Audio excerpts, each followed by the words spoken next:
的设备，请在最大程度上减少影响别人的机会。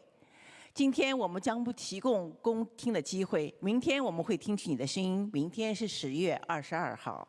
如果你需要翻译服务，请到前台得到市委官的辅助。任何时候，请您不要靠近前台。谢谢你的合作。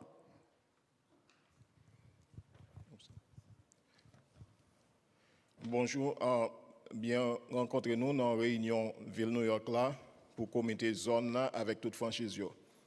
Kounia mais tout le monde ferme téléphone pour avec n'importe appareil électronique pour ne pas faire bruit. Pendant le testimony à fait, si nous avons besoin ou appareil électronique, ouais avec ces gens et puis et à banonner. Bon, pas bien témoignage aujourd'hui, mais n'a bien témoignage demain si Dieu veut, 22 octobre. Merci pour toute coopération.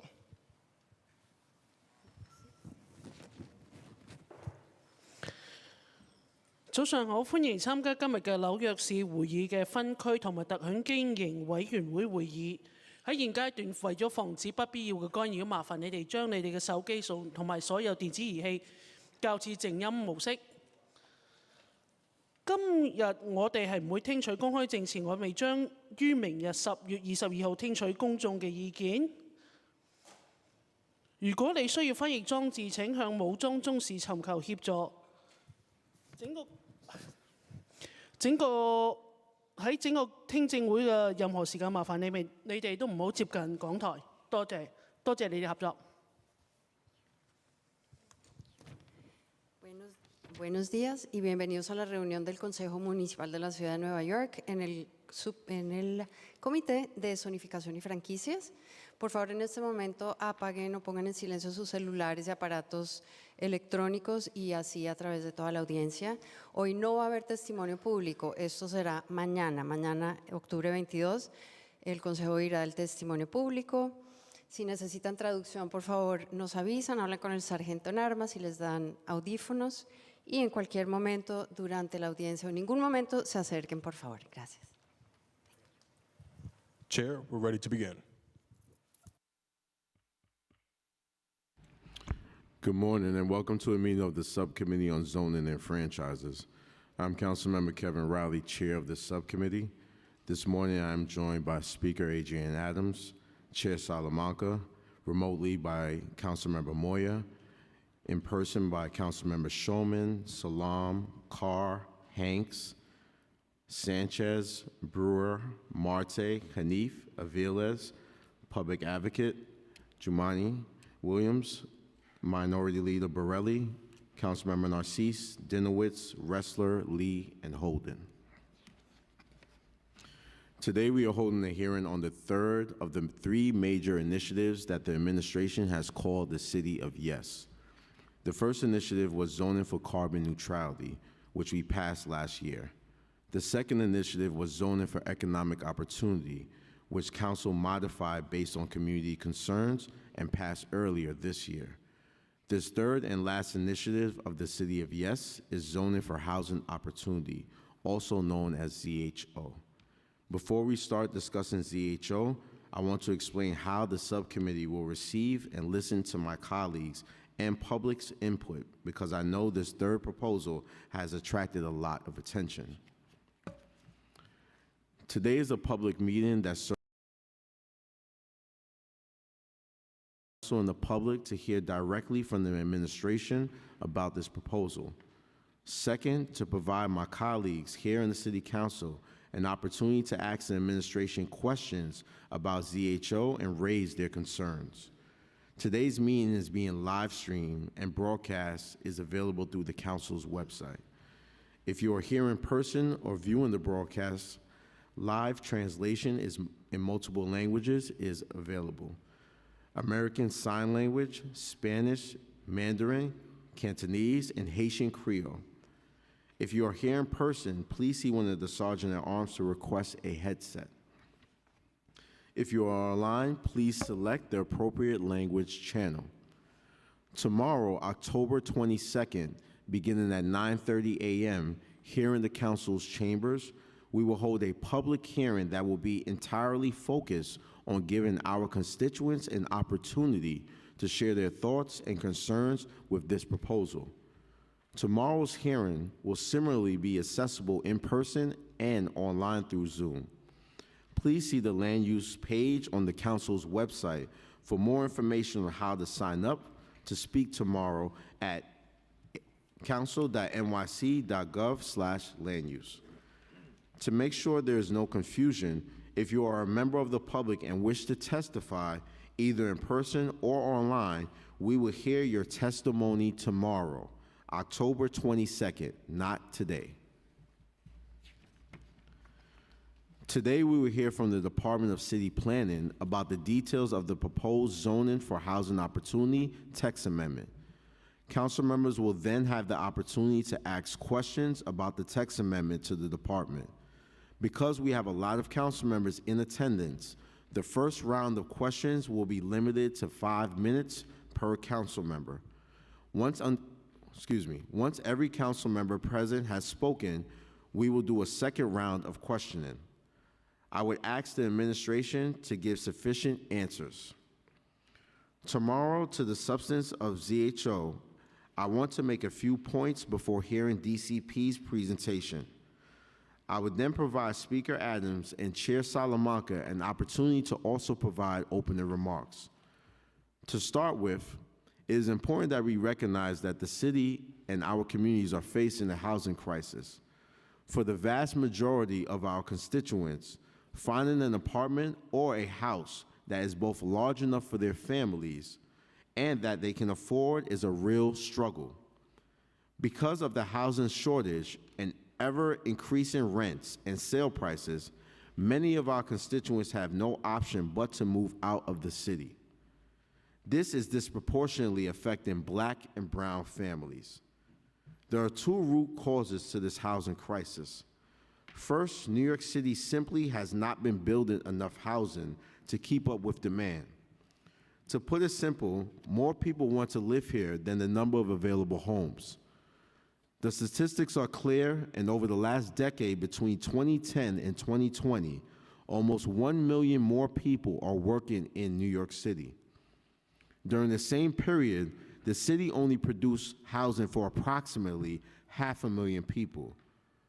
As a result, the city has the lowest vacancy rates in decades. What happens when vacancy rates drop? Prices increase. Too many people are looking for too few apartments and houses. The second major cause of the housing crisis is that the income of most New Yorkers has not kept up with inflation and rent increases. As a result, many of our constituents cannot afford to live in the city. To make matters worse, the number of available apartments for less than 1,500 is steadily decreasing. Even those with existing homes face challenges. For example, their needs might change over time, but a tight housing market makes it difficult to meet those changes. The children of some households have not moved out, and the parents now need physical assistance or help paying for the cost of their house because they are on fixed income. Other households need more spaces because of the growing families or adult children returning to live in the home. When you put this together, it is clear that the city needs to build more housing, fund more affordable housing, and streamline the city's regulations governing housing production. The questions we are here to discuss today is how the city should allow more housing to get built. The administration put forward a complicated. Some of these reforms make a lot of sense. The problem is that the proposal does not identify the specific housing needs that different types of neighborhoods have. Such an expansive proposal should have been thought out and crafted in partnership with communities before it was presented as a final proposal. Instead, our communities were just given a few months to understand these complicated proposals and to propose modifications that address their specific housing needs. As a result, critical it is that communities be viewed as equal partners and not obstacles. Second, zoning changes cannot be made in a vacuum. Existing communities' needs and the improvements needed to accommodate the additional density must be considered. For example, in my district, we had significant infrastructure problems with flooding. To successfully build more housing in the Northeast Bronx, major investments must be made in the sewer infrastructure. The City of Yes cannot just focus on new housing, but must address needs of current residents. Moreover, zoning alone cannot create affordability. This proposal must also do more to increase affordable home ownership opportunities. Home ownership in my district has been a great source of stability for Black and brown families because prices were reasonable and families could buy a home. Now, very few people can afford to buy a home, and ultimately, this pushes families out of the city. Families in my district deserve secure, stable housing and to own a piece of their neighborhood. I look forward to hearing from the administration how we can address the infrastructure needs of existing residents and create more affordable home ownership opportunities. I will now turn it over to Speaker, followed by Chair Salamanca to give their opening statements. Speaker Adams. Thank you very much, Chair Riley, and good morning, everyone. I thank our chair for leading today's public meeting of the Council Subcommittee on Zoning and Franchises on the Department of City Planning, City of Yes, for Housing Opportunities Citywide Zoning Reform Proposal. And thank you, Director Gorodnik. It's great to see you. It's great to see you also, Commissioner Carrion, and everyone who's joined us today. New Yorkers in every neighborhood need access to safe, stable, and affordable homes. Housing is key to building a stronger and healthier city, economically stable communities, and expanding opportunities for all New Yorkers. But our city is currently in the midst of a severe housing crisis that is squeezing out working and middle-class families who are already on the brink. New Yorkers are struggling to afford to stay in their neighborhoods due to increasing costs, and they lack the necessary support to remain in the city they love. New Yorkers are facing a confluence of pressures that are undermining the stability of our communities. With a citywide housing vacancy rate of just 1.4%, that is even lower for the most affordable homes, and the median home value in New York City near $700,000. It is clear that there is an overall lack of housing, affordable homes, housing security, and homeownership opportunities. All these and various other issues must be addressed to help get us out of this crisis. Homelessness in our city has soared to record levels in recent years, with an estimated 350,000 people without homes. Evictions have risen, and there is widespread housing insecurity among residents as rents remain high, with more and more rent-burdened neighbors emerging. All of these factors are contributing to New York's housing crisis, and they will only worsen unless we advance holistic housing solutions. Today, we are examining the Department of City Planning's City of Yes for Housing Opportunities zoning reform proposal, which was put forward with the intention of allowing for the creation of more homes.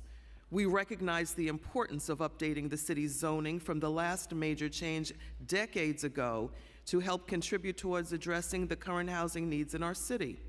We look forward to discussing these proposed changes during this meeting and tomorrow's hearing. At the same time, this council knows that zoning reform alone cannot fully address the wide-ranging housing needs of New Yorkers.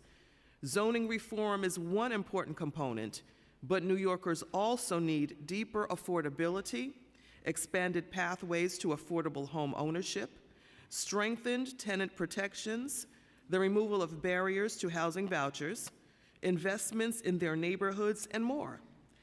To truly confront this housing crisis and meet the diverse needs of our constituents, we must advance holistic solutions at the scale of the challenges facing New Yorkers. As the council reviews this zoning reform proposal, We will also prioritize a thorough housing plan with concrete actions and investments needed by people and neighborhoods across our entire city. We desperately need the creation of new housing, but also a focus on the pillars that serve the housing needs of New Yorkers. And we must do this in partnership with members of our community and all stakeholders. At today's public meeting, I look forward to hearing more from the administration regarding its zoning proposal and how we can work towards securing holistic solutions for our diverse communities and city. Thank you very much, Chair, once again. And now I turn it over to our Land Use Chair, Councilmember Rafael Salamanca. Thank you, Madam Speaker and Chair Riley. Good morning. And thank you, Chair Riley, for chairing this extremely important hearing today. To put it simply, yes, we are in a housing crisis. Yes, we need more housing. But how we build more housing must be responsive to the needs of our diverse neighborhoods. Just because two neighborhoods share the same zoning, it does not mean they are the same. Let's take the proposed parking reform, for example. Public transit, mobility, and access to services are simply not the same in the South Bronx compared to many parts of Brooklyn and Manhattan. These neighborhoods share much of the same zoning as well as accessibility to the subway system, but getting around the South Bronx without a car is difficult unless you are commuting into Manhattan. That is the reality of my constituents. I also want to emphasize 2 points that Chair Riley made about the needs of our existing residents. The city, like the market, has consistently underinvested in the Bronx. As a result, our streets flood regularly and many of our playgrounds are rusting away. If you're going to build in the Bronx, you need to invest in the Bronx. That means that the administration's fixing our sewers, increasing the funds available for our parks, and fixing our streets. The Bronx also needs more affordable home ownership opportunities. Increasing the amount of new market rate rental housing will not solve on its own the problems that my constituents are facing. The Bronx has been a place for families with modest incomes to buy a house or an apartment and create a secure home for generations to come. That is no longer the case because my constituents cannot afford to buy and oftentimes rent in the Bronx. We have to change this. We must increase affordable home ownership opportunities for existing residents. Lastly, I want to address a common misconception that this proposal will change the zoning of commercial and manufacturing districts. We will confirm today that is not the case, except for the convergence of vacant office spaces to residents throughout the city. But let's make sure we are building housing that addresses the actual needs of our neighborhoods. Thank you. Thank you, Madam Speaker. Salamanca. We've been joined by Councilmember Ariola, Councilmember Abreu.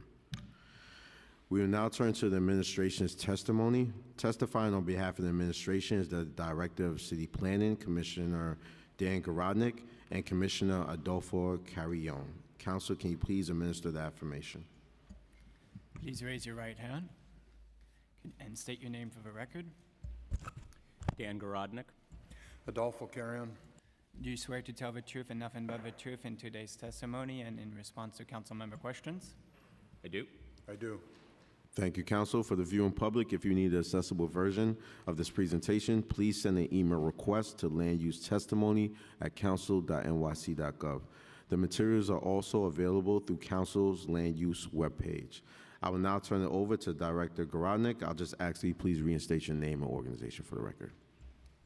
Thank you very much, Mr. Chairman. My name is Dan Garodnick.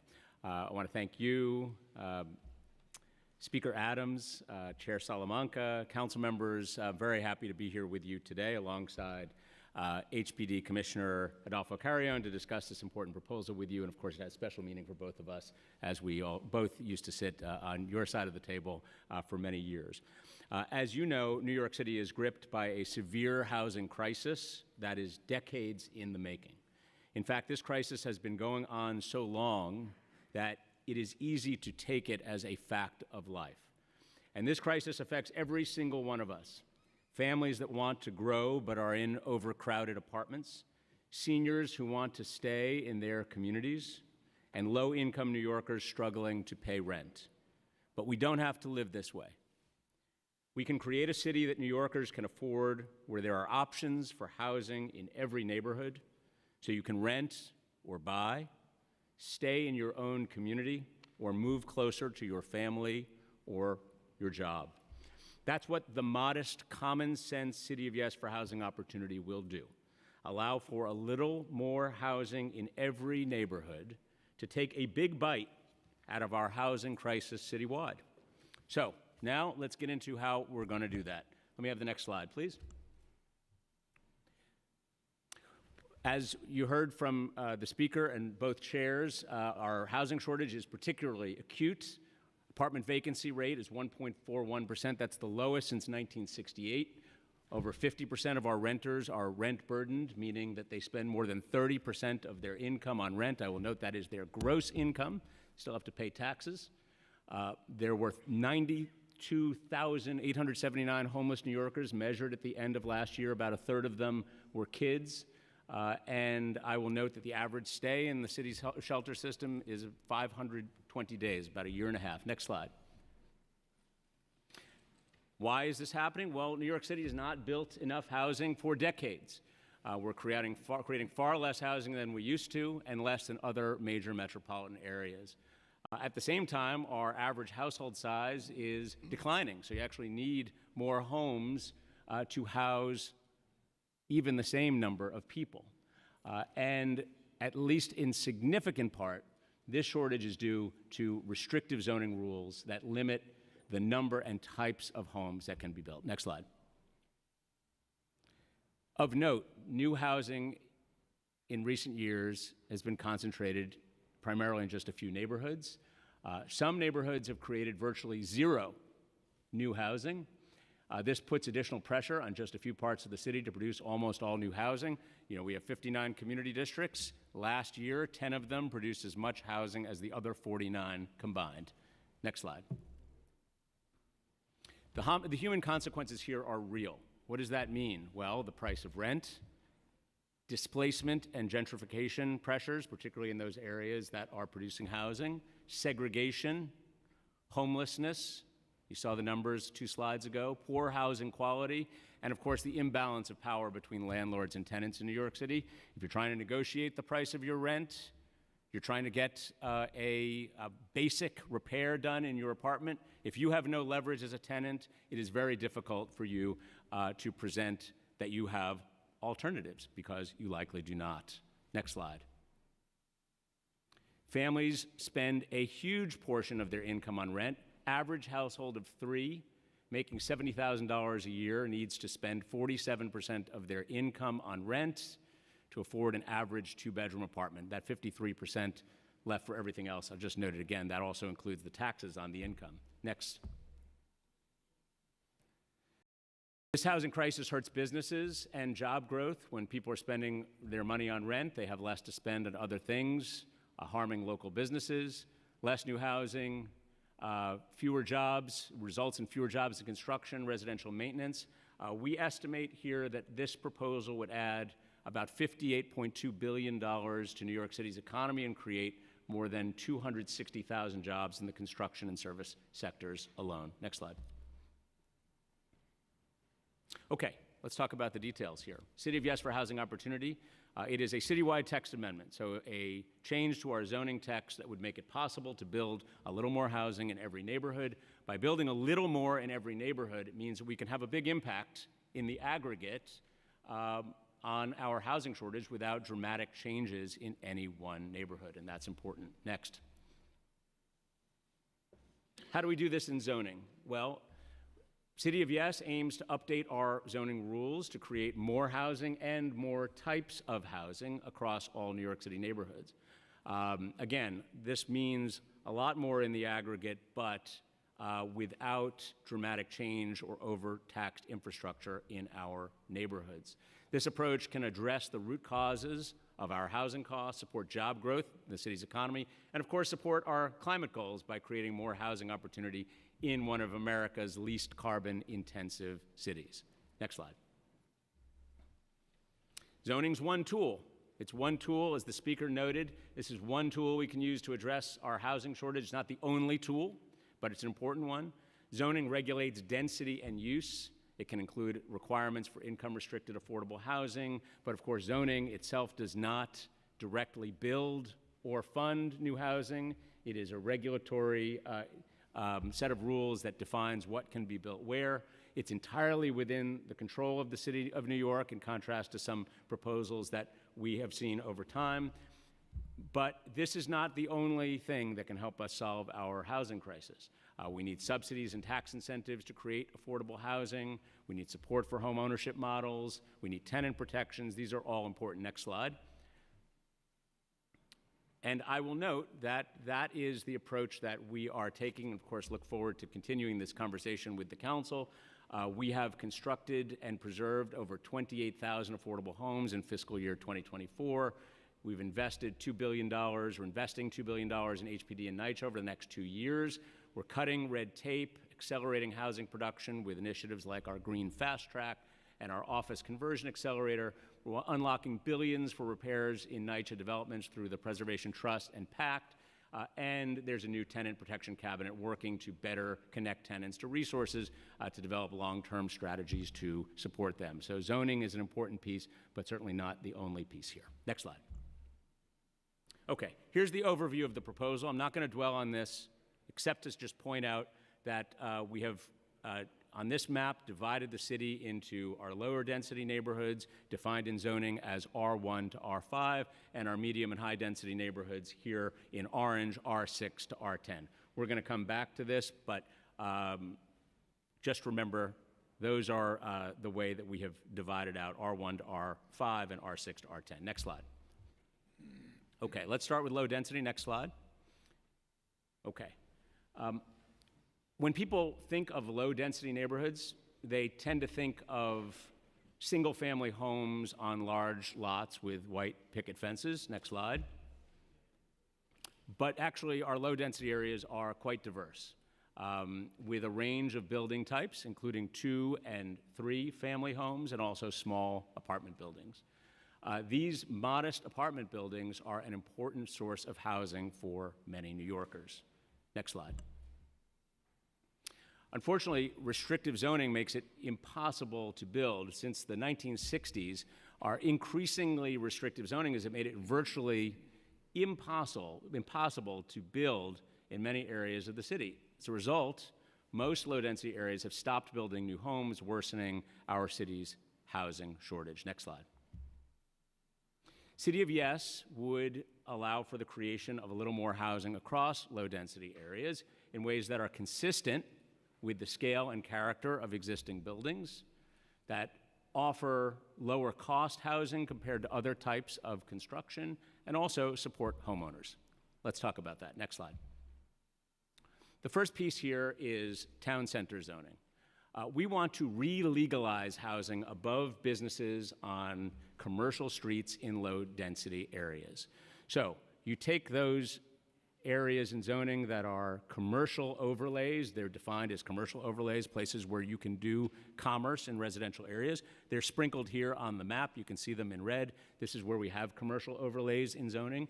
And we would say, as part of this proposal, that we would like to enable 2 to 4 stories of housing above a commercial ground floor, mirroring existing buildings that are frequently out there. You can see in the bottom left of this slide, you can see a 3 stories above a commercial ground floor that exists. And I will note, in New York City, we have 14,693 of these buildings in our 1 and 2 family districts today. They are well known, they are well recognized, but they are non-conforming because you cannot build them today. We want to re-legalize those 2, 3, or 4 stories of addition on top of a commercial ground floor. So that would give you a maximum of a 5-story building on a commercial ground floor. That's town center zoning. Next. Transit-oriented development. Very similar here, except this one is defined not by being above a commercial ground floor, but it's being defined by proximity to transit. So we would enable here 3, 4, or 5-story apartment buildings on certain qualifying blocks. So if you're within a half mile of transit, on a site that is over 5,000 square feet and on a wide street or on the short end of a block, you would have an eligible site to be able to do a 3-story apartment building, a 4-story apartment building, and a 5-story apartment building. I would note it's not your choice as to whether it's 3, 4, or 5. The zoning defines whether it is 3, 4, or 5. 3 would be in your lowest density, low density neighborhoods, 4 at the next step up, and 5 at the absolute maximum. So that is transit-oriented development. Next slide. This modest, missing middle type of apartment building that we're talking about here would match the scale and character of existing buildings that can no longer be built. You see here examples in Murray Hill, Queens, Bath Beach in Brooklyn, City Island in the Bronx. Next. Sheepshead Bay, Pelham Bay, Middle Village in Queens, they are there. They were legal before 1961. Now they are non-conforming and cannot be built. Next. St. George, Staten Island, Bay Ridge, Woodhaven. Next slide. Okay. Now you have the missing middle type apartment buildings, 3, 4, 5 stories, on sites that are eligible, near transit, also above commercial strips in our commercial overlays throughout low density districts. Accessory dwelling units. So we will also propose to allow 1 or 2 family homeowners to add accessory dwelling units or granny flats or in-law units or whatever you want to call them in backyard cottages, garage conversions, basement apartments, because these are really important. They provide space for multi-generational families. They help homeowners who want to pay for their family's household expenses. They offer housing options, importantly, in low-density areas that lack them. It has worked to be a real benefit for middle-income homeowners around the country. New York City's homeowners should have this option as well. Next slide. This just gives you a sense of what that could be. They would be allowed in detached, attached, basement, and attic typologies with a maximum of 800 square feet. Some ADUs, like a basement apartment, would require other changes to state and city law, as you all know, to be fully legalized, but we propose to take the zoning piece out of the equation here. ADUs would not be allowed in special coastal risk districts. They would not be allowed in coastal flood areas. Okay. Next slide. ADUs have been great for older New Yorkers around the country. They'd be great for older New Yorkers right here in New York City. It makes it easier for them to downsize, to age in place, to bring in extra income, to provide living space for a loved one or a caregiver. That's why ADUs are supported by the AARP. And other groups that work on issues affecting aging New Yorkers, like the Center for New York City Neighborhoods and Asian Americans for Equality. We are very appreciative to all of them for their advocacy here. Next slide.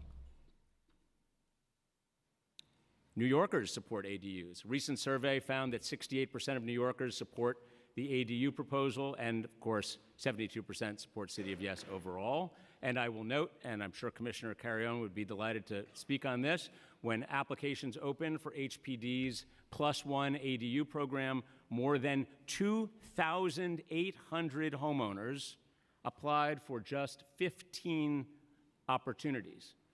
So that gives you a real sense of the interest and the demand for this, and an opportunity that we would like to offer New York City's homeowners. Next slide. As I noted before, cities across the country are successfully doing this. You have a number of states and cities that have already legalized ADUs. Cities like Atlanta, Austin, Buffalo, Durham, Gainesville, Los Angeles, the list goes on. States, entire states like California, Connecticut, Maine, et cetera. We have seen in the experience from these states and cities that legalizing ADUs does not noticeably impact neighborhoods. Less than 5% of eligible homeowners have chosen to build them. That is exactly what we would expect to happen here in New York City, too. Next slide. District fixes. We have low-density districts in New York City that allow two-family homes and small-scale apartment buildings, but zoning has become very complex, and it's become practically impossible to build them, so you can't really build a two-family home in a two-family district or a multifamily home in a multifamily district. We want to deal with some of these issues, and since 2010, half of new buildings created in these districts have included fewer homes than actually allowed.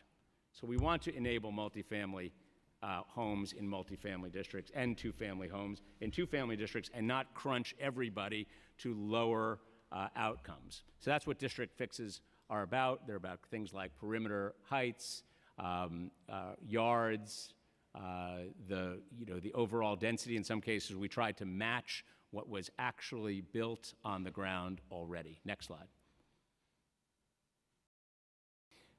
Here we would streamline zoning rules so that it's once again possible to build those sorts of homes that I was just describing where they are supposed to be allowed.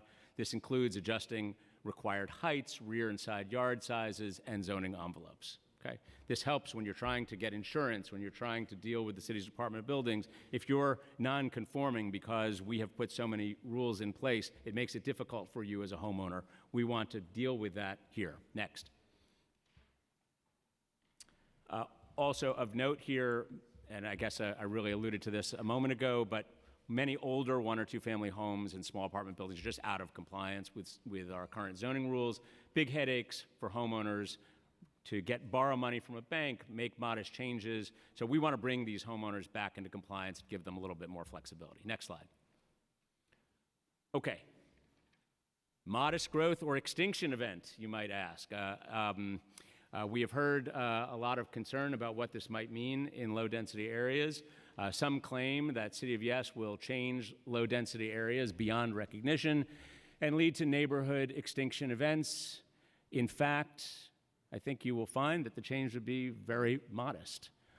Here, we took this as an example of a couple of blocks in eastern Queens.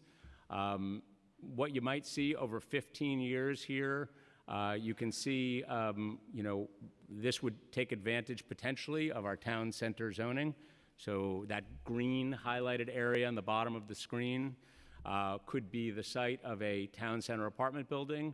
Height limited, again, reminding you that's a 3-story building, a 4-story building, absolute maximum 5-story building. We'll note that right across the way you have a non-conforming existing multifamily building there that is not legal to be put in the green highlight right across the way. So we are proposing to enable that there. As for accessory dwelling units, we would project 3 to 4 of them in this area, which is about 8 acres here.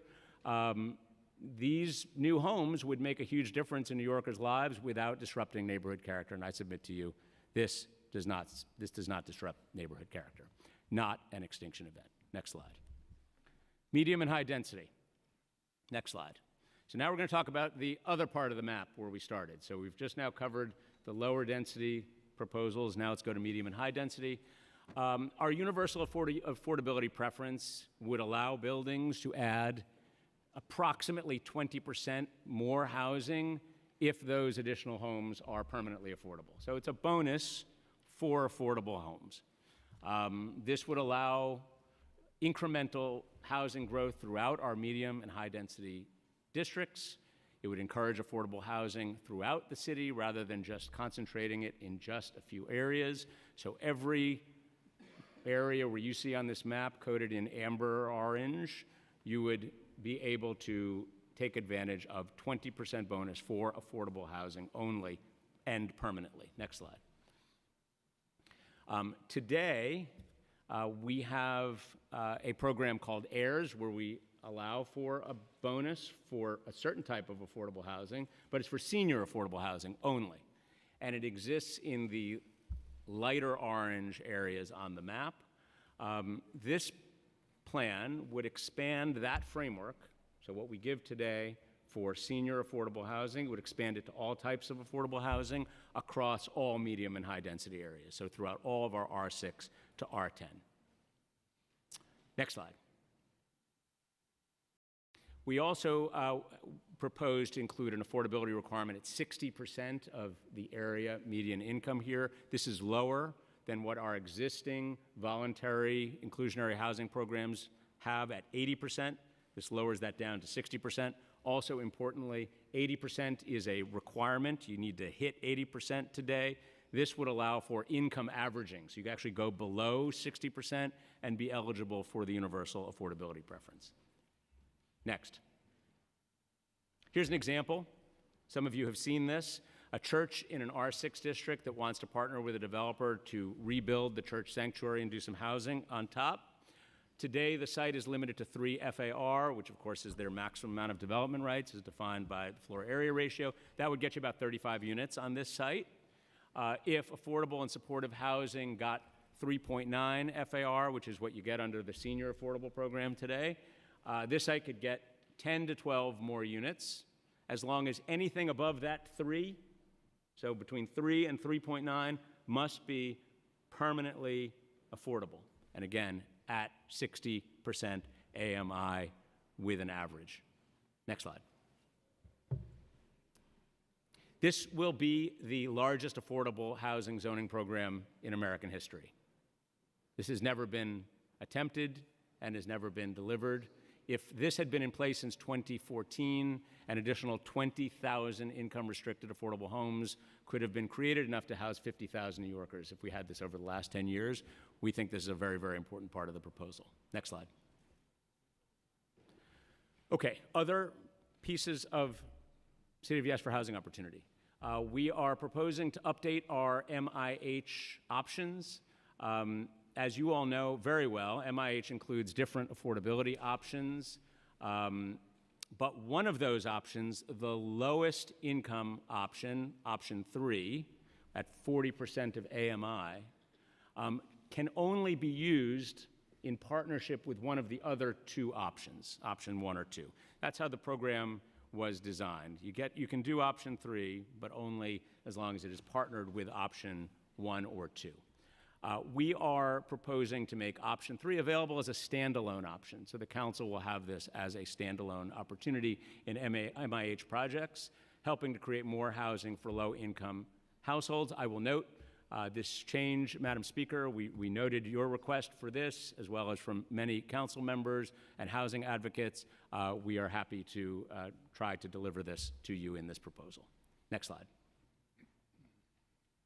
We also would equalize the FARs for MIH where it's mapped, and for the UAP districts wherever the UAP FAR is higher. Just an example of this in an R6A district, you currently have an FAR for an MIH development of 3.6. That would be raised to 3.9 so as to accommodate the universal affordability preference. The MIH affordability rules remain unchanged except for what I just described on the last slide, creating an additional option for the council to choose the lowest level AMI as a path. Same percentage of affordable income restricted housing would be required under MIH, but we would adjust to align the universal affordability with MIH FARs where MIH exists. Next slide. Okay. We also want to clear some hurdles for affordable home ownership programs. Today, the rules that we have baked into zoning favor rentals over home ownership. We know this is an important point for council members. In fact, I got a letter from many of you on this subject recently. But there are administrative rules in zoning that are inconsistent with HPD's own affordable home ownership programs. So what we propose to do here is to remove the conflict in zoning so that if there is an opportunity to do an affordable home ownership project, that zoning is not in the way. So 100% affordable home ownership projects would be exempt from conflicting rules in zoning. We know that this will help more affordable home ownership projects to be built. We share this goal with you. Next slide. We also want to support better quality housing. Since our 1961 zoning resolution, our zoning has functionally squeezed buildings into bar shapes. You can see on the bottom of this slide, where you only have one exposure on each side of the building. It's long and narrow. You have one apartment on one end of the hallway, one apartment on the other end of the hallway, light only in one room potentially. City of Yes would allow buildings to use pre-1961 designs with larger, brighter, and better ventilated apartments and, importantly, more family-size units. How do we propose to do that? Well, we want to adjust the required distance from the lot line to the rear yard, court, and window. We want to actually make it easier to develop buildings that have more flexibility for windows, light, and air. This is good for family-size units.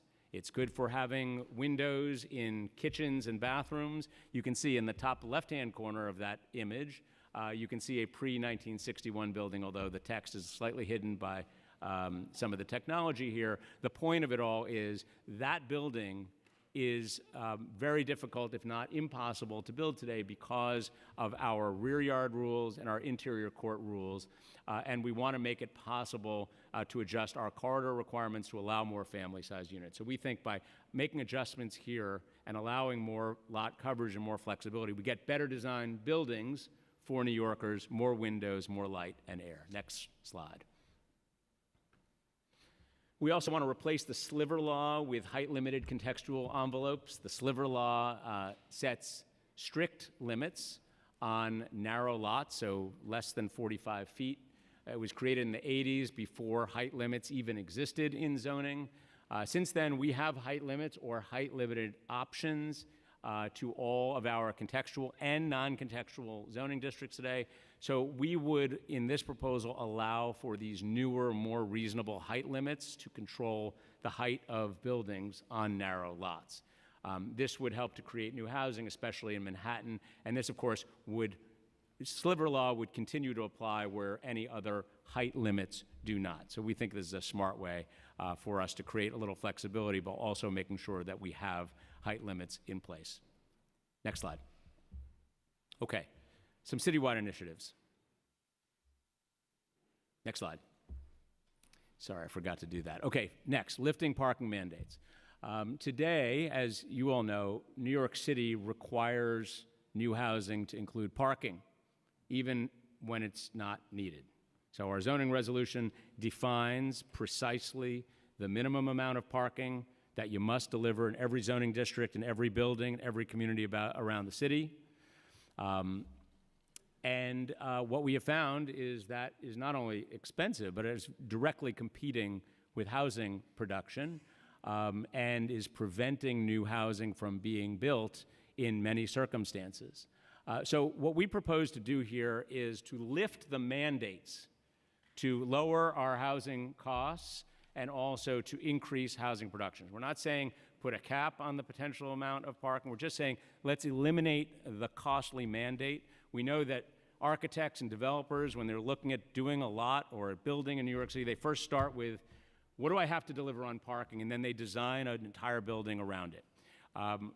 I can tell you, as now having served as chair of the City Planning Commission for 3 years, we routinely see applications with a waiver request to opt out of parking mandates in places that are right above a subway station or a block or two away from a subway station, and we grant those because we think that that is okay, particularly when you're in such proximity to transit.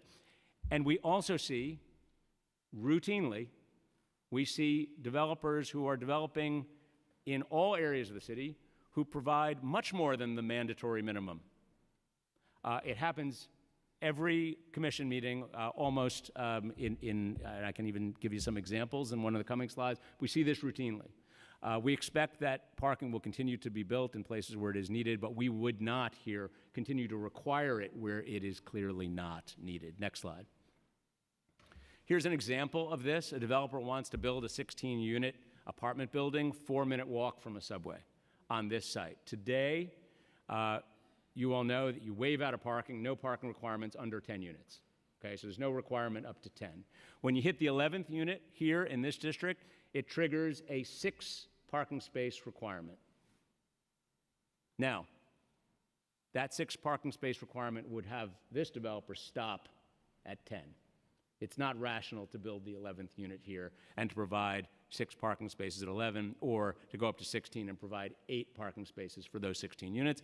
It's not cost effective. It won't make sense. You get 10 units of housing, and we would lose those 6 more urgently needed homes near transit. We do not want to force those sorts of calculations to happen anymore. Next slide.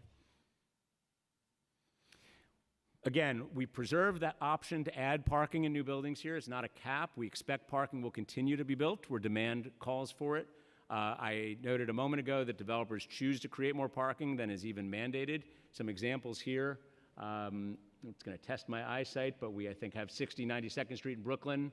0 required, 19 provided. That building is up. There's a building here on 84th Drive in Queens, required 11, provided 32, also constructed. More recently, we approved a building on Victory Boulevard in Staten Island. 25 parking spaces required, 67 were provided. And of course, this council approved a site on Boston Road in the Bronx. 0 parking space required, 117 spaces were provided. It happens rather routinely that developers go above the minimum. We expect that will continue to be the case. Next slide. Where needed, where needed. Lifting parking mandates is a proven strategy nationwide. Many cities, I like to think that New York City is always the first in all things. In this situation, we are not. Many cities have lifted parking mandates, including Buffalo, Minneapolis, Seattle, many others. Data shows that this is boosting housing production while still allowing for parking as needed. You know, the closest to home example here is Buffalo. Since the parking mandates in Buffalo were lifted in 2017, 70% of the newly constructed homes would have been impossible to build before. 70%. And at the same time, 83% of new buildings chose to continue to offer parking. Next slide. On to conversions. Many vacant non-residential buildings can't convert today. We have outdated rules that prevent many underused non-residential buildings like offices from converting to housing. For example, many buildings that were constructed after 1961 or outside of the city's largest office centers, they're not allowed to convert. Next slide. The City Council created a task force on converting offices to housing. 2021, the Council passed a bill sponsored by Councilmember Brannan, which created a multi-agency task force to study how vacant and underused office buildings could be converted into housing. That included the Department of City Planning. I had the privilege of chairing this task force, and the findings of that task force directly inform what we are proposing here. I will note, with a 19% vacancy rate in our commercial office buildings and a 1.41% vacancy rate in our rental housing, this feels like an opportunity to match both of those needs. Next slide. So we would allow more buildings to convert to housing by expanding the geography for eligibility to make it citywide, make it easier to convert former schools, religious buildings to not just offices. If residential is allowed in the place where this building sits, we would allow for it to be converted to housing. We would move the eligibility date from 1961 to 1977.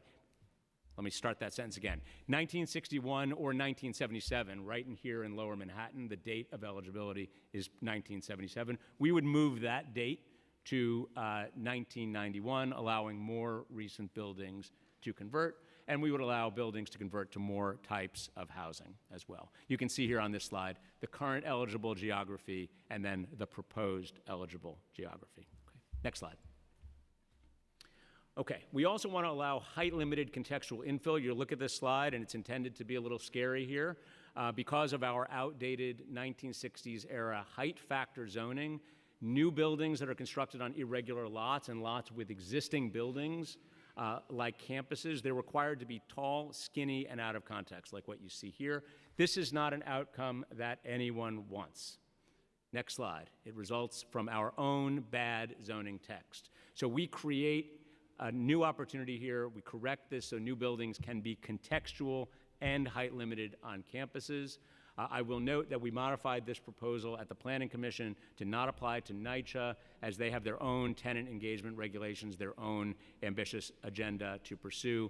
But for the buildings and sites that do not have their own pathway, we propose to keep it in place. Next. Importantly, City of Yes supports faith-based organizations. Both the conversions and height-limited infill proposals would help faith-based organizations here to convert underutilized space on their buildings and on their campuses into housing that serves their communities. Next slide. We also want to re-legalize buildings with small apartments and shared housing. New York City banned shared housing in the 1950s and buildings full of studio apartments in the 1960s. This has contributed to our homelessness crisis in the decades since. It's forced people who would prefer to live alone into living with roommates. Next slide. I will note that the way that it was functionally banned in zoning was through something called the dwelling unit factor, which is a mathematical equation which tells you the maximum number of homes that a building can have, and it's determined by this complex equation that you may or may not be able to see from where you're sitting, but on this slide. We remove the dwelling unit factor in central locations and reduce it elsewhere, allowing for buildings with small apartments. We have a lot of protections in place for health and safety of New Yorkers, the building code, the fire code. Zoning does not need to define how many smaller units you might want to include in a building. We'll note that the requirement or the opportunity to create smaller units frequently alleviates the burden on family-sized units because we have so many singles, doubles, triples, quadruples living in family-sized units, people who might rather live alone. Next slide. Here's the illustration of this. Small apartments help a lot of people, young adults starting out, older households that are downsizing, and everyone within the sound of my voice who lives with roommates but would prefer to live alone. We believe and feel rather certain that allowing more small and shared apartments will also open up those larger family-sized apartments that otherwise would be occupied by roommates. This is an important point because some people assume that by creating an opportunity for smaller units, you actually are doing harm to the larger size units. In reality, the opposite is true. We are alleviating the burden on the family-sized units by enabling smaller units to exist. Next slide. And of course, we need more of all of it. We need more of all of it, which is the animating point behind this entire proposal. We also want to create a path for shared housing. Shared housing offers homes with private bedrooms and shared kitchens, bathrooms, or other facilities. This has historically provided a crucial source of housing for many New Yorkers, but current zoning makes it very, very difficult to build. We would help clear a path here for the return of shared housing by allowing shared housing in multifamily districts and allow non-residential buildings to convert to shared housing. Other changes to local law also would be needed to be able to fully effectuate this, but we are doing what we believe we should be doing in zoning. Next slide. We also want to create new zoning districts to spur housing in high demand areas.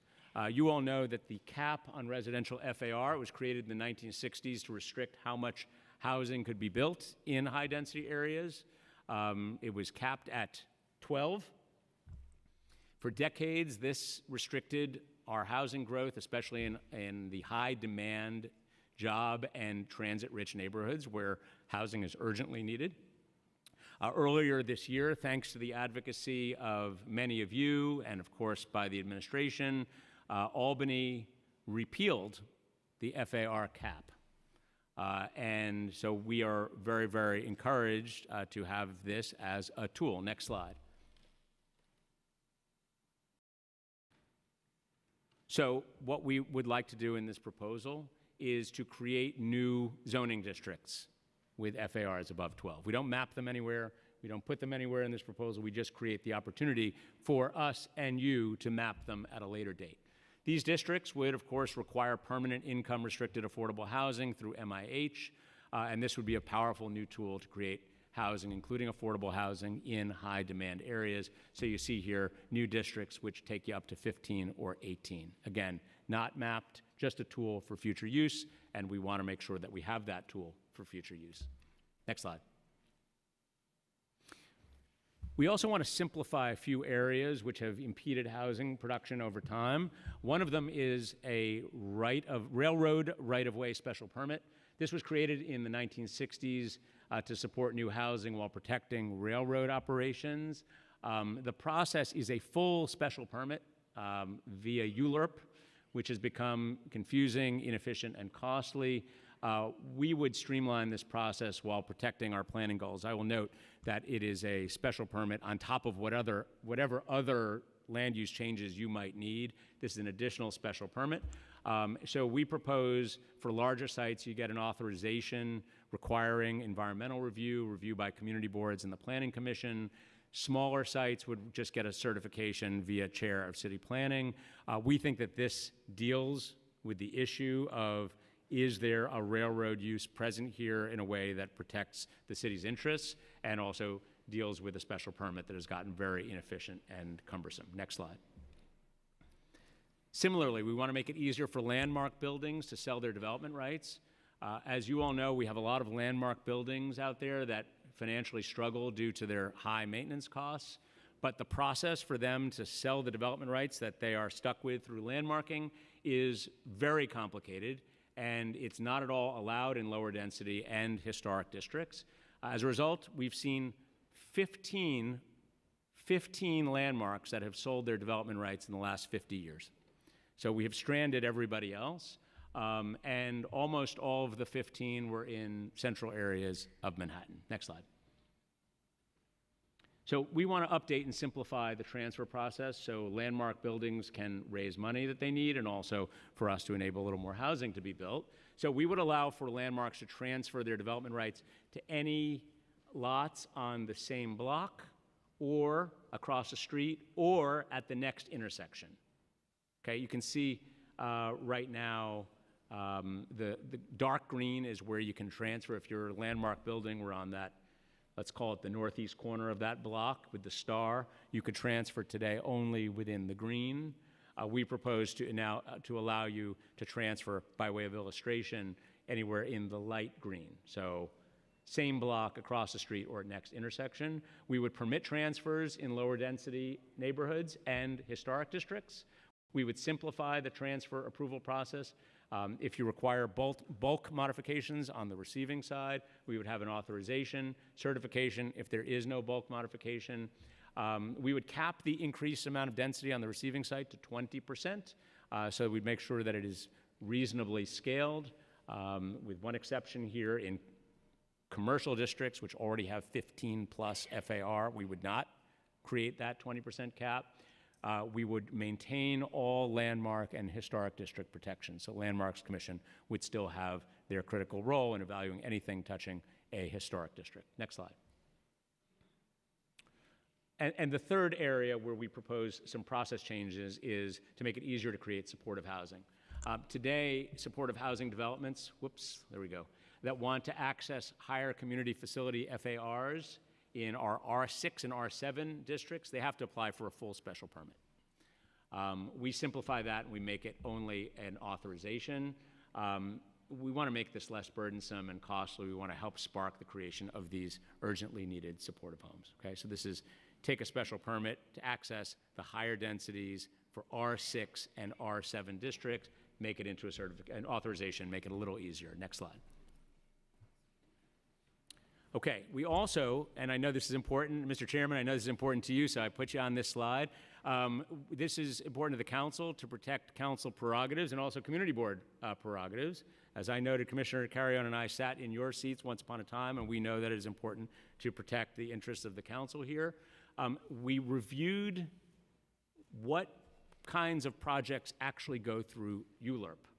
And of note, the kinds of large-scale projects that go through public review today would continue to go through public review even if City of Yes is passed without a single line edit. In fact, we looked at this over the last 10 years, and found that 99% of projects that went through ULURP in the last decade would still have to go through ULURP here. This is an important point, because I think there's been concerns from community boards and from council members about whether we're somehow taking power away from the council. 99% would continue to have to go through ULURP. Why is that? Well, it's because we're only slightly expanding any development rights, and they're beyond what any developer would ever request through the formality, complexity, and cost of ULURP. Okay, next slide. Okay, environmental review. Seeker, our city's environmental quality review, requires us to do an environmental impact statement here. For a generic action, we have to estimate amount, type, approximate location, and the overall massing and form for future developments. So to do that here, we use three methods: a prototypical site assessment to assess individual sites to exemplify the local effects of the proposal; citywide estimates we modeled to estimate scale and the location of future development citywide; and we created representative neighborhoods to analyze the proposal's collective development effects on the neighborhood scale. Okay, next. The housing estimate resulting from our EIS is that we would get a citywide increment range of 58,200 to 108,900 housing units over 15 years. Noting again, that's incremental increase above what we otherwise would have gotten. Next slide.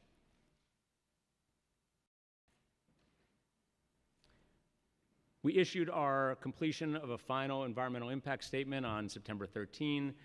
We identified no impact in a variety of categories: land use, socioeconomic, water, sewer, solid waste, energy, et cetera. We did identify potential for impacts in three categories: community facilities and services, specifically early childhood programs and schools, open space, and transportation. We could not preclude impacts in some categories because the likelihood depends on specific site characteristics. But of course, as we'll discuss in a moment, the city has processes to deal with development as it happens, particularly where you're dealing with small increments of development over wide geographies. Next slide. So our environmental impact statement, importantly, is not designed to identify all future infrastructure needs. There are many of those, as some of the speakers noted at the top. What we are required to study here is the incremental impact of adding a little more housing across the city through City of Yes. And that is why it found no significant impact in most categories. We're talking about incremental impact. Next slide. As I noted a moment ago, city agencies continually invest in infrastructure through capital planning processes that respond to needs. For example, the Parks Department has a 10-year capital strategy with $4.6 billion for capital construction and reconstruction projects that is based on their evaluation and need of impacts on open spaces. DOT has a 10-year capital plan with $31.6 billion for streets, sidewalks, highways, bridges, and parking facilities. The School Construction Authority, of course, has a 5-year capital plan with $19 billion allocated for schools, for leases of schools, capital upgrades, and more.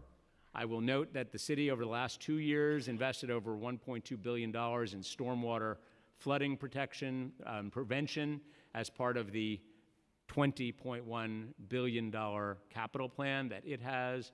And of course, this September, New York City opened 24 brand new schools. These are things that happen as a matter of course based on what our city agencies, our capital agencies, are seeing there on the ground. And that is why incremental impacts here are small. Little more housing in every neighborhood does not create significant amounts of impacts. Next slide.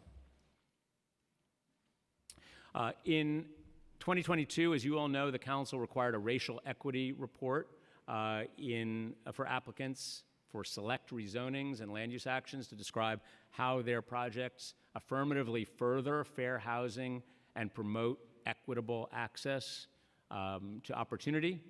So this proposal affects more than 5 community districts, so it is subject to this requirement. Next slide. And if you ask how it furthers our fair housing requirement, well, it was born out of our own fair housing report. It emerges from the city's fair housing plan, Where We Live, NYC. It implements many of its strategies. I will note, Mr. Chairman, as it relates to community engagement on this proposal, HPD did its own community engagement as it related to this report, which was developed and issued in 2020. Of course, we did our own formal engagement as it related to City of Yes for housing opportunity, including additional briefings, additional time, additional opportunities for community boards than the charter requires. But this plan comes directly out of Chapter 6 of our own fair housing report, to increase housing opportunities, particularly for low-income New Yorkers in amenity-rich neighborhoods, improving the quality and preserving affordability for existing residents, expanding the number of homes available to New Yorkers who receive rental assistance benefits, all in that report, all in our proposal today. Next slide. Here's the trajectory of our Where We Live New York City housing plan. We began work on it in 2018.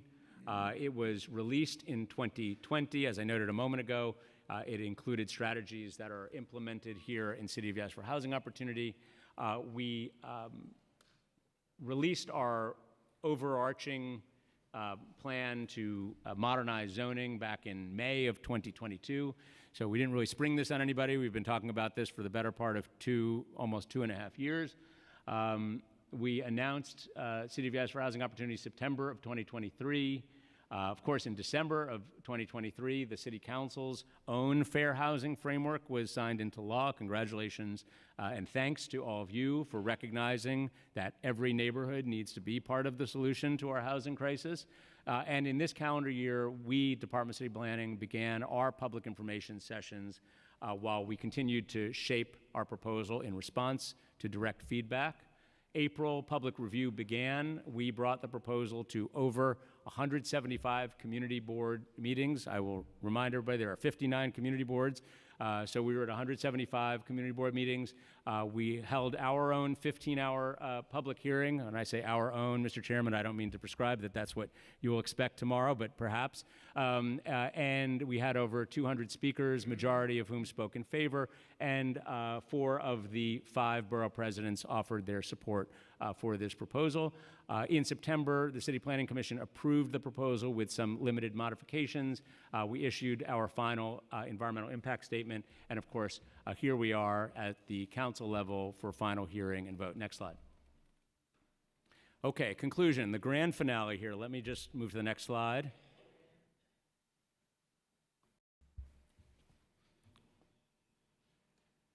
So it's notable that the question about housing supply, housing production, housing need has become a defining national issue.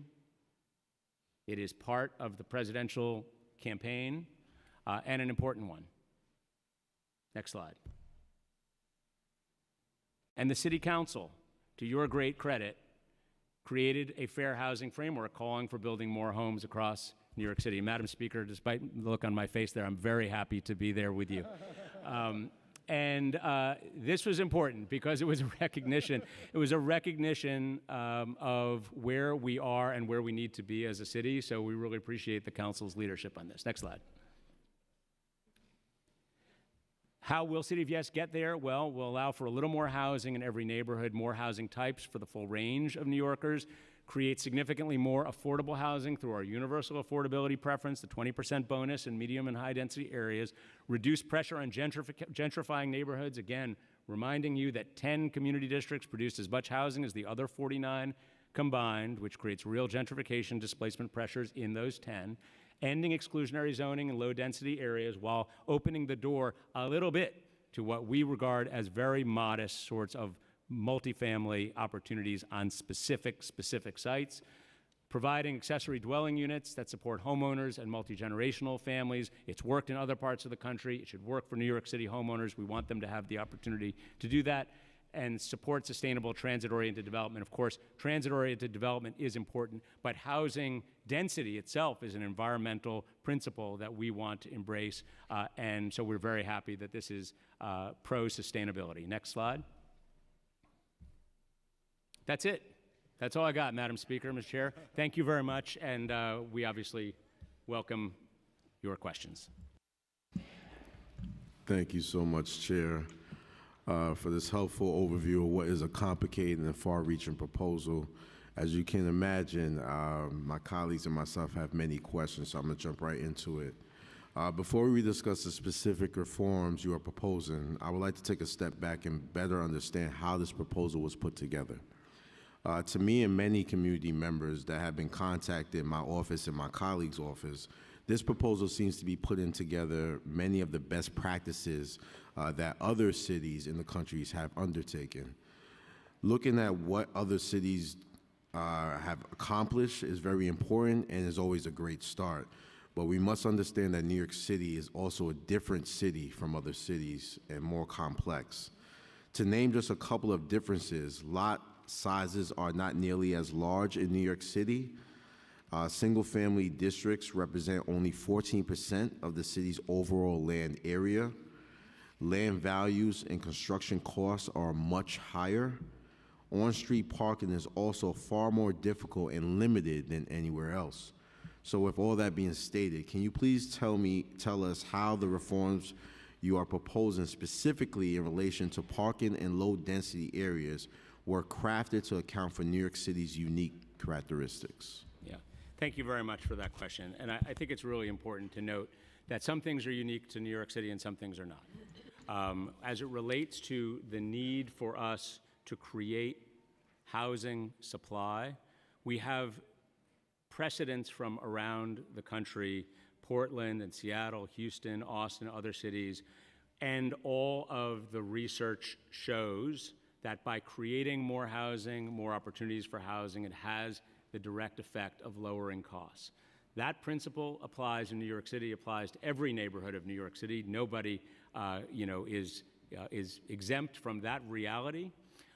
As it relates to parking specifically, again, we have seen what has happened in other places that have eliminated a parking mandate. And we've also seen what's happened in New York City with its own proposals for land use changes in low-density areas where parking is routinely provided well above the minimum that we require in zoning. So those factors together lead us to conclude that we are right down the fairway as it relates to what you would expect in New York City in relation to what you see in other parts of the country. So we believe that it's going to work. To my understanding, so it's strictly just the context of understanding that building more housing will limit the cost of living in New York City is really why you utilize other cities' practices for this reform proposal, correct? Well, decades of research have shown that housing shortages drive high housing costs. Citywide, cities that build housing in response to that need see lower housing costs than the cities that don't. That basic point is not in serious dispute anymore. We can see it in the National Bureau of Economic Research, the Furman Center. Academics have backed that up from the Brookings Institution, Center for American Progress, and it holds at the neighborhood level too. New housing in neighborhoods where rents are rising results in lower rents. So we have lots of evidence to support this, and of course, it is consistent with the city's own fair housing goals to be able to deliver a little more housing in every neighborhood of the city. Thank you, Chair. Before I continue, we've been joined by Councilmember Joseph and Councilmember Marmorato. We can all agree that the city is facing a housing crisis, as we stated here with many of my colleagues. Like I said in my opening remarks, it is a crisis fueled by a lack of supply, but also the lack of affordability. Can you explain in simple terms how zoning affects the housing market, and why should we care about zoning when it comes to affordability? Thank you for that question. I think it's really important because this is the most pro-housing policy in the history of New York City zoning. We've never attempted to do something like this. It's the first time that a mayoral administration is taking action to create new housing in every neighborhood from the lowest density to the highest density. And I think it's worth recognizing that for a moment. In contrast, one of the last citywide text amendments, when I sat among you all in the council, zoning for quality and affordability, ZQA, it largely left low density areas unchanged and opted to focus on medium and high density areas only. It lifted some parking mandates. It created the heirs density bonus. But this is directly related to the cost of housing for New Yorkers, and with a 1.41% vacancy rate, it is a result of our failure to deliver, not just in the last 2 or 5 or 10 years, but over many, many decades. So opening the door in zoning, creating a little more housing in every neighborhood, it will meaningfully reduce the cost for New Yorkers, but we'll note that we have not done this before. Our affordability program within City of Yes, our affordability preference, it'll be the largest income-restricted affordable housing program in New York City zoning history, and with the deepest affordability per the changes that we're making here. So this is directly related to zoning. We want to do the things that we can do in zoning while recognizing that there are other things that we cannot do in zoning that we should continue to talk about. Beyond seeking to address the need for more housing supply overall, what provisions of proposal directly impact affordability or the development of affordable housing? It's important to note that by creating opportunity, you're creating opportunity for HPD, you're creating opportunity for not-for-profit developers. We are creating the sorts of apartment buildings that tend to be less expensive to build and will therefore be more affordable for more people. And by driving down the AMI levels for our universal affordability preference from 80% to 60%, we are creating more affordability, we're creating more affordability opportunities. By allowing MIH at 40% to be its own standalone option, we're creating more affordability for New Yorkers. But the big point here is that creating supply, opening the door, enabling an option for New Yorkers to be able to have some leverage when negotiating with a landlord on the price of their own rent, supply is mission critical. This proposal by itself is clearly not a full solution to our housing affordability crisis. In your view, Chair, what are the most effective additional non-zoning policy changes or investments we can make to quickly deliver real help of housing affordability for our fellow New Yorkers? Thank you. I think that's a really important point, and I hope that it was clear in my presentation that while zoning is critical here to open the door, it is not the entire puzzle to solving our housing crisis, but it is a critical piece.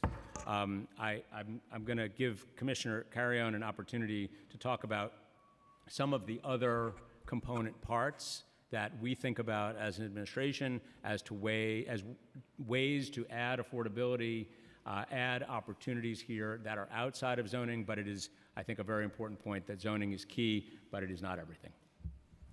Thank you, and thank you, Chairman Riley, Speaker, Chair, and all the members.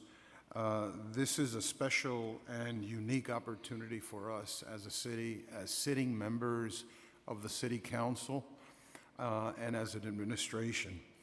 I think it was stated by a number of speakers before that zoning is not a panacea. It doesn't solve everything, but what it does is it moves the needle forward in creating the environment that we need to ensure that we're able to deliver on the promise of opportunity, of economic justice. And, you know, it's important to note that, and I think the chair, Chairman Gorodnick, spoke about it in his presentation. This is a march. We have been addressing the issue of discrimination, housing, and other types of segregation, and lack of access to fair housing and opportunity for a long time. And we've made small steps along the way, small and important steps. But this goes back to the chapter in our history where in the fight and the march for civil rights. This zoning amendment lives within that conversation, and the work that we do lives within that conversation. The work that we did to advance a fair housing plan lives in that space.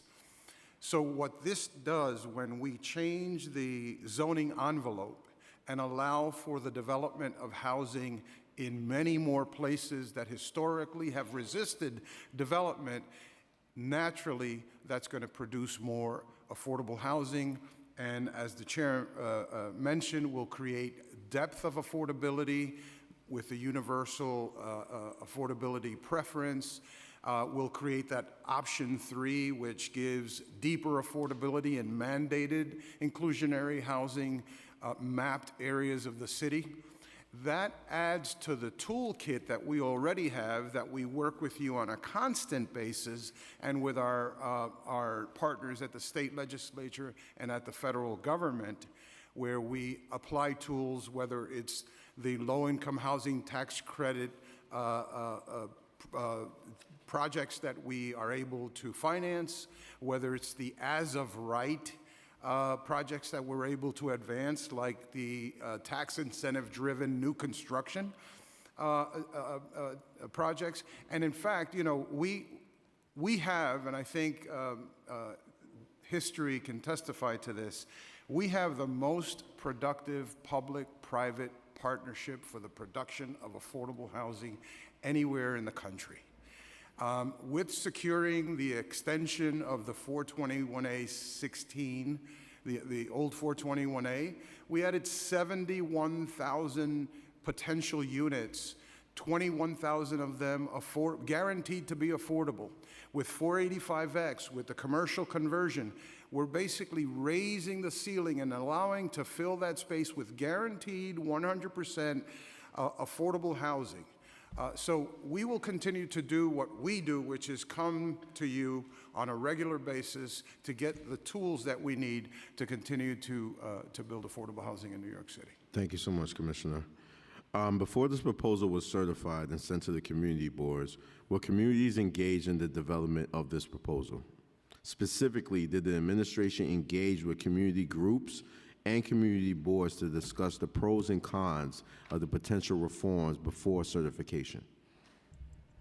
We did, yes. And in fact, we started the conversation publicly in the summer of 2022 to give a sense as to where we were heading, and noting that the engagement on the substance of this proposal, you know, went even years before. It wasn't called City of Yes for Housing Opportunity at the time, but it was really the principles that gave rise to our own city fair housing report. But yes, we spent a good year and a half talking to community groups, stakeholders, interested parties, council members as we shaped the proposal. Then we continued to do that once we put it out live into the world, even before certification. So yes, the short answer is yes. Well, a lot of community boards feel like they did not have a say-so within this proposal, so I would love to hear which community boards you guys did engage with. We engaged all of them. By the way, Mr. Chairman, I think it's important to note that, you know, we went to 175 community board meetings of the 59 community boards. If a community board felt that we did not engage with them, I can assure you it was not for a lack of effort on the part of the Department of City Planning. We really took that role very seriously, and as you can see from the way that we have tried, and I hope you see from the way that we have presented the materials here, from creating an illustrated guide, to annotating the zoning text, to doing 10 public town hall meetings, to having that number of community board engagements with the 59 community boards, to sending the text to them earlier than is required by the charter. We know it's a big and complicated proposal. The charter defines how we're supposed to do it within the four corners, but we went so far and above one-pager explanations for every component part that was meaningful of this proposal. We went and did, if we could think of it, we did it as a way to try to engage community boards. So I don't really know what to say about that. Thank you, Chair. It seems to me that resolving the housing crisis of our constituents are facing is a real hard challenge and one that requires input from a broad base of residents and experts. Did the administration form working groups with residents, local electeds, and local and national experts to brainstorm ideas as well? This proposal has been in formation for so long and really being born out of our Where We Live report. The short answer is there has been an extraordinary amount of time, energy, community engagement to shape this proposal. The specific answer to your question as to a working group, I will have to go back and ask what was done prior to our launch. It's very possible, but we did years of engagement to help put this thing together. Thank you. Some communities have raised concerns that this proposal will undermine carefully crafted neighborhood-based zoning that represents the product of years of close community engagement during prior administrations. Can you discuss how this proposal would affect special districts and how DCP approached neighborhood contexts? Yes, thank you. It's a really important question about neighborhood context. Special districts are easier to answer in that special districts stay in place. Only marginal changes that would adjust an FAR here or there to be in alignment with universal affordability preference is the primary change there. But as it relates to community character, it was central to the way that we approached this challenge, the city's housing crisis and a 1.41% vacancy rate, and a need to have a citywide solution to respect neighborhood character. And that's why we defined so specifically the sites that would be eligible for new development, whether that is on a 5,000 square foot lot on a wide street or on the short end of a block within a half mile of a transit, or specifically in an area which is zoned for commercial character or with a commercial overlay already, or in a family's own lot at their own choice, obviously not a mandate, but an opportunity for them. Adjusting the size of those buildings based on the existing community, existing zoning districts. By way of example, a 3-story apartment building, which is what you might get in the lower density areas near transit, is a 35-foot height cap, 35 feet. Many single-family homes are 30 feet in height. So we tried to match the character of our existing neighborhoods as a way to be respectful to neighborhoods around the city. Does DCP still continue to see an important role for neighborhood planning in the NYC? Absolutely. In fact, I should have made the point earlier that this proposal, while creating less than 1 unit per acre in this plan, contrasts with our neighborhood plans where we deliver a lot more housing, right? Neighborhood plans are critical for our ability to deliver housing to New Yorkers. Just to contrast, less than one unit per acre. You all recently passed the Bronx Metro North Plan, 47 units per acre. So less than 1 unit versus 47 units. That's the sort of thing that a neighborhood plan enables. And why does it enable it? Well, because we're focusing on all of the nuts and bolts of a specific area, thinking about the infrastructure improvements. We're thinking about the specific amount of housing to be created. We're thinking about the existing context in a way that we know with a great deal of certainty that we are changing rules in a material way in that area. And so that's key. And I will note that we are enjoying great processes right now with Councilmember Hudson on the Atlantic Avenue mixed-use plan. We're working with the Speaker, Councilmember Williams and others on Jamaica, Councilmember Wan on Long Island City, and of course Councilmember Botcher and Powers in our Midtown South mixed-use plan. All underway, all really important for our ability to create housing, and all will continue. This is in contrast to our neighborhood plans. By doing this in a way that is diffuse and less than 1 unit per acre, that is a little bit more housing in every neighborhood. Neighborhood plans are specific desire to focus and change rules to enable something to happen right there. In addition to providing housing, ADUs have the intended benefit of bringing in extra income for existing homeowners. However, we all know that the cost of building out an ADU or bringing an existing ADU into compliance is very expensive and possibly cost prohibitive. What programs does the administration have in mind to help homeowners afford these expenses and also to help navigate the building and compliance process? So let's, first things first here, I think we need to create the opportunity. There is no opportunity today in zoning, and you are correct to say that it is expensive. In many cases, it will not work for a homeowner. They may have absolutely no interest in it. In fact, 95% of single or two-family homeowners are not going to take advantage of this. So that's the overwhelming majority. So for the 5% that do take advantage, it will be meaningful to them. It will be meaningful to them to generate some income off of their own property, to help them pay for their own mortgage, pay for some college tuition bills, build family wealth. These are good things. New York City homeowners should have this opportunity. We want them to have the opportunity. And I'll turn to Commissioner Carrion about programs that might be associated with making it easier. But the first thing we need to do here is make it possible. Thank you, Chair.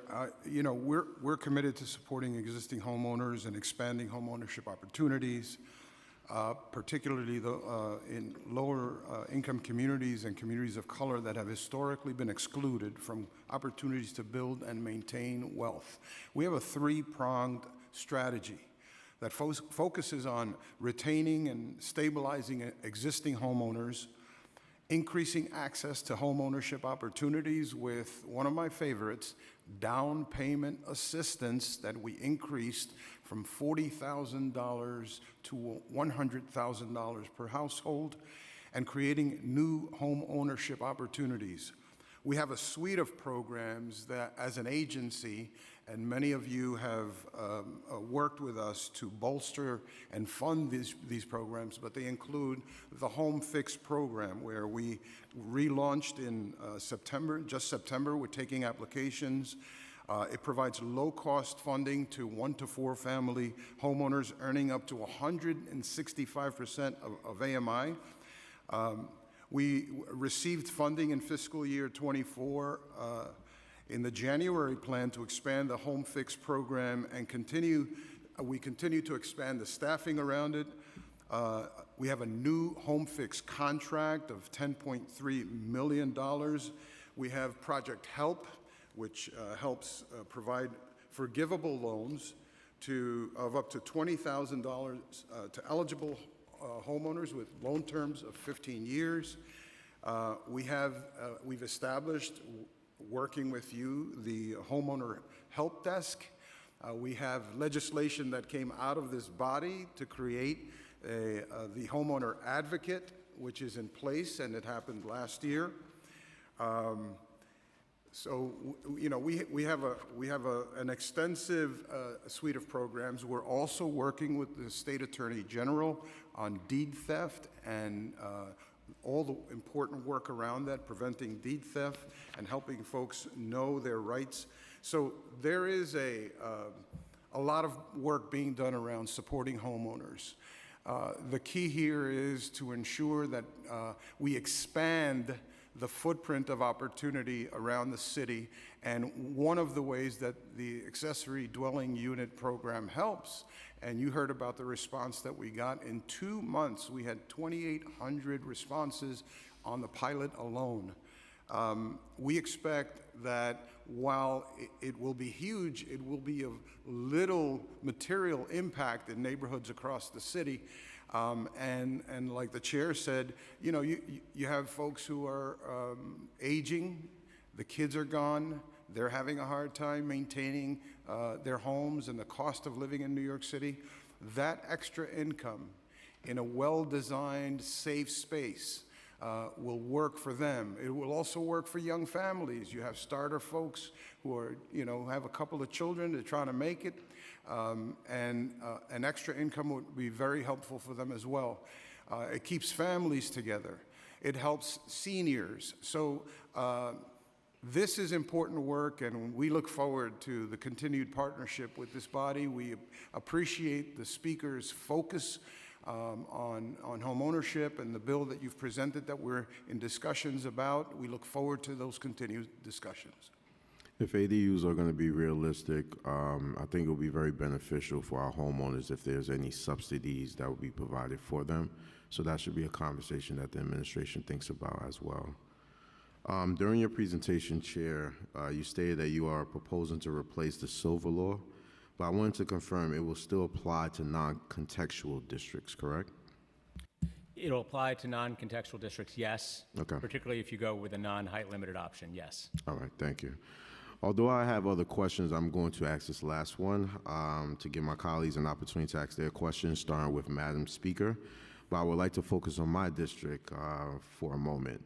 We clearly have an infrastructure issue when it comes to stormwater.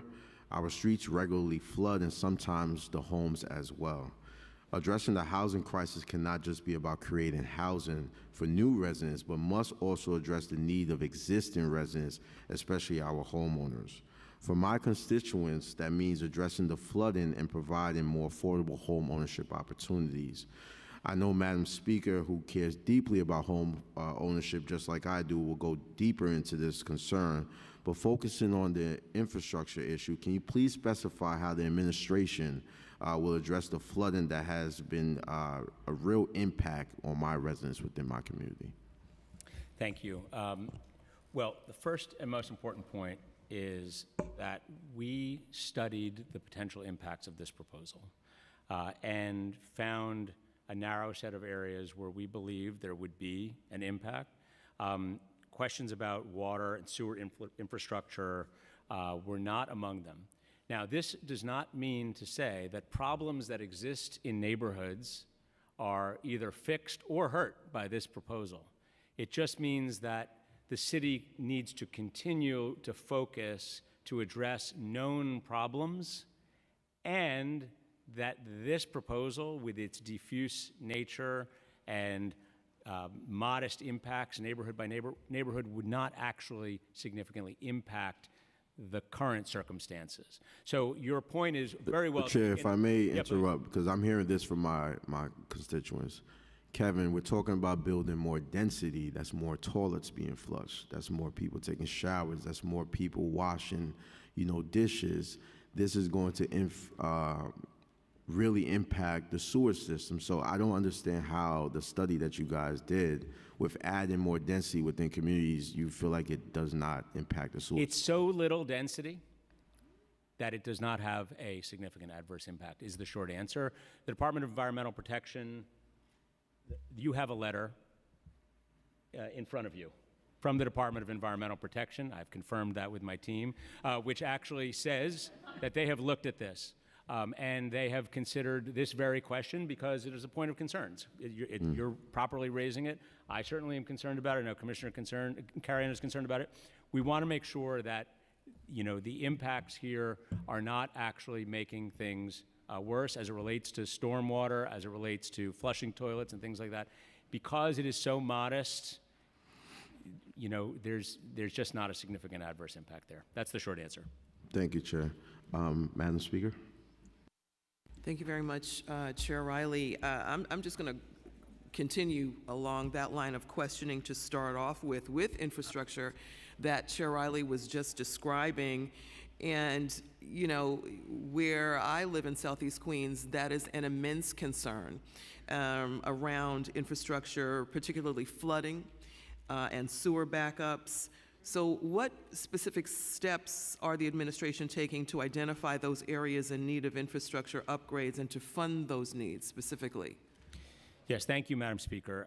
Well, DEP is constantly assessing needs through its own 10-year capital plan, which includes a $20.1 billion amount maintaining state of good repair and improving the system in terms of water pollution control, water mains, sources, treatment, sewers, water supply, the works. They were a close partner with us on this plan, and If this is approved, will incorporate our own environmental impact statement analysis into their ongoing capital planning work. And I will note that by looking at changes in a citywide fashion, we do enable our capital agencies to think more globally about potential impacts and opportunities for investments. So the short answer is DEP's capital planning process is the way for us to address existing known problems like the one that you just described in your neck of the woods, as well as other problems that exist elsewhere. All right, so you just addressed my what if around DEP, and they're not the end-all, be-all as far as studies are concerned. So thank you for addressing my what if before I got there. Okay. Let's talk about home ownership a little bit. The City of Yes is about removing zoning barriers to new housing construction. However, in recent years, new housing construction citywide has been overwhelmingly rental housing with very few opportunities for working and middle-class home ownership. This conversation has become very extensive because it's very noticeable that we don't talk enough about home ownership in the overall discussion when it comes to affordable housing and other things. But you indicated that this proposal would make home ownership units easier to provide, but zoning alone, as we all know, is not going to create more affordable home ownership. So what exactly is the administration doing beyond the zoning resolution to better balance rental housing and home ownership opportunities in new construction? We just spoke about this in my bill proposal around home ownership and building home ownership with HPD. And in my estimation, there wasn't really too much of a balance established. So what can you offer? Thank you, Madam Speaker. I will start about how it's affected by the zoning proposal itself, and then I'm going to turn to Commissioner Carrion to talk about what else is underway or possible. The first point I would make here is that downzonings that took place in New York City under the Bloomberg administration significantly decreased opportunities for home ownership. This reverses that. This is a citywide text amendment that will enable home ownership in a variety of ways.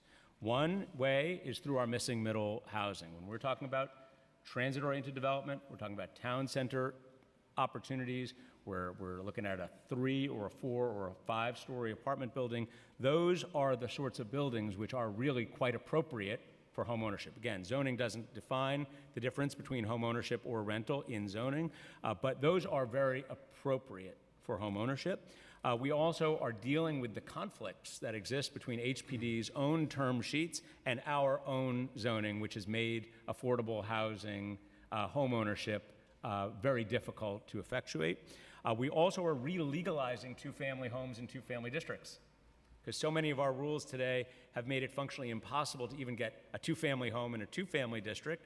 That's another home ownership opportunity if we actually can allow for that two-family home to exist.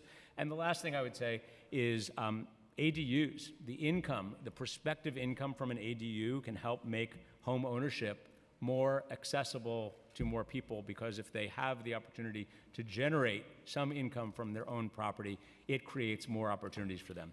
That's in the four corners of the zoning. Now I'm going to have Commissioner Carrion talk to you about the rest. Thank you, Dan. Madam Speaker, you know, I mentioned our three-pronged strategy about retaining and stabilizing existing homeowners, which I think is absolutely critical, because, you know, we saw over a 10 to 15-year period the flight of many moderate income and middle income black families that left New York, at least 200,000 of them, because they couldn't hold on to their homes. They were homeowners that left to other parts of the country. We don't want to see that continue, so a lot of our work has to do with ensuring that we support existing homeowners. ADU hits the sweet spot there. In addition to that, I mentioned creating new opportunities for home ownership. Our down payment assistance program is the door to home ownership for many, many families where it's out of reach. They simply don't have the savings, the closing costs necessary. They do have the family income once they get in, and so we open that door.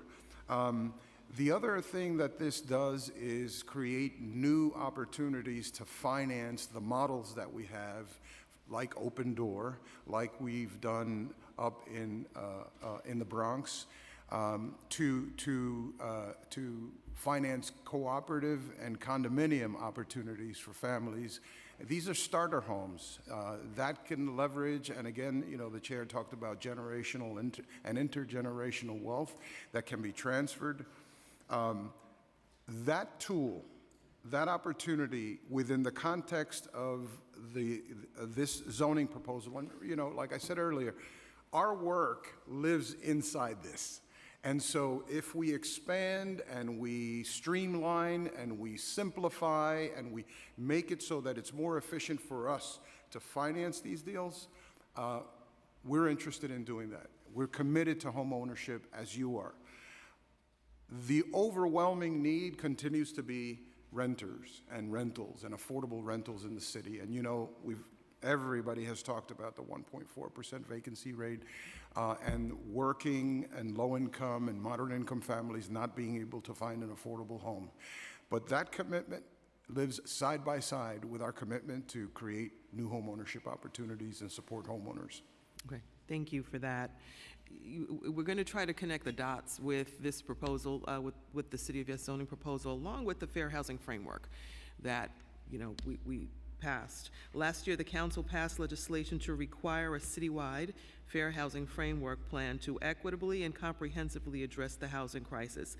The legislation requires city agencies to identify housing production targets for total housing units, affordable housing units, housing serving formerly homeless households, and affordable housing preservation based on a detailed analysis of the city's needs and planning criteria, including displacement risk, access to transit and infrastructure, and climate change vulnerability. The Fair Housing Framework will be released in two parts in 2025 and 2026. How do the City of Yes zoning reform proposals fit into the Fair Housing Framework approach of planning for housing growth and equity? And we know, because when we put this together, again, my thought was every district be responsible for something. So how does the City of Yes, how do those proposals fit into the FHF approach? Thank you for the question. I think it fits perfectly in with this approach because the council has said that we need to enable a little bit more housing in every neighborhood. And we are proposing to do just that. We've never before, as a city, embarked upon a proposal that opens the door citywide to allow for a little bit of housing everywhere. But we also know that this is hard. It's complicated. It's challenging for communities that have seen no housing production over many years to even consider saying yes, where it means some amount, even if it is modest or incremental amount of change. So we propose to do this in a way that we think is extremely respectful of communities around the city, modest multifamily apartment buildings, opportunities for homeowners. We think that this is a way for us to open that door respectfully. So we appreciate very much your leadership, the council's leadership on the Fair Housing Framework, where we will be setting targets, numbers, ascribing specific details district by district. And my hope is that by passing City of Yes for housing opportunity, if the council sees fit to do that, that we will enable some opportunities to actually exist in all neighborhoods around the city. Today, many neighborhoods are functionally closed off.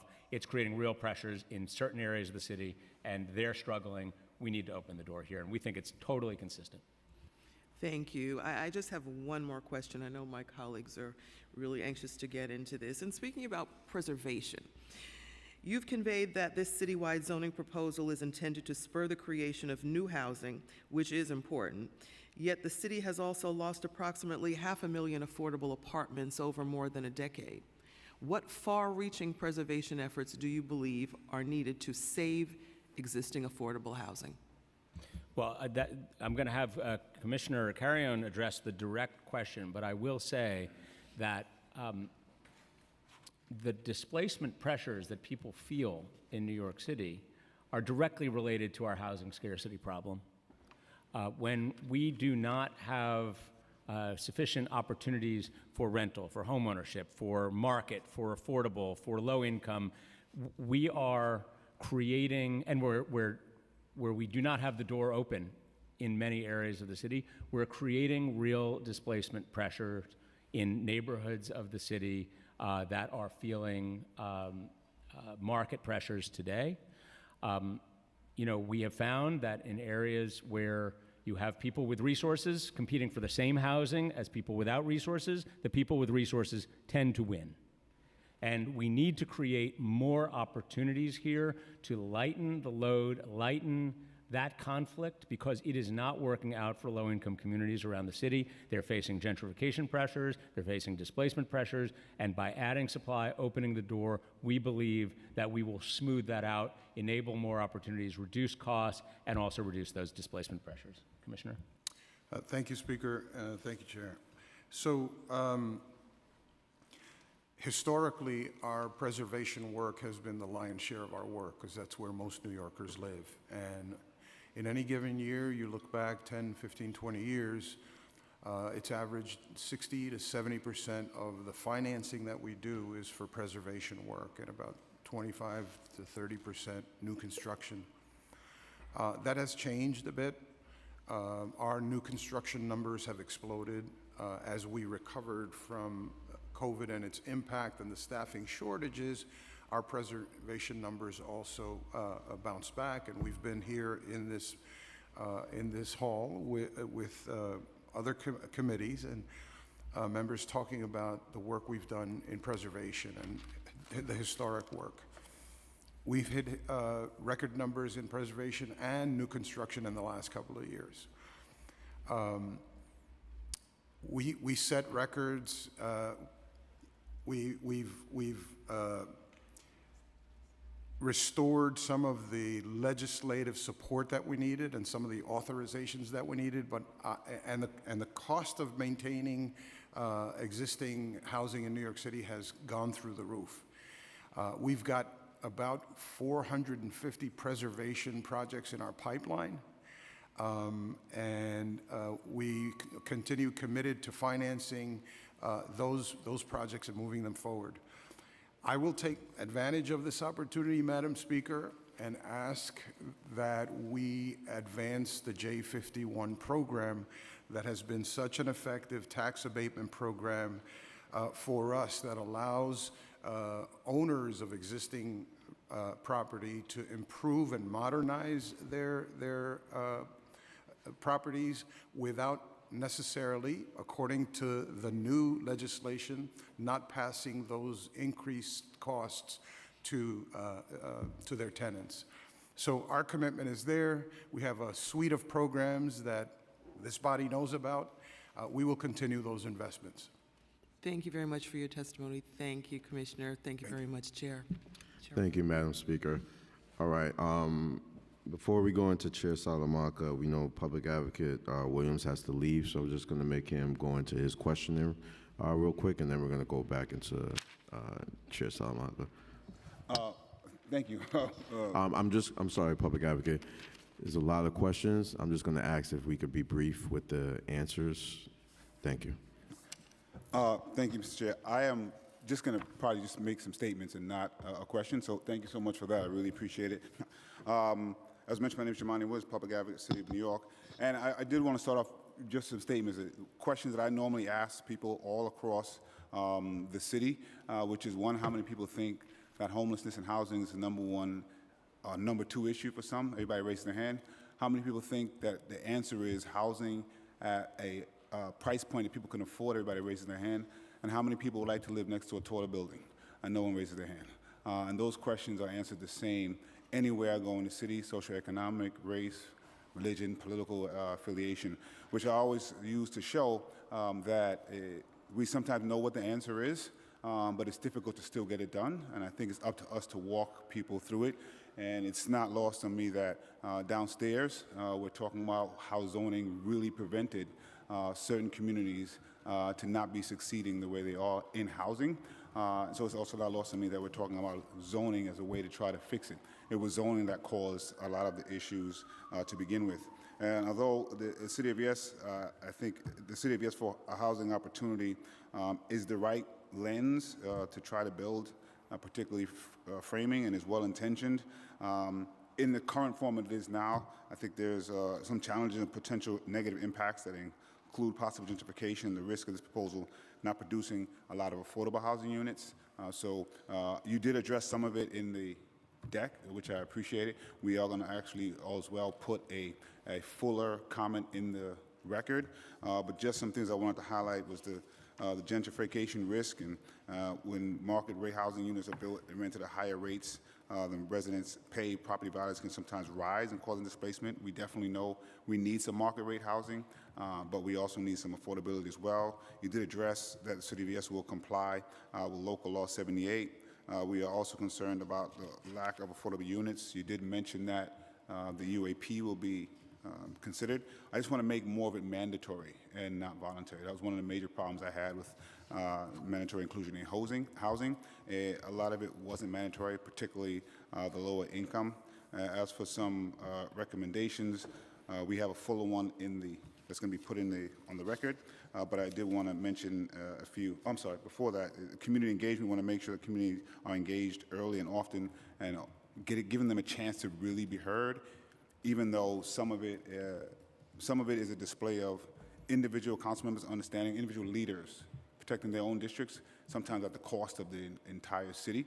But we do want to make sure folks are heard. We want to make sure there's sustainable design. We want to make sure that faith-based development is able to occur. We want to, as I mentioned, the affordability guarantee, tenant protections, infrastructure investments that I heard the chair speak about. I'm still trying to figure out, even though it's modest, why that means there won't be more people flushing or more showers in certain areas. It still seems to me that might be a thing we want to speak about. You did talk about removing the parking mandates, which I'm glad you explained here, but I want to hear more about, because I know there are some areas that definitely need the parking, and we may want to talk about some municipal parking places or something, because every place doesn't have the type of access to parking that folks would have. And lastly, I really want to make sure that the public sees the City Council, what they're doing here, which is really important, really taking the feedback that folks have been hearing, really having an opportunity to hopefully adjust the City of Yes plan right now to address as many as the concerns that we've heard on the trail, and will continue to hear because people are really, really concerned. I know if we looked the way we did 100 years ago, we would not be here now. We were able to look this way because of building up and our subway system. And if we look the same way we do in 100 years, we would have failed our children's children. It's just no way around it. So we have to do this. We have to do it correctly. But I like the way you put it there. We don't need to have neighborhood extinction events for this to occur.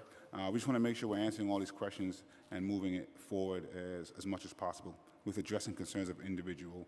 The way I used to put it is if we can maybe preserve some of the fabric of the neighborhood, we can ask the neighborhood in other places to give up some density, but we do want to make sure that they're giving it up, they're actually getting back the housing that the city needs. And so that's it for me, Mr. Chair. I really appreciate it. Thank you so much, and let's do what we need to do for the people who need the most assistance. Thank you. Thank you, Public Advocate. You want to respond, Chair, or? There were a lot of points in there. I think I'll probably, why don't we let Just say, to your point from before, we'll let follow Giovanni up have with the him. last word on that, and I'm sure we'll cover all of those topics. No problem. I Works for me. appreciate Thank you. And congratulations, Liberty. Yes. Congratulations to Liberty. Thank you. Chair Salamanca. Thank you, Mr. Chair. Mr. Chair, thank you, and Commissioner. So my first line of question has to do with the fair share of affordability throughout the city.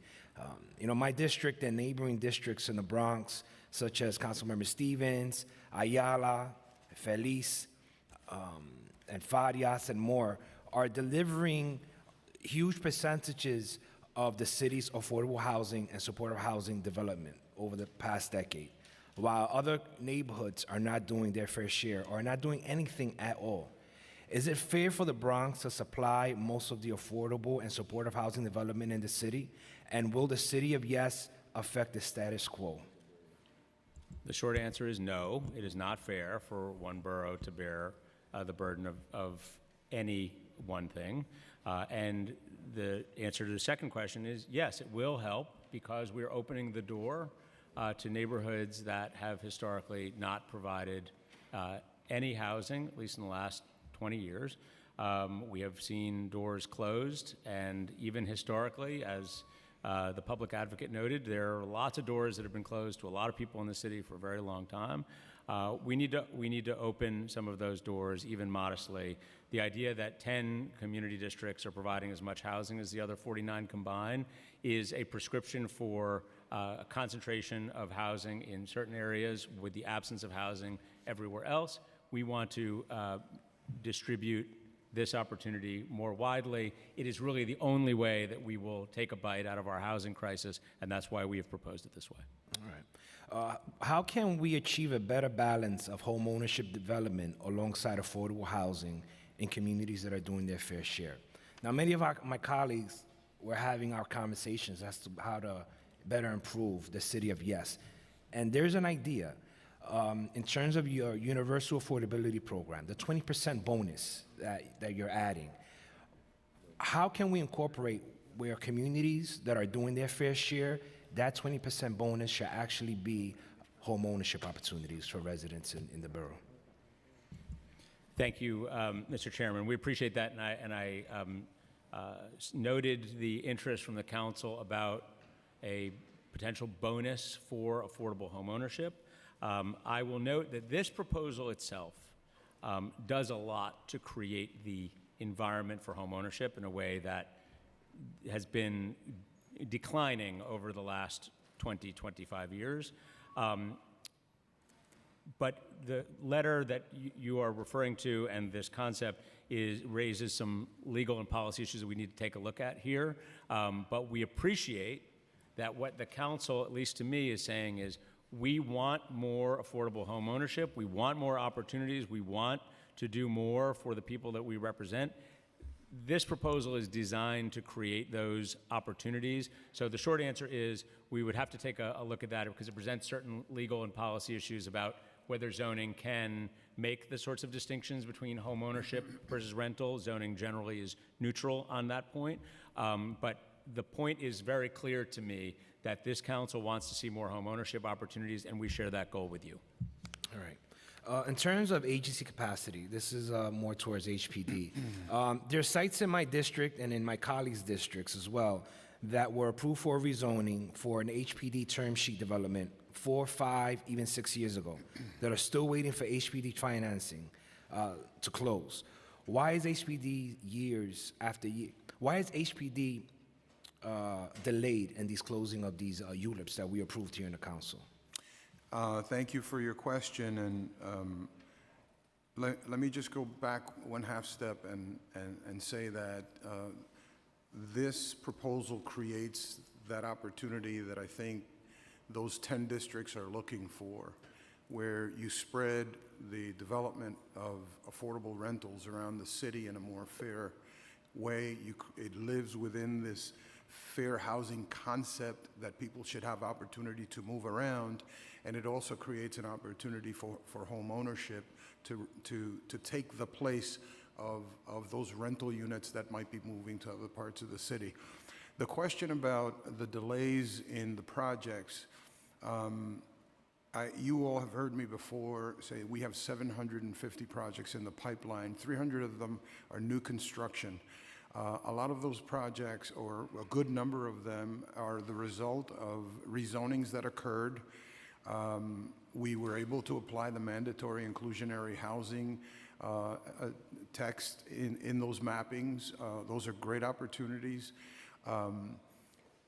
These are complicated projects in a crowded field of projects supported by a huge mix of financing mechanisms that include all of the things that you are all familiar with, low-income housing tax credits and city subsidy.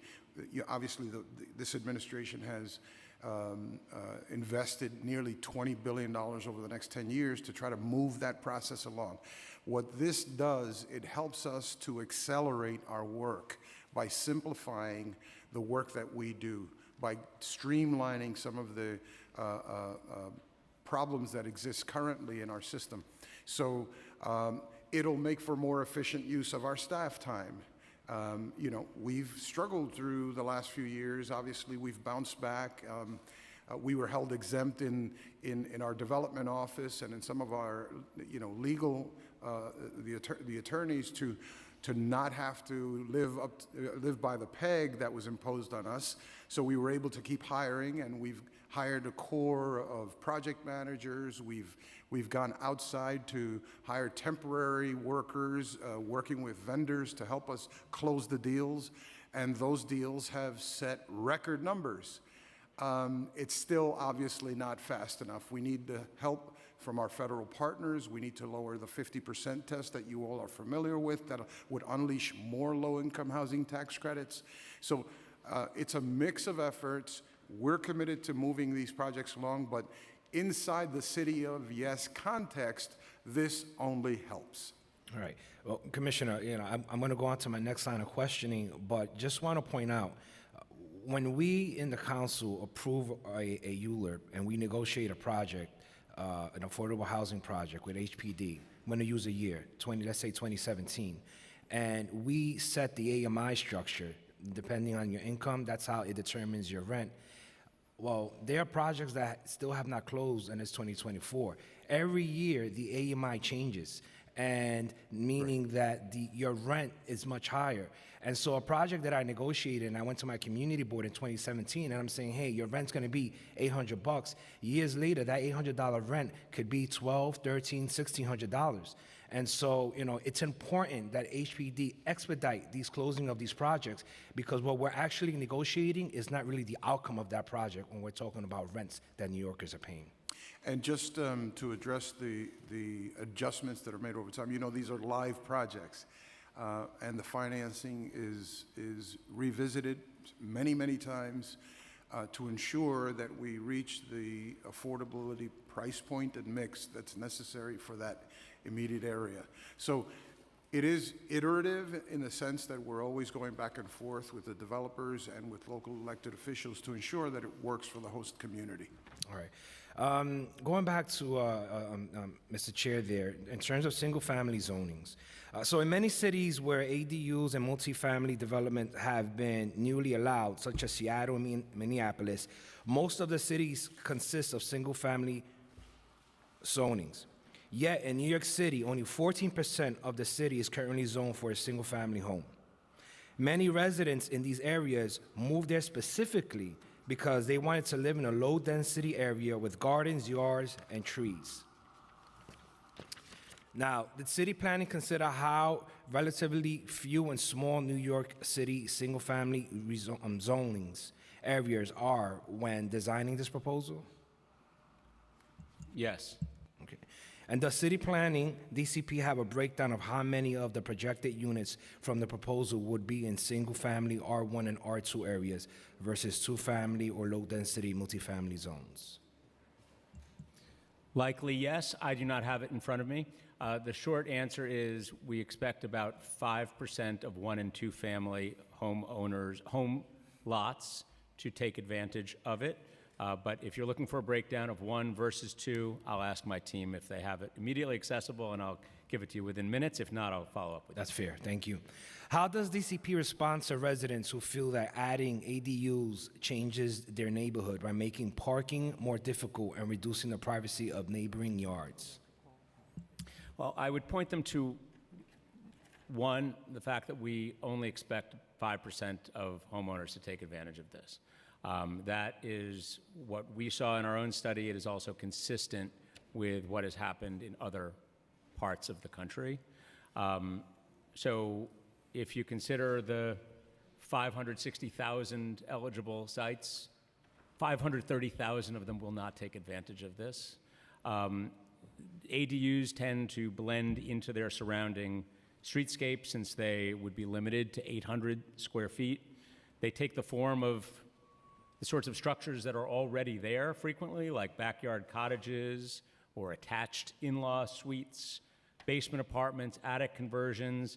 Many of that stuff is buildings that already exist. As it relates to parking, many would-be residents of ADUs are either already living in the primary residence, in which case their cars are already there in the neighborhood if they have one, or as we have seen with ADUs in other places, they're less likely to drive at all. All right, thank you. Let's talk a little bit about the misconception of the City of Yes, if we can. This proposal is highly technical and complicated, and many important details are being lost or misunderstood by the public. Will the City of Yes allow huge apartment buildings to be built next to single-family homes? And can you simplify and recap once more in what conditions a multifamily development will be allowed in a 1 to 2 family neighborhood? Thank you for the question. I think it's really important here to note that the existence of a tall multifamily building, to me, doesn't exist in this proposal. The absolute maximum building height that could be enabled in a low-density district, in the highest density of low-density districts, is 55 feet. That's the max. In other places, it would be 45 feet. In other places, it would be 35 feet. So 55 feet let's just accept the absolute maximum. That would be only eligible in transit-oriented development, where you are a half mile from transit and you're on a specific lot size, 5,000 square feet, and on either on a wide street or the short end of a block. So you have to very specifically qualify for that there. Or you're on a commercial strip. So to me, it is very important to note that this is a limited opportunity which opens the door and fits very well into existing neighborhoods. And the big point here, 14,693 buildings, multifamily buildings, exist in our 1 and 2 family districts today in New York City. 14,693. They are in all neighborhoods. On my slides, you saw they're well recognized and well embraced. They are just functionally not possible today because of all of our existing zoning rules. So I very much appreciate the opportunity to clarify the distinction here. It's modest multifamily, and at the very, very biggest, 55 feet in height. Does the City of Yes for housing opportunities allow residential development in manufacturing zones or anywhere else where residential is not allowed to be built today? No, it does not. Okay, good, thank you. All right, my last line of question has to do with parking. I know it's been asked, but DCP says that the City of Yes is not a one-size-fits-all.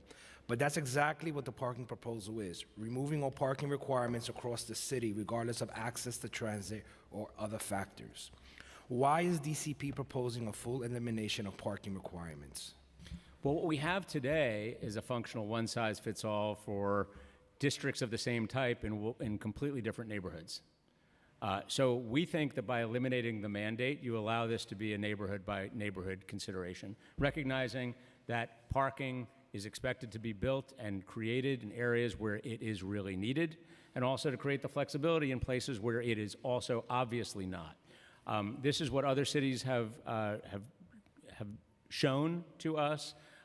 We have seen it with our own eyes in New York City as it relates to waivers from parking requirements and opportunities to go well above and beyond existing minimums.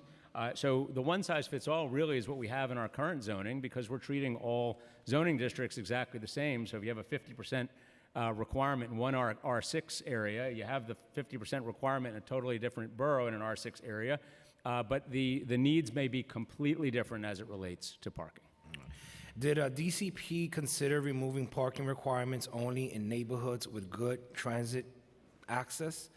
Or isn't it important to keep provisions of parking in neighborhoods where transit is poor and residents depend on cars to travel? We considered it and concluded that the opportunity to create parking well protects the need for parking in New York City, and we fully expect that in transit deserts or places where a new development absolutely must provide parking, or else that development is out of luck unmarketable, it will continue to be provided.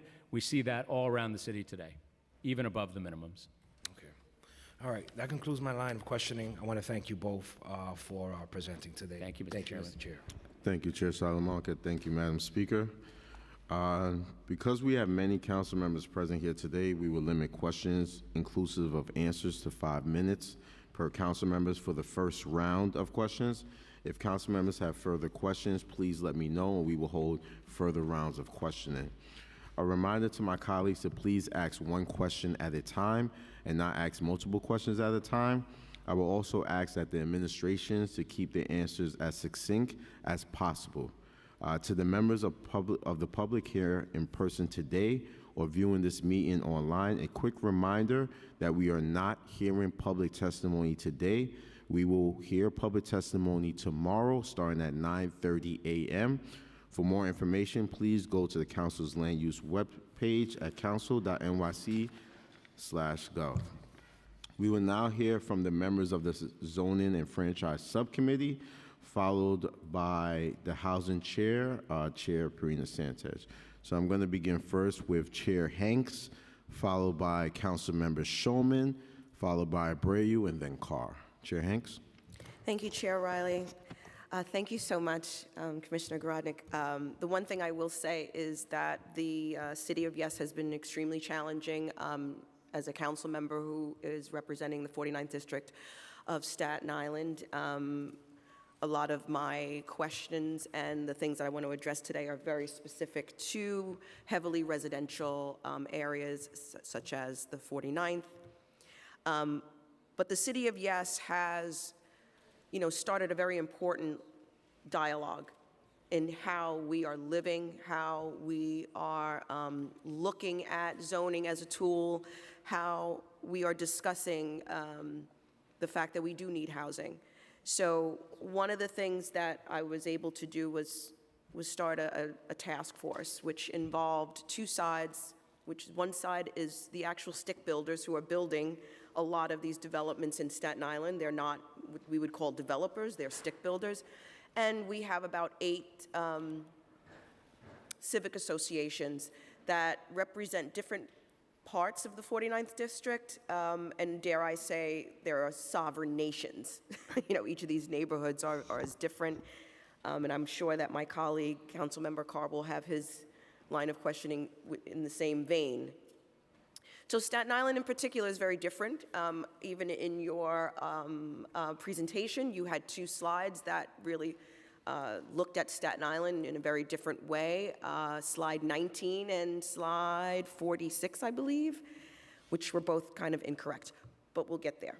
So my first line of questioning is, how has the Department of City Planning and the administration focused on districts that are heavily residential? So I represent almost 43% of Black and brown homeowners, okay? So the homeowners, we do not have the same transit situation that everyone else does, which you will clearly see in slide 19. So when we look at transit, my first question is, when we look at transit-oriented development, which is great, in my district it only covers 3 neighborhoods, but it leaves out 75% of the borough. And so my first question is, how are we really delving into not only borough by borough or district by district, but neighborhood by neighborhood to make sure that we're actually getting it done, that we are creating the housing that we want, that each borough, each district is doing their part? Thank you for the question, and I think that slide 19 really tells the story as it relates to what we were intending and how we shaped the proposal as it relates to Staten Island and also to other low-density areas within the greater transit zone. Specifically, you see on the Staten Island slide, you see a couple of areas which are eligible for this opportunity based on their proximity to Staten Island Rail, and it is an important part of this proposal for us to make it an opportunity where you're close, but where you're not, we don't do it. So you can see a lot of the borough is not included in transit-oriented development because there's a lot of the borough that is not within a half mile of that rail. And I think that it really tells the story very clearly on slide 19 as to what we were attempting to do and how it would directly affect and create opportunities in Staten Island. Thank you so much. It leads me to my second question, which is, don't you think that the blanket approach doesn't really work here because many of the communities of color, many of the communities that absolutely need, well, let me go back. The fact that Staten Island is one of the only boroughs that is giving, I would say, a fraction of affordable housing. We are not doing our part. So I think where my line of questioning is leading is that maybe we need to kind of look at this again and focus and use a scalpel as opposed to a hammer when it comes to trying to get done the things that the city of Yes is stating that it wants to do. It does not do this here in Staten Island. How do we, before we vote on this, make that change? Well, I appreciate the point that you believe that Staten Island is not doing its part as it relates to affordable housing creation. I would only respond by saying that we would like to enable some amount of housing creation on Staten Island.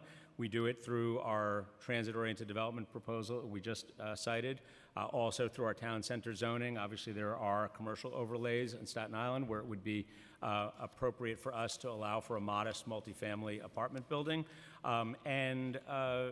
Yes, the flavor of every neighborhood should be part of the solution to our housing crisis. We think that your points are good ones. I would just note that rather than it being a blanket approach, we actually think that we've gotten the scalpel here, which is why you see the maps the way they are and why you see certain areas of Staten Island affected in different ways because of their access to transit. But we really do appreciate your point about production. Chair Hanks, if I could call you for the second round, if you have more questions. Thank you. Next, I'm going to mix up a little. I'm sorry. Councilmember Brewer, you could go, and then followed by Councilmember Shulman. Thank you very much. I have to be Kamala Harris and debate a Trump person in a few minutes, so that's why I have to go fast. Transit-oriented development, that very supportive. When you have that, you want to have less parking, you want to have taller buildings. But wouldn't that mean that there could be some incentivizing of tearing buildings down in high-density areas? Transit-oriented development would not apply in the medium and high-density areas. It only applies to R1 to R5. Okay. Number two, this is a funny question, but when you have driveways with fancy buildings, I don't like driveways with fancy buildings. I think that the driveway should not be there. Can we eliminate them because we are also focused on having less cars? I appreciate this point very much, Council Member, and we should talk about it further. It is not something that is, in this proposal. I know that. But we should talk to you about this further. The Porte Cochere, I know, is a favorite of yours. So. Thank you very much. On financing, because this is a great plan. I know how much work has gone into it zoning-wise, but in terms of building housing, where are the sticky vouchers? Where are the fact that it could be more larger apartments, not fewer studios, we don't want so many studios and one bedrooms. We want family-size apartments. How does this plan help us get there? Well, the most important piece is, number one, by allowing some number of studios and smaller apartments, we are reducing the pressure on family-size units. Because what's happening is you have single people who are doubling, quadrupling, tripling up in family-size units. And we also are allowing for the existence of more buildings that are more suitable for family-size units by reducing some of the limitations on lots themselves to be able to do just that. Okay, I don't agree with that, but I appreciate your answer because I know time is of the essence. With I call them SROs. You got some kind of other name for these buildings that you're calling congregate housing or something? I don't know. Shared housing. They're SROs. So my question is, will the bathroom be in the room or will the bathroom be shared? People will go to a place where there's a shared kitchen, but not a shared bathroom. So there are a lot of components to this that would still need to be written through the housing maintenance code. we're just looking to create the opportunity through zoning with further conversations with you all to come. Okay, and then the other issue is when you are open spacing, if that's a verb. So Lincoln Towers, Park West Village, they don't want that. Is that a place where this open space could involve building buildings? If you're asking about campus I am. infill, I just want to define campus. I got the church. I got no churches with no space. I Yeah. got no schools with no space. so the short answer is there are campuses that exist today which are forced into terrible outcomes as a result of our own zoning, including some results that we have even seen in the 6th Council District, where you have height factor buildings which go way up and beyond what the neighborhood wants to do and also even what developers want to do. This would allow for, in campuses that have development rights, more contextual buildings and not ones that go up into the sky. That was deliberate in the zoning. Today, you force developers to do things that neighborhoods frequently do not like. Okay, so I'm not clear if it would apply to those, but we can discuss that later. The ADUs, would they be in the donut of the brownstones, or would they be eliminated from the donuts of the brownstones? R1 to R5. So if you're talking about your council district, the answer is no. Okay, I could go on, but thank you very much, Mr. Chair. I know others have questions. Don't forget about my driveway. Thank you. Okay, Gail, thank you. Thank you, Councilmember Brewer. Councilmember Shulman, followed by Councilmember Shulman, Thank you. followed by Councilmember Abreu, followed by Councilmember Carr. Hi, Chair Garodnick. Hello. And Commissioner Carrion. So one thing that I want to say is that I echo what Chair Riley, Speaker Adams, Chair Salamanca said about affordable housing, and we are facing an affordability crisis. I don't think anybody disagrees with any of that. That said, so what we're trying to change is the text amendments that were made in the early 1960s of zoning, and that's very important to do. The concern I have is that we're doing this, one, not every neighborhood is the same. Second is that I want to go back to Chair Riley's questions about the community engagement, not on the community board side, so I'm going to put that aside for a minute, but going into, has anybody from the staff or yourself, Chair Garodnick, gone into the neighborhoods that we're talking about and actually talking to the homeowners, talking to people? I know you said you had to go back and check that. We want to get a list of that. So for the committee, I'm a member of the subcommittee, so I would like to know that. My constituents tell me that the first they heard about it was when it came in front of either a civic group or a community board, and so that's not the entire basis of my constituency. And I also want to say that in planning this, because the devil is in the details, and by the way, I want to tell you that I realize how much work went into this and how many years and everything else. But I'm talking to you from the basis of my constituents, and I know there are a lot of things that we need to do. So I also want to say that not only am I a proponent of affordable housing, but I actually brought in the first deeply affordable housing development in my district, District 29 in Queens, when I got elected. So, and that was very important to me. But that said, I'm going to quote, Deputy Mayor Mira Joshi had an op-ed a few days ago about the Cross Bronx Expressway, because as we know, Robert Moses, when he was in his heyday, everybody thought it was a panacea, and he did a lot of good things, but there were a lot of consequences to it. When we change this text amendment, this is going to be a text amendment that's going to go for another 50, maybe 100 years. It's going to be a long time before it gets changed, so we have to do it right. And her quote in the op-ed is that our work starts with the pivotal step he, meaning Robert Moses, never took, which is listening to the constituents and working directly with them. So that's something that I think is very important, and I think that has been a little bit lacking. And I also, I have some questions. One is, have you spoken to emergency services like FIDNY, the fire department sanitation, FIDNY, the police department sanitation, DEP, about the effects of the proposed zoning text amendment. And I'm asking because FIDNY had an open house this past weekend, and I asked if they didn't even know what the city of Yes was in these firehouses. So, and this is something that's going to affect them. So that's one.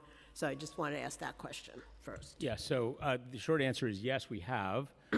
And we'll note that the shadow market of housing in New York City that we have, where people are living in conditions where they should not be living, whether it's in an illegal basement or a garage that is something that is totally off the grid and unrecognized by emergency services, is extremely dangerous for our first responders.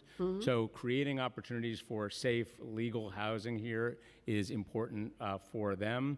And yes, we have been in direct contact with our partner agencies about this. Okay, so that needs to go down to the line personnel that work on stuff, because I did mention what this was to one of the captains, and he said, well, we need to know exactly what's involved, because if we're going to add additional people to a community, all of that, because response time is pretty high these days, and so that's an issue.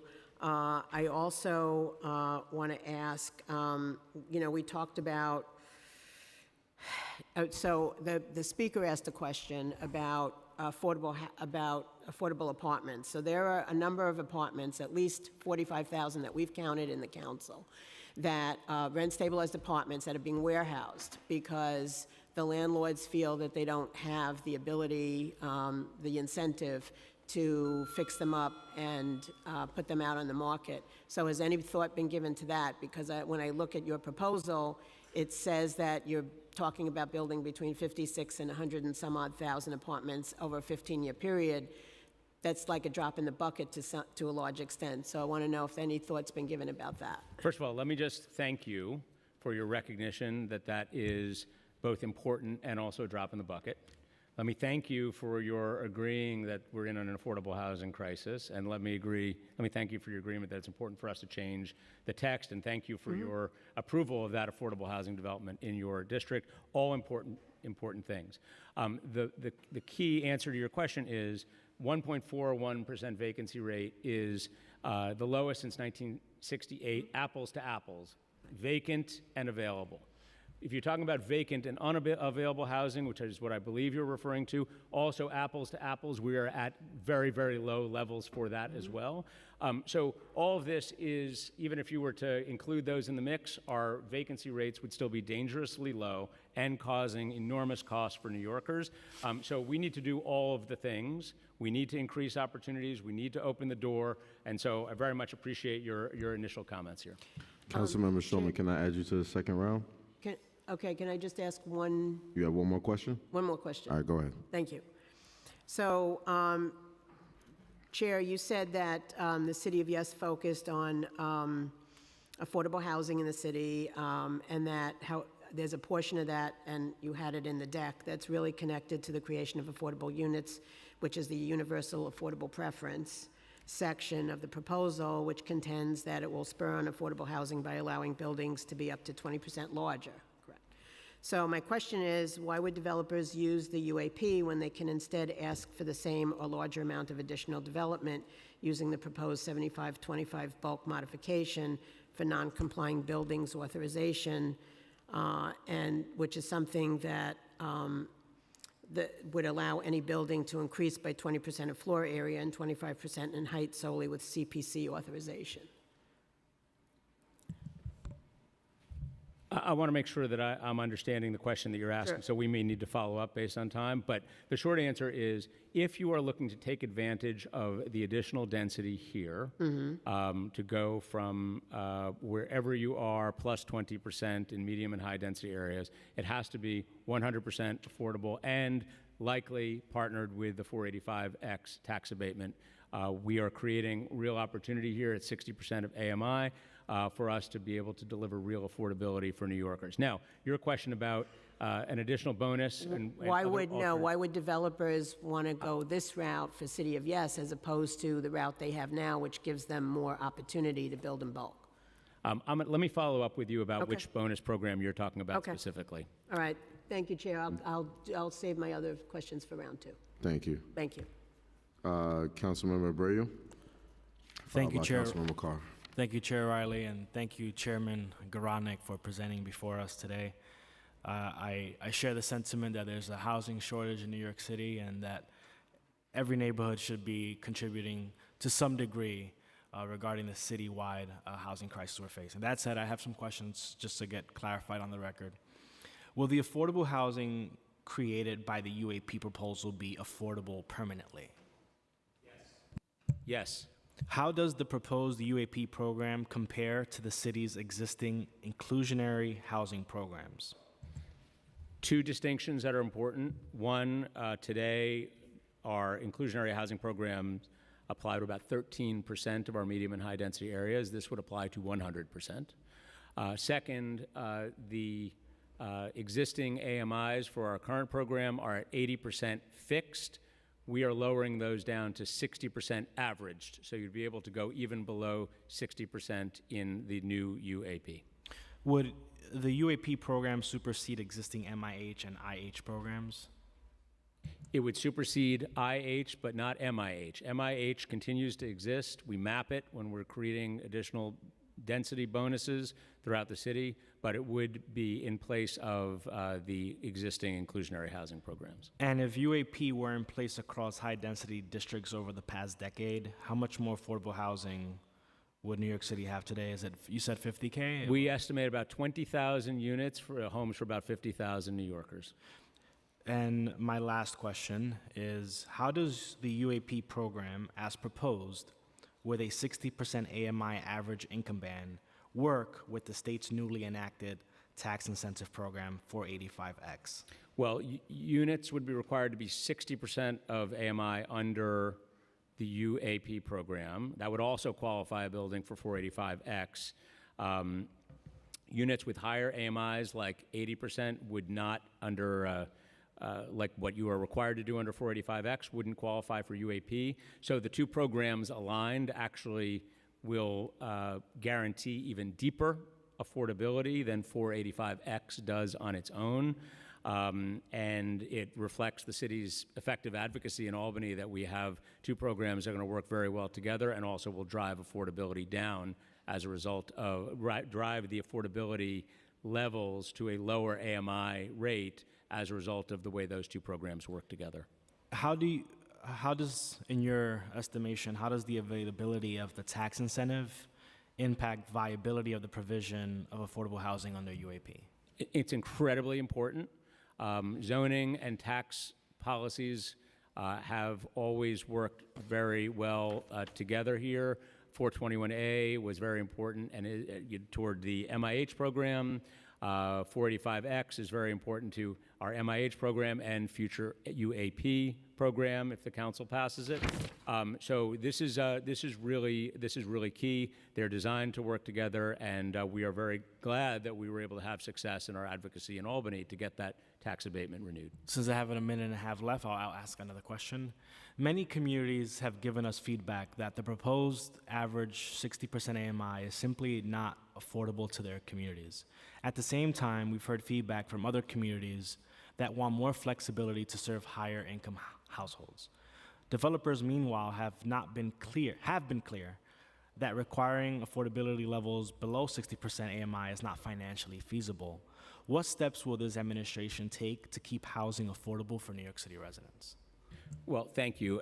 Putting aside the question about 60% and whether it is not affordable enough or too restrictive to get something built, we think that we've hit a good mark there, and particularly with the income averaging element of 60%, we think that we're able to allow a certain amount of minimum flexibility and even to drive affordability lower.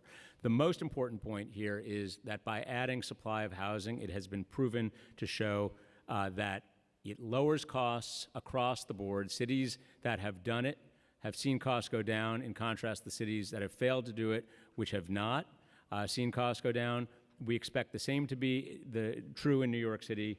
This is an important initiative for us to be able to lower costs for New Yorkers. We have a housing scarcity problem today, and taking a bite out of it this way is a meaningful way for us to drive affordability. So is it fair to say that someone who is under 60% AMI could also be able to benefit from this housing? Yes. Thank you. Thank you. Councilmember Carr, followed by Chair Sanchez. Thank you, Chair Riley. Thank you, Chairman, Commissioner. Good to see you both. One of the more controversial aspects of the plan has been the inclusion of the accessory dwelling units, particularly for one-family zoning in R1, R2 districts. And I think one of the issues I have with it is that it seems to run at cross purposes with your stated goal of making homeownership more affordable. Because what you're going to have when you create de facto two-family occupancy with the possibility of redevelopment of a one-family site with the inclusion of an ADU, you've now drastically increased the sale value of the property, even if the current owner chooses not to do that redevelopment. You yourself are saying maybe only 5% may take advantage of that. So now when the current owner decides they want to put it up for sale, they now think they're selling what is effectively the possibility of a two-family home and making that one family less affordable for a family that would look to buy it in turn. Can you comment on that at all? Well, first of all, I think it's important to note that this is not a mandate on anybody. We are not requiring anybody to do anything with their own property. So if this is something that is beneficial to a homeowner and they wish to add 800 square feet, either in an attic or garage or basement, to the extent that city and state laws comply, we want to create that as an opportunity.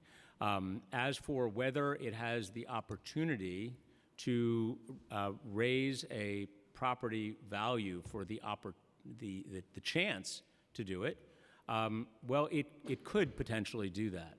That would work, obviously, to the benefit of somebody selling their home. So any homeowners in your district who would like to see their property value increased, that is, potentially something that could happen because you're giving them more flexibility on their own lot.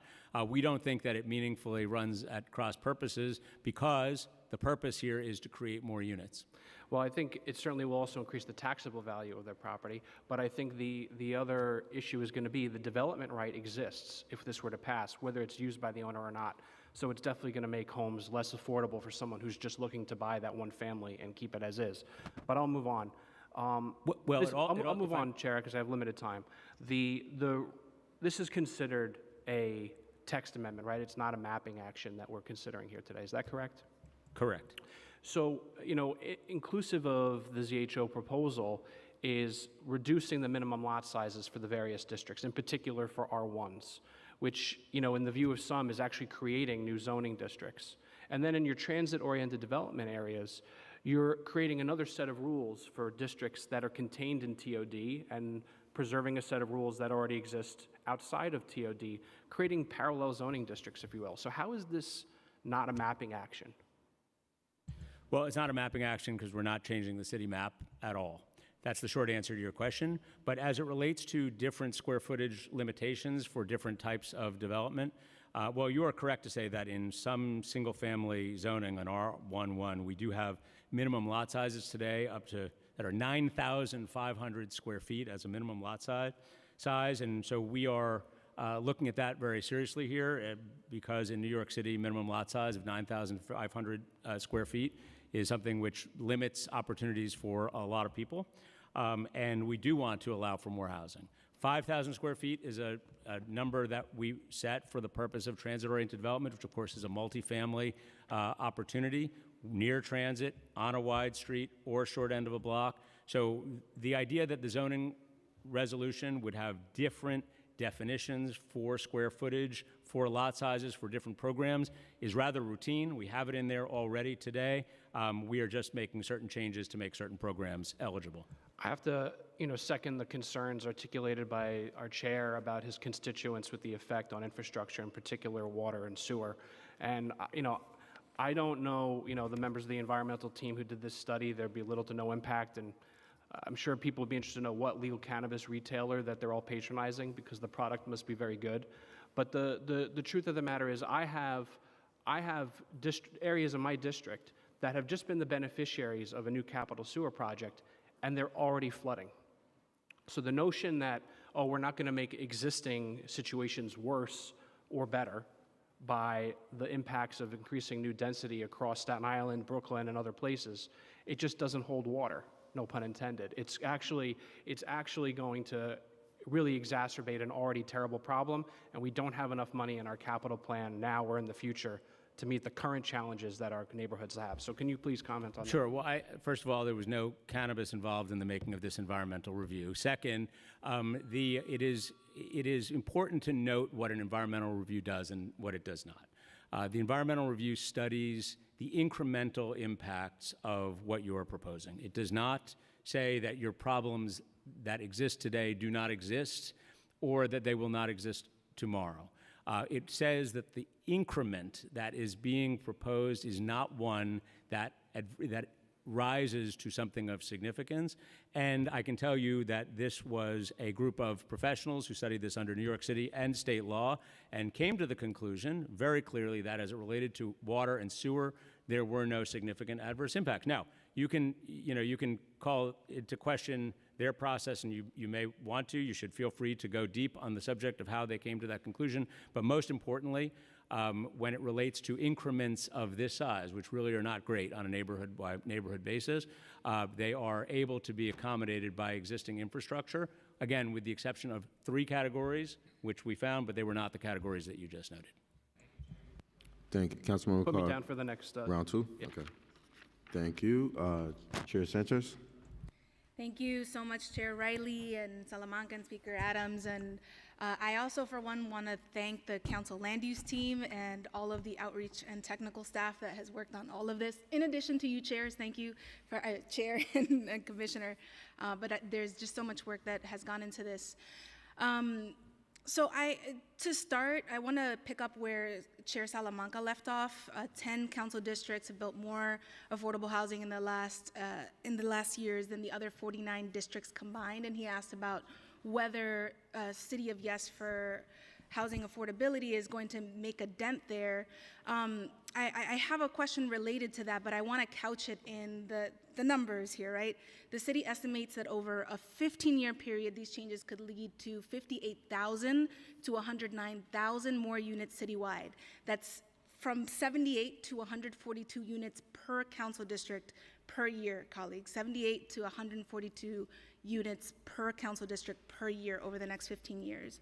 So in this context, and despite concern from certain communities and stakeholders, ZHO really is highlighted for me as a modest proposal citywide, such that we have to be very careful as a council and as we approach final negotiations with the modifications that we're considering. So my question for you, DCP and HPD and administration, are there any sets of modifications that would bring the administration to withdraw the zoning text proposal in the light that you are trying to reach fair housing goals? 10 communities have done a lot of work, and we want to make sure that there's a lot of housing produced through this proposal. Thank you. Well, I appreciate your point. That is important for us to take steps here, and that also this does not solve all of the problems of the world or also all of our housing problems. I will note, however, that it is the biggest effort ever made in the city's history to try to address the challenge of housing scarcity. So we hope that the council will keep this proposal intact. We hope you will evaluate it with the seriousness that the council always does. I know and expect there will be changes, but we'll look forward to working with you and thinking through those with you and thinking about the impacts of those changes as we get closer to a vote.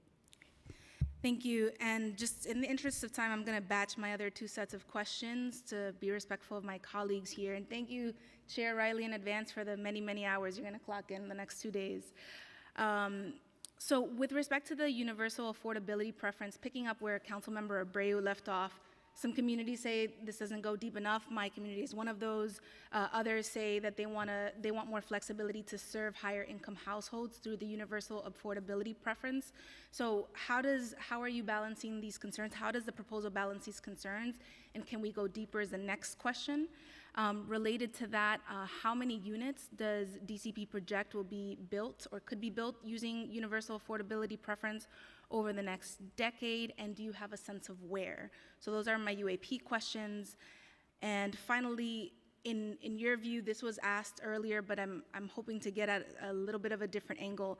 In your view, what are the most effective additional non-zoning policy changes and investments that we can make to quickly deliver, to help deliver real affordability in our communities? Because of course, this is just a zoning proposal, deep affordability, protecting home ownership, protecting tenants from displacement, expanding access to vouchers, investing in neighborhoods. These are all topics that the zoning text amendment is silent on. So what are the steps the administration thinks are the most important in addition to the zoning text? Thank you for that. I mean, I'll turn to Commissioner Carrion for your third question about the most effective non-zoning tools. But in answer to your first two, on 60%, some saying it's too low or too high, the answer to that is we designed this in a way that allowed for flexibility, income averaging, which gives an opportunity for higher and lower. So that was deliberate to be able to address specifically the concern that you are raising. On the numbers, 12 to 30,000 units is the answer, spread across our R6 to R10 districts. And then I'm going to go to you, Commissioner Carrion, for the non-zoning. Thank you. We fought for tax incentives that bolster our partnership with the private sector and give us back affordable housing. We, as an administration, have invested the most amount of capital in history in our city for the next 10-year program. It's nearly $20 billion. On the housing preservation side that maintains affordability, you know, we have the J51 before the body. We're asking and hoping that you would move this quickly because there are a lot of make it or break it situations out there that can use the help of this tax abatement program. And of course, we all need to advocate for our federal government to step in, whether it's increasing rental assistance vouchers to our city and our region, or lowering the 50% test that would allow us to put our low-income housing tax credits on steroids, if you will. So in your opinion, sorry, just a quick follow-up, in your opinion, HPD does not need more staffing and capital in your budget? We are always working to build our capacity, to ensure that we have the resources, obviously the legislative tools, the tax incentive sweeteners that incent investment activity in our city. So we welcome the opportunity to obviously always work with you. We work very closely with OMB so they understand our needs going forward. And we'll continue to do that. Thank you. Thank you. Thank you, Chair. Next, we're going to have Brooks Powers, followed by Rivera, followed by Narcisse, followed by Hanif. Thank you, Chair. And thank you, Chair and Commissioner, for your testimony today. As we confront the housing crisis facing our city, I want to ensure that the solutions we pursue are both comprehensive and equitable for all New Yorkers. In Southeast Queens, homeownership is not just a pathway to housing. It's a pathway to generational wealth and stability for our families.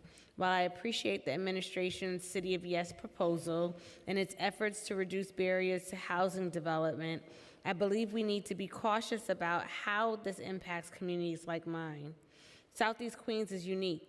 Our infrastructure is often stretched, especially in the face of climate change, with frequent flooding and high water tables. Additionally, we rely heavily on cars due to insufficient public transportation options, and parking remains a significant issue for our residents. As we evaluate these zoning reforms, I want to ensure we prioritize smart growth that doesn't overburden our neighborhoods or compromise the safety and quality of life for residents. I look forward to hearing from the Department of City Planning on how this proposal addresses these concerns and ensures our communities are not left behind in the city's broader housing strategy. And then I'm going to just ask some questions. I'm going to ask my questions up front due to the time. I do want to, Chair, go on round two because I'm going to come back later. So first, with homeownership opportunities, As I've shared with both of you, homeownership is vital for building generational growth, particularly in, well, all of New York City, quite honestly. I'm not even going to limit it to Southeast Queens. What responsibility does the City Planning Commission have to advance homeownership opportunities, particularly in areas such as mine, where homeownership is a critical path to economic stability? And then for infrastructure investments, the additional density created by City of Yes for housing opportunity will put even more pressure on parts of the city, like in Southeast Queens and Rockaway in particular, that require further investment. How has City of Yes addressed the climate resiliency risks faced in Southeast Queens and other parts of New York City? As part of this proposal, does DCP support additional investments in flood infrastructure or sewer capacity in areas that cannot support existing density? Does the administration intend to invest in increasing school capacity or health infrastructure to meet the growing population density that will result from the City of Yes? And then for parking mandates, you all didn't hear, the mic was off, but I'm gonna just correct Councilmember Brewer. She was talking about driveways in her area, not for Southeast Queens, just to be clear. The proposal removes parking mandates citywide. We've spoken we've exhausted this conversation. But, in transit deserts such as Southeast Queens, I would argue in parts of Canarsie either, covered by Councilmember Narcisse, in parts of Eastern Queens with Councilmember Lee, residents, we depend on cars. Can you provide more details on how parking needs will be addressed in neighborhoods like ours? What carve-outs or considerations are being made for districts with limited public transportation? And I get it, because I've had a lot of conversation with my colleagues, and I respect their communities not needing it because they're fortunate to be transit rich. But I do think that we have to be a bit nuanced in this space because communities like ours heavily rely on it, and right now we don't have the sufficient access to public transportation, even though we continue to advocate for it. And then I'm gonna stop with accessory dwelling units, and then I'll save the rest for round two. So Southeast Queens faces frequent flooding and has high water tables, which you both know. How does the city plan to ensure that legalizing ADUs won't put additional strain on infrastructure or exacerbate flooding risk in vulnerable areas? And according to the City of Yes, ADUs are not permitted by proposed text in high-risk flood zones. However, the existing map of these zones excludes a number of areas that are at severe risk of flooding, including Laurelton and Springfield Gardens in my district. Has DCP considered amending the definition of high-risk flood zones, currently defined as areas with a 1% annual chance of flood, to ensure all communities at risk of flooding are included? And the design that you had, I appreciated the presentation with the ADUs. You showed like development further in the yard. We know, and Commissioner Reed always talks about this too, how important grass and soil is to be able to absorb rainwater, and especially with a lot of the cloudbursts that we've been experiencing the last few years. How does this plan factor that in when we're building on what would traditionally have been grass and soil to be able to absorb this water as well? Thank you, Chair. Thank you very much, Councilmember. In the I'll future, repeat whatever Councilmember, we'll do one question at a time, but you could do your best. Okay, really quick. I took good notes. So first of all, on home ownership, we share this goal, and we think that this is the text amendment to support home ownership because it creates opportunities. It creates opportunities for HPDs, affordable home ownership. It creates opportunities for not-for-profit organizations. It creates opportunities for non-subsidized, non-programmatic home ownership because of the size of the buildings that we would be enabling. So we think this is an important opportunity. We're also looking to clear out rules that conflict between HPD's term sheets and zoning, which have impeded our ability to actually deliver affordable home ownership over time. By creating a real chance to get a two-family home in a two-family district, we think that we're getting a real real route toward home ownership. So there are a variety of component parts of this proposal which are designed to create more opportunities.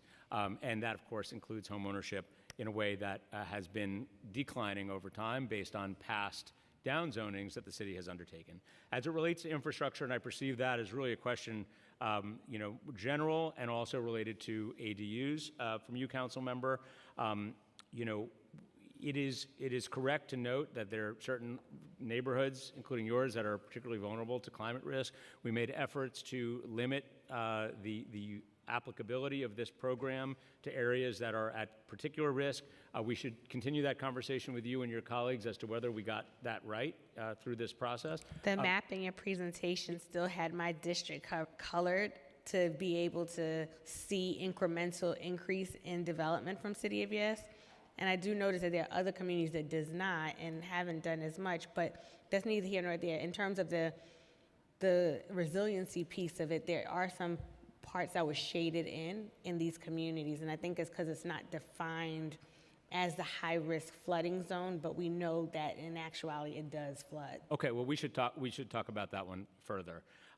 As it relates to supporting increases in infrastructure investment, whether it relates to sewers or schools, the short answer is yes, we support and health.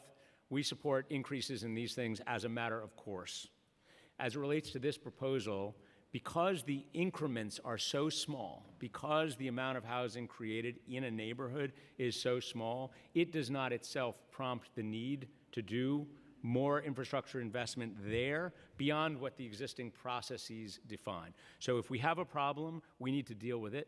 If we have a problem today, we need to deal with it. There's no question.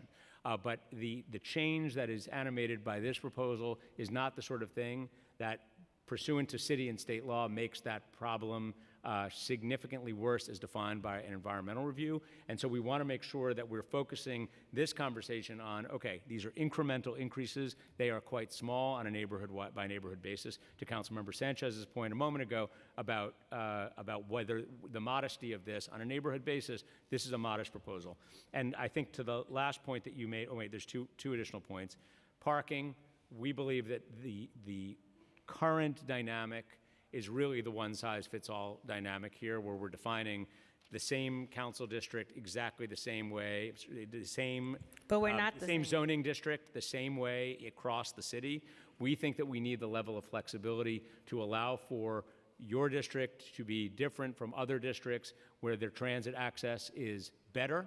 And today we are over-defining the thing in ways that is, over presenting parking in places where it is not needed, and we believe that it will continue to be provided in areas where it absolutely is needed, and that's why we created such flexibility in this proposal. And the last thing I would say... Just sorry, really quickly on that point, because I just want to clarify, because our communities are not the same, and one size does not always fit all. That's right. And I think that it's important to revisit this in the sense that when we are negotiating ULURPs, we have developers that come and they want to maximize profit. That's fine. They're business owners, a capitalist society. Got it.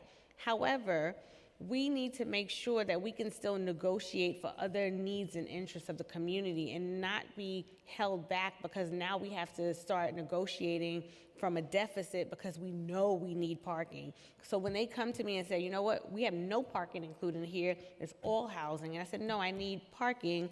That means I can't say, well, I need you to invest in infrastructure. I can't get a community center. It puts us at a disadvantage, and those are the communities that are already disadvantaged communities. So this would further disadvantage communities like mine. So I think you need to revisit that part. Chair, if I may interject, can you just say that for the second round to answer the rest of our questions? Yep. I'm going to move on to Councilmember Rivera, followed by Councilmember Narcisse and Councilmember Hanif. Councilmember Rivera.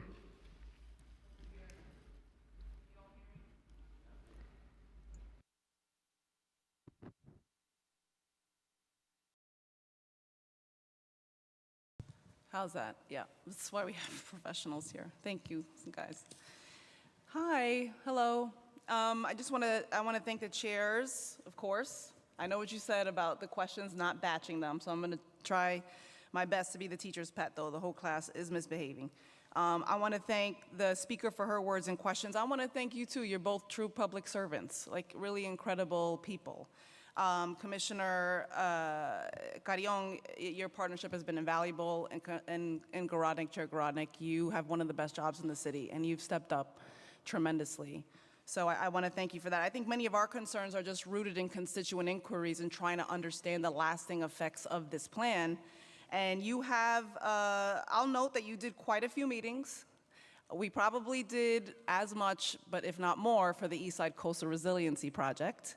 But I'll note that you are a small agency, and informing our communities is definitely difficult but necessary. So I appreciate my colleagues' comments on fair share too. You know, I represent NoHo in the Soho NoHo rezoning. It's an amenity-rich area, and it had contributed very little in affordable housing. That was clear on the map in your own presentation, which was an excellent presentation, by the way. And they should contribute, but it was still difficult to pass a rezoning there, and I'm holding the city accountable to their commitments from that rezoning. I look forward to you holding up your end on these final negotiations. So what has DCP considered to, and HPD for that matter, considered to further incentivize participation in UAP to help ensure that more affordable housing is developed? In what ways does the City of Yes plan address the issue of housing diversity to accommodate the needs of families? Because as you mentioned, the lack of suitable housing is a driver for growing families to leave our city.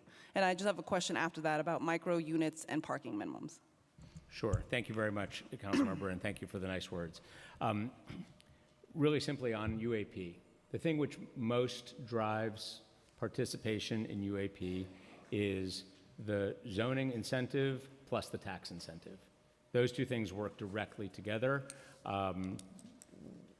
You might have gotten the development with the tax incentive only, but you get more affordable and permanently affordable as it relates to UAP and the bonus that it provides. As it relates to creating housing for families, this is an important part of this proposal and something that we are really interested in. And we know that when applications come through the council and through the commission, there's always a demand for family-sized units. The reason that we have introduced the possibility of allowing smaller units in this proposal in ways that are so strictly prescribed by zoning and, you know, and forbidden in many cases is because those single people who are occupying family-sized units are creating a disproportionate pressure on our family-sized units. We want to take that pressure off. We need more family-sized units. We need more single-sized units. We need more of everything. Yeah. So we did not want zoning to any longer overprescribe the absolute maximum number of small units that you can include because that was doing harm on large unit opportunities. Also on design, we are proposing to change design rules for lot coverage that will allow for more flexible building envelopes and typologies that will get us more family-sized units and also more light and air in buildings. We did it in the 1920s and 30s and 40s. We just stopped being able to do it in the 1960s, 70s, 80s, and beyond. We need to legalize those sorts of buildings that have more flexibilities, courtyards, and windows in more rooms, and with those flexible designs, more family-sized units. Well, one, just to counter that, and I'd love to hear from Commissioner Carrion as well, one community concern brought to my attention is that the unintended consequence of incentivizing conversion of existing multi-bedroom units to micro units or the consolidation of units to small and shared apartments could lead to Frankensteining or could lead to the elimination of certain kinds of apartments. Is that possible under the DCP plan as it stands? There is nothing that incentivizes the conversion of a family-sized unit to a single-sized unit.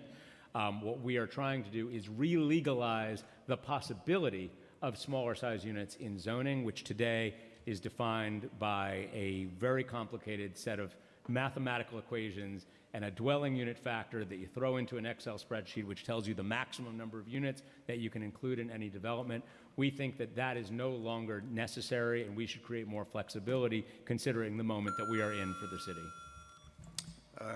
Council member, thank you, and thank you for your kind comments. And you know, I would just add to that that it answers a very real market need.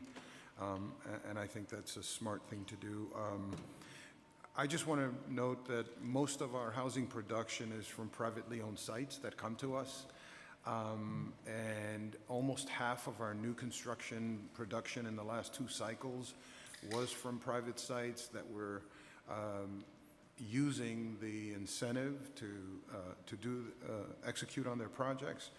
And so we're going to continue that robust relationship with the private partners who come to us and say, we want to do development in New York City. Thank you. And Chair Riley, if I could just add a comment, it's very brief. Sure, go ahead. I just want to add about parking minimums. I'm not sure how the City of Yes plan could work if we maintained parking minimums, but I appreciate the conversation that we're having here, because I know you don't want a one-size-fits-all plan, and every community is different. And you mentioned that, Chair Gorodnik, that parking minimums were important, but not the linchpin. And I'll just say that I know that your counterpart in Minneapolis stated that no single legislative action did more to contribute to housing creation than the elimination of parking minimums. So I realize how important it is to move forward also and have that reality confront us too. Thank you. And I will just respond by saying that the elimination of parking minimums is extremely important here.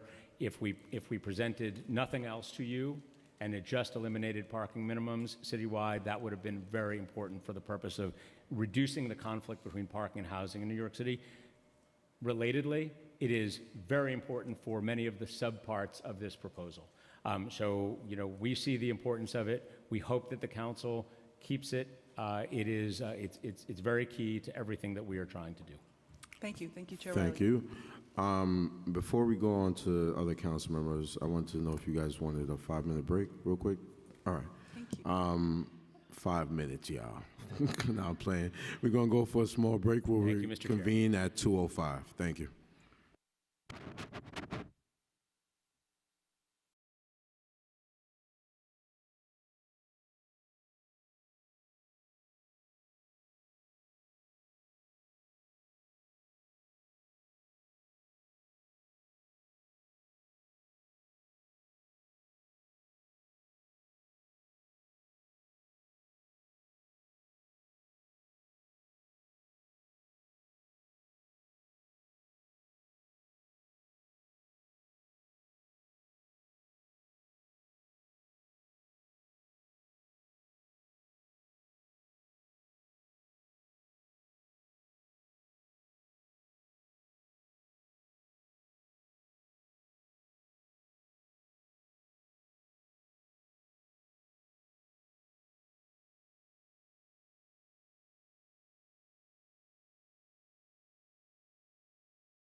Are you guys ready? All right.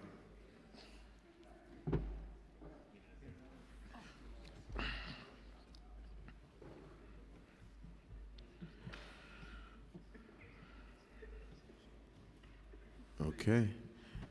So we're going to reconvene. I'm going to call on Councilmember Narcisse, followed by Councilmember Hanif, then Councilmember Holden. Thank you, Chair, and thank you, Commissioner, and Dan, thank you. You know, I appreciate your work. It's a lot of work. And we have not touched this since 1961, from my understanding. So New York City, we need that, right? We're in a crisis. But having said that, we cannot do one size fits all, and I know you've been trying to address that. In what phase that you get the community board involved? I mean, for the input, what phase you get the community board's input for this proposal?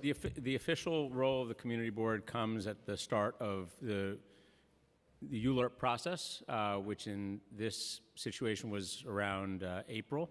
But we started engaging community boards and the public well before, and we made sure that we sent community boards the text of this proposal even early, because we knew that it was complicated and they would likely need and want more time, and also they asked for a little more time, so we gave it to them. This question is very, I mean, for me to access is very tough for me. I represent the 46th district. When it rained, people just crossing their finger, they're praying. I have people talk to me during Sandy, during any little storm. I have folks that give me nightmare every time I remember how they came across to talk to me. That there is a family that in part of my district, I believe in Bergen Beach, flushed the bathroom and the whole thing, you know, it's just unbelievable.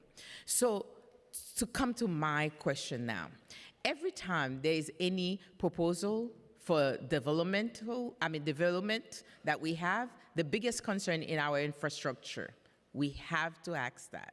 How do you all plan to access the impact on the to address the impact on the infrastructure, especially for the area like my district? Thank you. Well, first of all, it's a very important point, and I know that infrastructure is core to all things related to any council district, and yours certainly.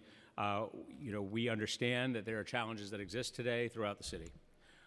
We also understand that when we looked at the incremental impacts of this proposal, they were not the sorts of things that rose to a point which made those problems materially worse. That does not solve the problem, however, because you would rightly say to me, well, you know, Dan, that actually doesn't deal with the issue.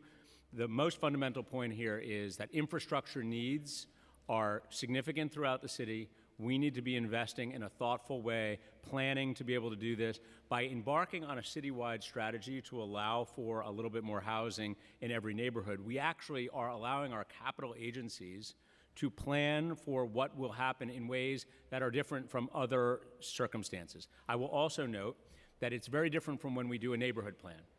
When we do a neighborhood plan, we expect more significant impacts on a local basis. The example that I gave in my presentation or in response to one of the questions was, we're looking at less than a unit per acre per year over 15 years for individual neighborhoods. Our neighborhood plans, like Bronx Metro North, is 47 units per acre. Gowanus, 42 units per acre. You contrast that with the less than 1 unit per acre, it is the sort of thing which our capital agencies have looked at these questions and have found in the circumstances of sewer and water infrastructure, no significant adverse impacts, but that does not solve your problem. But the magnitude of things that are going on right now with the infrastructure, with the backflow, my community is enraged right now because they're hearing of it. And for me, on the other hand, I understand what we have to do. But if we don't address the problem, when we said increment in size, what do you mean for the people that dealing, like the family I was just talking about? So we have to address that then, and whatever that we do, we have to mitigate the further strain on the community like myself, like mine, right? Another thing, so in my community, at first, a lot of people were excited when we were saying like, okay, you can have ADU in your family, especially the seniors. They saw an opportunity, right? And we have households that quickly thinking that there is a possibility for themselves. But remember, in our community, we had one of the highest foreclosure. We have people that's not paying their rent. I know it's not a problem for you for that part, but it's necessary for some community, like my community, some part of my community, like Flatlands area and Canarsie, to keep their home. So how do we say, what can we do? What is what can we implement in that process that can, like if somebody chooses to have a ADU, they can have it, they can have the support, and there is laws in place, check and balance for folks that actually can get the support, the financial support to build and to make sure they stay in the community that they build. They've been there for decades. Well, I think this is a really important point about, first, the complexity of creating an ADU on your own property. Even 800 square feet with the cost, the complexity, lot sizes, opportunity is not going to work for everybody.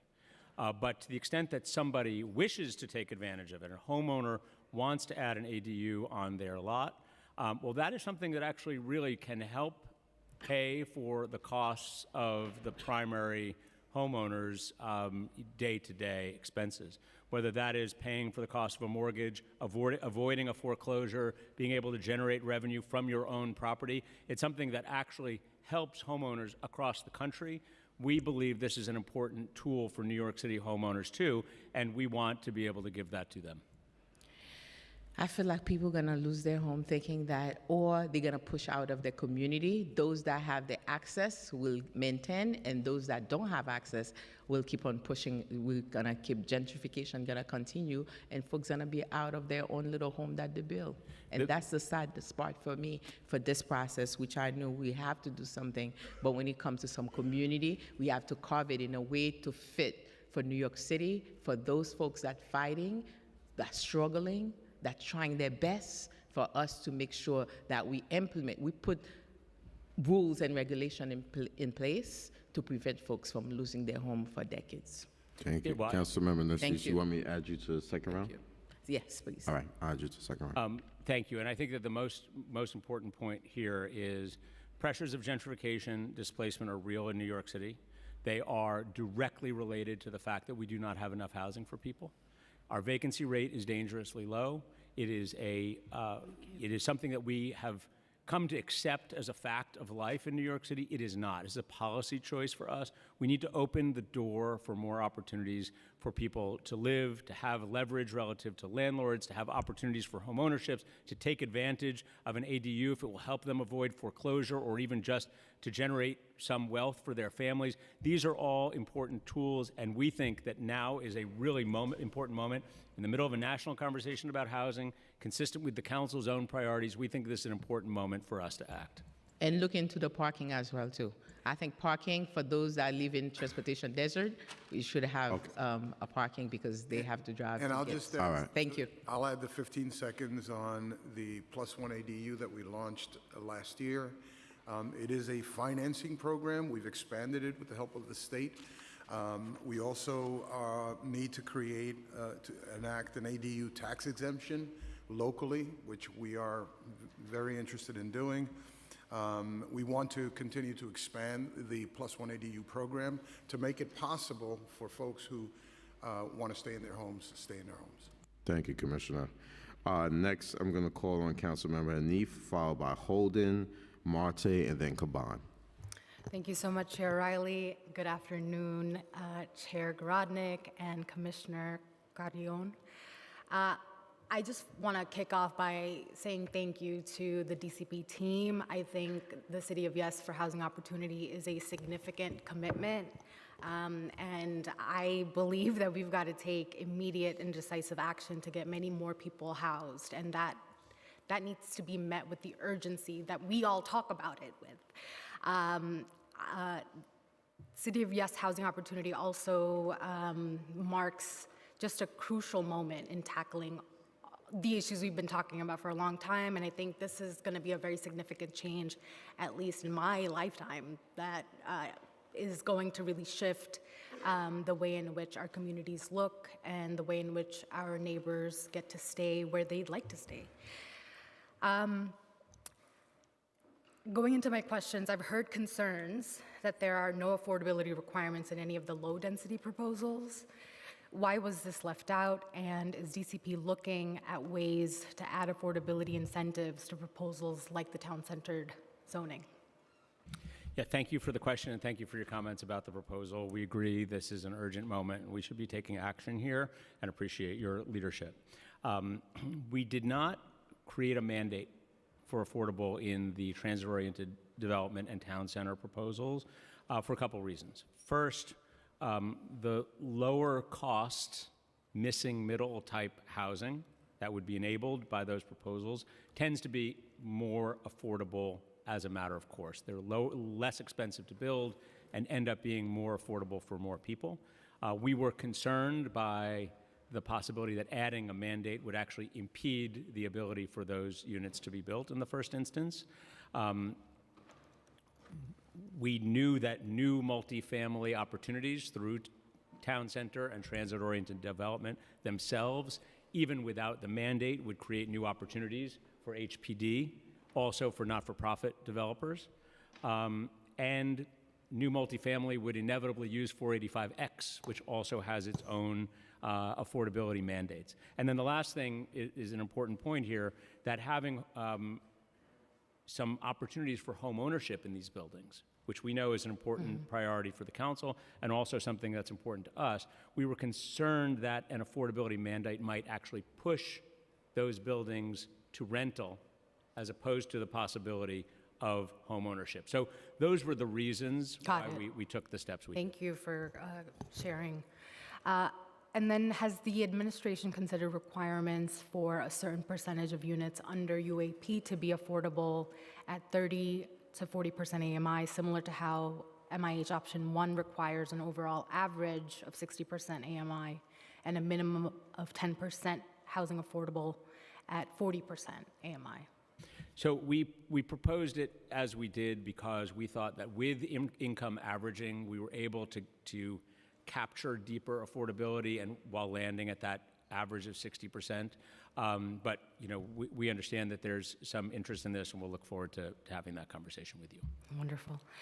And then, do you have a count of the amount of affordable housing we would have by neighborhood over the past decade if UAP were in place? I do. 20,000 units, enough to house about 50,000 New Yorkers. Amazing. And then would there be more affordable housing in neighborhoods like mine, Park Slope and Carroll Gardens, today if UAP had been in place? Yes, definitely. UAP has the deepest affordability of any voluntary inclusionary housing program and will have the most applicability in both geography and projected unit count.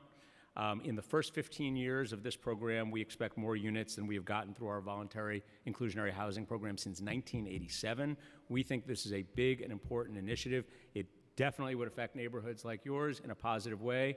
It definitely would affect us citywide, so we very much hope, encourage the council to pass it. And then how do the proposed allowances for ADUs relate to the policy goal of legalizing existing unsafe basement apartments?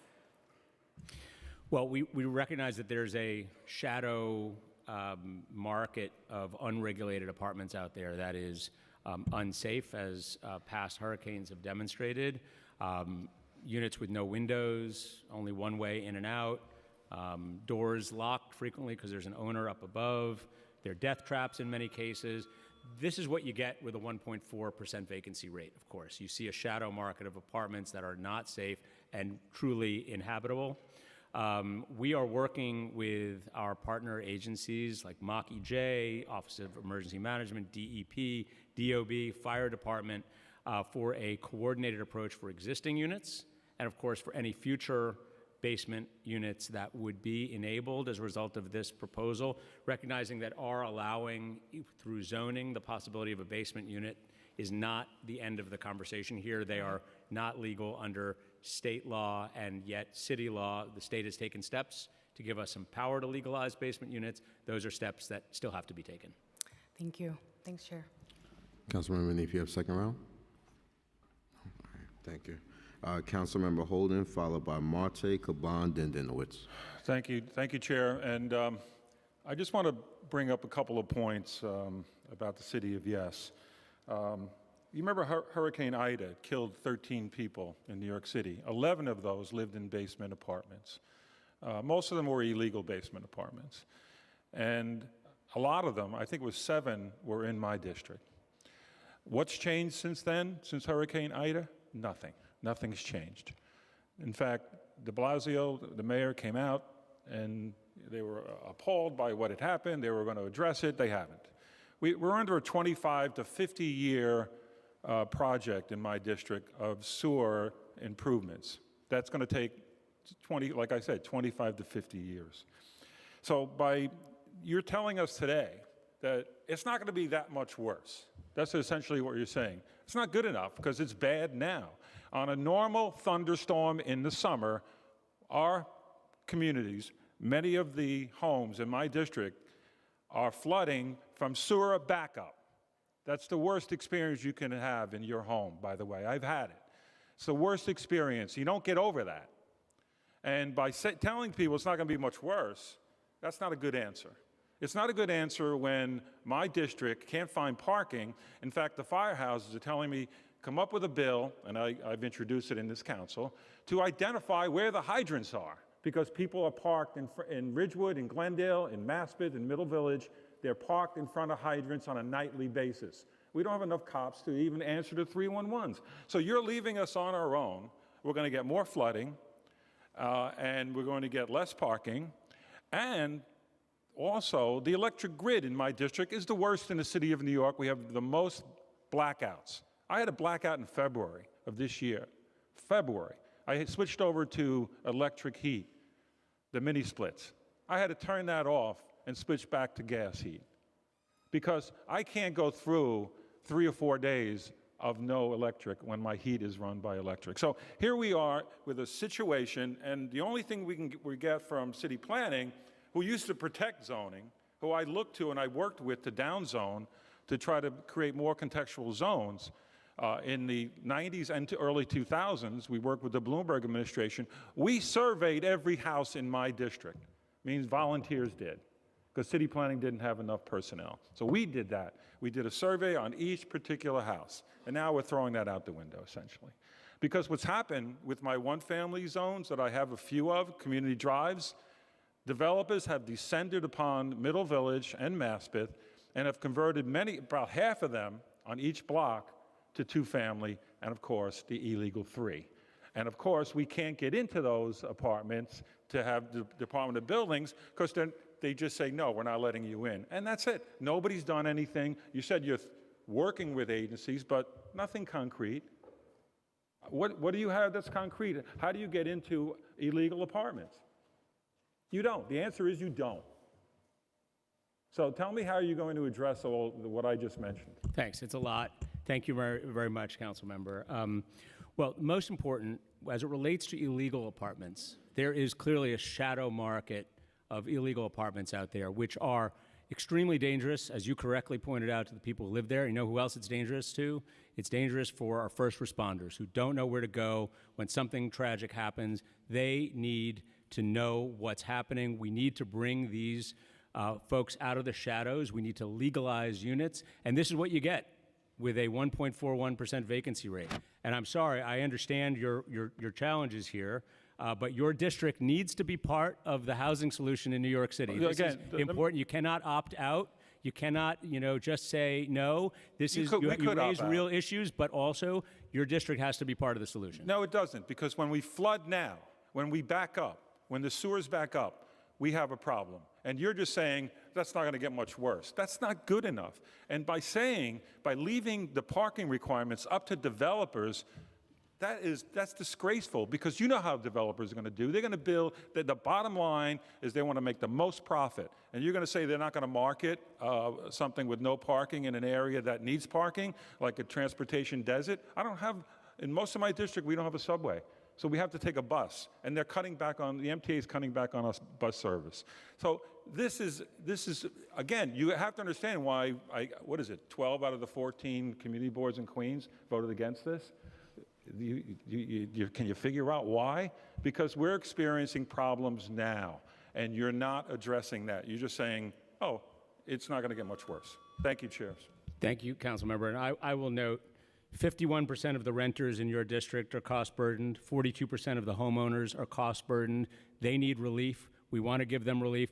I do not mean to minimize the infrastructure concerns, because those are real issues in New York City. They're present in your district, and they're present in other districts too, but they are not incrementally changed by this proposal, which is so small on a neighborhood-by-neighborhood basis that it does not register in a way that actually results in the way that Developers you are have descended on us grandstanding about. already. Like I said, go to look at the housing stock. Go up, I'll take you up certain streets. You can see how they were converted into 3 families from 1 family, and they have a community drive, and they're being flooded. So you're not going to convince us in Queens that this is not going to be a huge problem. Thank you. Councilmember Holden, do you have a second round? You have a second round? Yeah, all right. Next, I'll call on Councilmember Marte, followed by Caban and Dinowitz. Thank you, Chair Riley. Thank you, Chair and Commissioner, for being here today. Differently, my district has seen immense development over the decades. In each neighborhood, whether it's Essex Crossing, residential conversion in the financial district, or the massive luxury development like One Manhattan Square and 2 Bridges. However, we continue to see rent skyrocket. Tenants continue to be displaced, rent-stabilized units continue to be demolished in the name of supply. But so far, we've seen exactly that: displacement, eviction, deregulation, and speculation. As a council member, I can't tell my constituents, don't worry, take the brunt of it, and hopefully down the road we're going to have affordability. We need affordable housing now, especially in my district. And so, just as a comment, one of my biggest complaints was that we didn't look at MIH much stronger and made more changes to it to mandate affordability citywide, because I think we are in an affordable housing crisis. Going to my first question, and actually, side note, since we last chatted at the city planning hearing, my district did build 431 affordable housing units. 2 weeks ago, we did the ribbon cutting at Grand Street Guild, which provided 231 deeply affordable housing units, and I want to thank HPD for their help with Catholic Charities on that. The city published its housing and vacancy survey and touts a 1.4% vacancy rate as a clear indicator of the housing crisis. But as I understand it, this number reflects only units put on the market. But as we know, as a bigger problem is that a lot of these vacant units are held off market and either being kept off market because the landlords don't want to, or because they're being bought off immediately as financial investments, or aren't occupied. And sometimes they're used as secondary homes for folks. And so do you have a percentage of all the units that are on and off the market that are considered vacant? So let me, I'm going to have Commissioner Carrion address the vacant and available versus vacant and unavailable question that you're raising, specifically coming out of the Housing and Vacancy Survey. But I wanted to talk about the point about strengthening MIH, because I think we share the goals about trying to maximize the opportunities for affordable housing.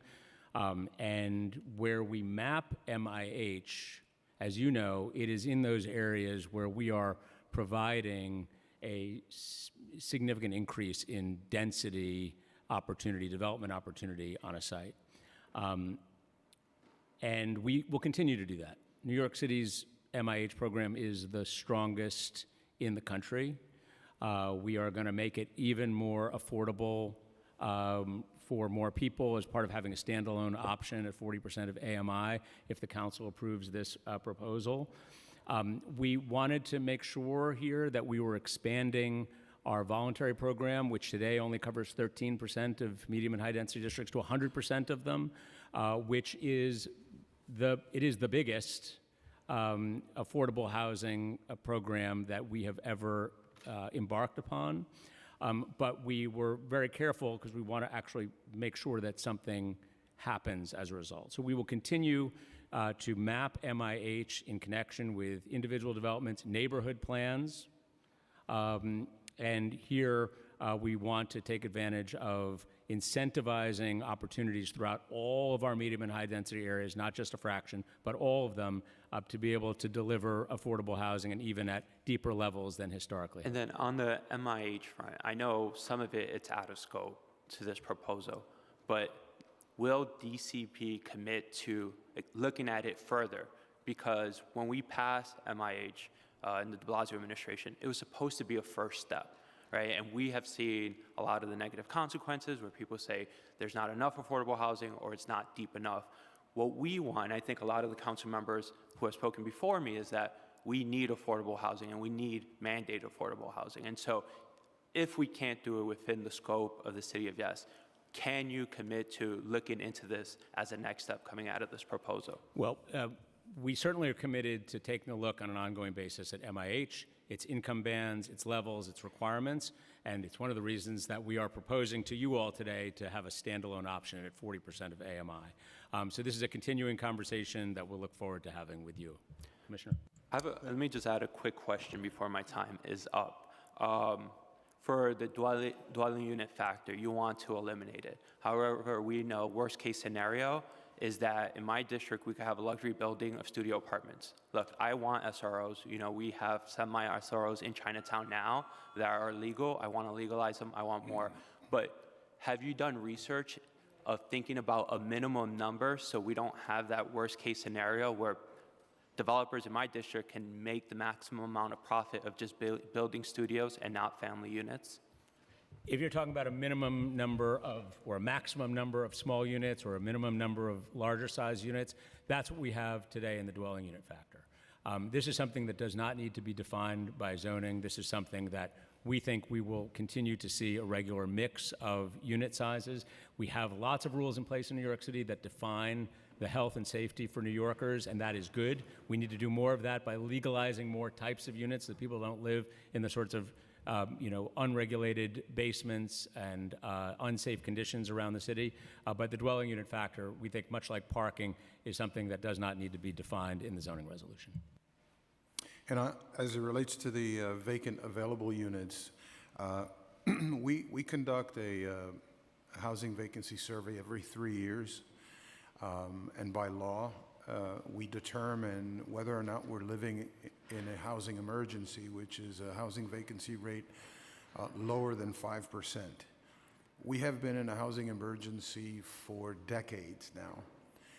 The most pronounced since 1968 was this past cycle, where families just cannot find affordable housing in the city, especially working families, especially units lower than $1,500 a month. We're talking about a virtual zero. So there's been this public back and forth about how many units are actually available. The industry has a number. Other folks have put numbers out today. Even if we had 50,000 units available right now, it would still be a drop in the bucket in terms of what we need to do as a city. We are living in a state of emergency. Many of those vacant units are not available. They're either in the middle of closing on a lease, under repair, or whatever other state whatever other state they're in. The key here is that we have a historic opportunity to create a regime, an envelope that allows us to grow the housing supply, bring the price point down. And I'll finish with this. Your district is a great opportunity to continue building affordable housing. We have sites there. We're looking for more sites, and we welcome the opportunity to continue partnering with your district. Just quick follow-up. Do you have that number, or can you provide that research of vacancies? Yes, we do. Okay, thank you. Thank you. Councilman Monte, you have follow-up questions? Round two? All right, thank you. Councilmember Caban, followed by Dinowitz, and then Ariola.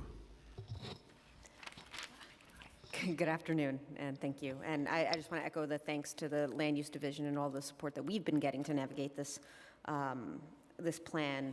I will say that Queens is not a monolith, and certainly my constituents think that this is a plan that does some good, but also that more needs to be done. I mean, I would even say that it sort of bites a little bit around the edges, and we want to see more comprehensiveness to attack the affordability crisis. And I think there's an agreement that there is an affordability crisis, but the thing I want to focus on in these questions is deep affordability, right? That deepest of affordability. And just to frame my questions quickly, we know that between 2002 and 2021, almost half the apartments in New York City that were affordable for individuals or families earning less than 200% of the federal poverty level were lost. And clearly we haven't been building enough housing in general. There's an agreement on that. In the last decade, we saw in the New York metropolitan area a 6% growth in population with only a 3.5% increase in the housing stock. So we know and agree that while increasing supply can help improve conditions for lower income families, there was a recent report out of NYU, which compiles all the recent research and academic literature on the impacts of new supply on housing affordability that concluded, quote, filtering down, it's not going to secure enough affordable housing to meet the needs of all households, that some households have incomes too low to afford even the lowest rent a landlord can charge and still profit after paying those expenses. So given that, my question is, are proposals like UAP really likely to have that significant impact on housing access for the city's lowest income families? Do we need other measures like an expansion of voucher access to help those families, for example? Thank you for that important question. The short answer is UAP impacts those families because we have income averaging.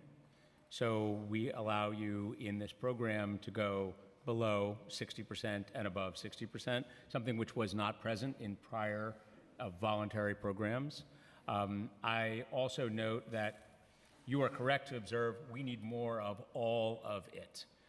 Each component here is important, but the deepest affordability levels sometimes must be delivered through a subsidy program with HPD. Mm-hmm. We've got the commissioner sitting right next to me. I'm sure he's going to want to talk about that. But the zoning itself is designed to increase the envelope so that we create more opportunities across all levels. And before you add to that, I think, just making the point that your testimony is saying, like, hey, we acknowledge the fact that there are some folks that are at that low of an income level that really the only way to capture these folks is through government subsidy programs like a voucher system, right? If we're going to make sure we're housing every New Yorker. And so in answering, in what you're going to add, I want to pose this question to you then, of what can we make of the fact that this administration claims to care about housing affordability, but then launches a lawsuit to block the expansion of housing vouchers for the most vulnerable people in the city via city FEPS? So thank you, Council Member. I think it's important to note that, well, we all agree that there's a housing emergency. Mm-hmm. And we apparently agree that this plan doesn't do it all, and there are folks that are so low in terms of income that it does necessitate HPD subsidies and rental assistance like city FEPS. Yes, it does. So just the specific question is then why are we challenging this, and why aren't we embracing expanding access to city FEPS so that we're not leaving certain New Yorkers behind? I'm not able to answer the question about anything related to a lawsuit. No, but I will say, okay. I'm not the right person to answer this. But what I will say is that more than 90% of the housing that we put subsidy in and we finance goes to extremely low-income households, very low-income households. 70% of all housing that we finance goes to New Yorkers earning less than 50% of AMI.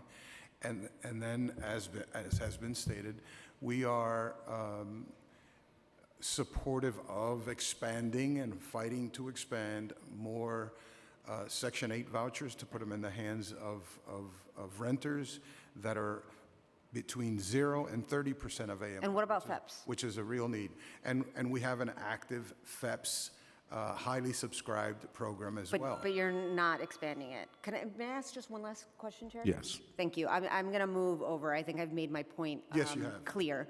I just wanted to talk to, if you, because you've talked about this already, but I wanted y'all to speak from a racial analysis, right? We talked about the Bloomberg era downzoning, both on housing access and fair housing across different parts of the city during certain years of his administration.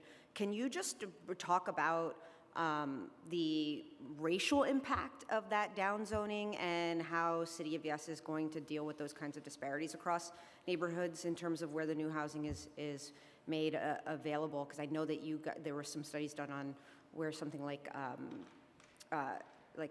where it's going to lead to more units in the same working class black and brown neighborhoods versus other neighborhoods. If you could just speak to what you've talked about, but inserting I can a get racial you analysis. most precise stats on this as a follow-up, but the short answer is by functionally building walls around entire parts of the city, we increased segregation and we increased, in some areas, and increased displacement and gentrification in others. That was the unfortunate result of those actions that were taken 20 or so years ago. We have to correct it now. We are in a significant crisis, and it has had those unfortunate impacts on furthering segregation and increasing displacement and gentrification that we now have an opportunity to address. Through our fair housing policy, Where We Live NYC, which was released in 2020, the city said the only way to deal with the forces of segregation, the only way to increase affordable housing across all neighborhoods, including more affluent, amenity-rich, great access to transit districts, is to open the door. And that is what this proposal is doing, and that's why we drafted it this way. Thank you. Thank you, Councilman. Come on, you have second round questions? No. All right. Councilmember Denowitz. Thank you, Chair. Also, Chair, Commissioner. Good afternoon. I'm hearing some of the sort of justification for the need for this, expanding zoning. But we have areas in the city that are already underdeveloped. For example, single-family homes in R6 districts that could already be developed. Do you know what % of the city is underdeveloped and could be developed more under our current zoning? So you're talking about zone capacity, the opportunity to develop something which is beyond what exists today. On a precise percentage or number, I do not immediately, but I suspect it is something that the Department of City Planning can get you a little more clarity on. But and this is a really important point, is just the fact that something is zoned for opportunity does not mean that anything is actually happening. And you can see that today because we have zone capacity in areas and nothing is happening. So when somebody— But let's talk about that, because I'm hearing this sort of argument that, well, only a certain number of community boards or in certain council districts, but ultimately, I'm not a developer. Ultimately, the community boards aren't developers, and when we're talking about as-of-right developments, ultimately, a developer decides whether or not to build somewhere. Is that fair? Is that accurate? It is fair, consistent with zoning. It would be a matter of as-of-right development if the zoning allows for it. That's correct. Right, so I guess part of the question is, if we have areas in New York City that are underdeveloped, couldn't a developer come in right now, buy up the property, buy up the houses, whatever it is, and redevelop it, thus creating more housing under our current zoning? They could in those circumstances, and important to note, where they have not, it is a strong indication that we need to create more opportunity to be able to allow more housing, because what we're doing right now is not working for us as a city. Well, so we have certain incentives, let's say, to build affordable housing, and I also want to talk about what gets built there. And so we do have areas that are underdeveloped that could be built, and then there could be incentives, and we have those when it comes to affordable housing. But what we also have is, let's say in my district, we have an R6 where there are single-family homes, and they're being demolished, not necessarily to build housing, but to build things like charter schools and shelters. And so what efforts is the city making, or what is in this zoning proposal to ensure that in our zoning, in our residential neighborhoods, we're actually building housing and not more shelters, that we're building housing and not more charter schools, if that's what our city needs? Well, New York City is not a static place. It is constantly changing and evolving, and thank goodness for that. We need to make sure that our rules are respectful of communities like yours and everybody else's here, but we also want to be able to create enough flexibility to allow change to happen. But I guess the concern is if the goal is to build housing, right? And I'm saying that under the current zoning, we have a system where places are underdeveloped and you could build bigger, but developers are choosing to build, charter schools and shelters instead of housing, which I think I certainly the two of you agree that we need more of. What assurances are there that if we expand zoning, it's actually going to build housing and not shelters, charter schools, and whatever else? Right. We need to create the opportunity for housing. That's what this proposal is about. Your question about guarantees, there is no guarantee that's built into zoning. Once it is a matter of right, it is a matter of right. So the specific question about a shelter or charter school, I can't specifically answer as to the R6 zoning that we're talking about and whether it's appropriate and whether it is even allowed. But I can say that we do need to allow for more opportunities for housing, because right now housing is getting crowded out by anything else. The lack of opportunity is really hurting New Yorkers, and that's why we have proposed to expand it on the margins, even in districts like yours. Right, though it seems to be the choice of New York City to crowd it out with shelters. That's what is happening in my district. That is the choice of the administration, and it really concerns me. I want to touch on just a couple other things. One, I do want to echo the concerns about stormwater. We have a lot of flooding in my district. And one of the big DEP parks projects that is supposed to alleviate that is the daylighting of Tibbetts Brook. I know I'm looking at slide page 69, where it says there have been investments in stormwater flooding prevention. I would note that in that particular project, which is supposed to alleviate pressures on our sewer system, I think it was $8 million was actually cut from that project. And so the I guess, talking point, for lack of a better word, doesn't actually match the actions of this administration in terms of investing in those projects. And the second thing I would just mention, because I know my time's up, but if I may have 15 more seconds. 5, you got it. Don't count, is the actual investment in affordability. And I know, Commissioner, you and I have discussed this numerous times, that our Mitchell-Lamas, for example, are seeing exorbitant increases in their rent and maintenance with little help from the city in those rents, or in terms of the capital investments that need to be made.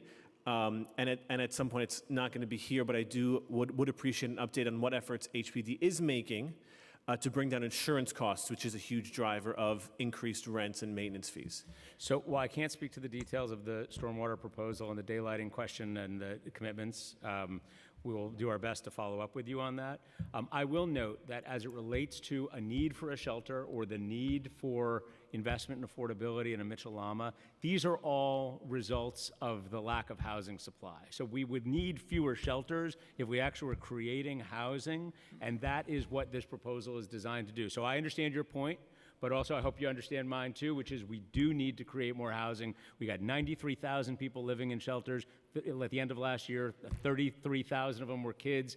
Average stay is 520 days, a year and a half. We need to do something about this, and building housing is really the right answer here. I agree with you. I would just say that in these particular instances, if we want to build housing, and we're saying housing is an issue, we should probably build housing instead of shelters that will provide the housing we need. I mean, it seems pretty logical to me. Thank you, Chair, Commissioner, Chair.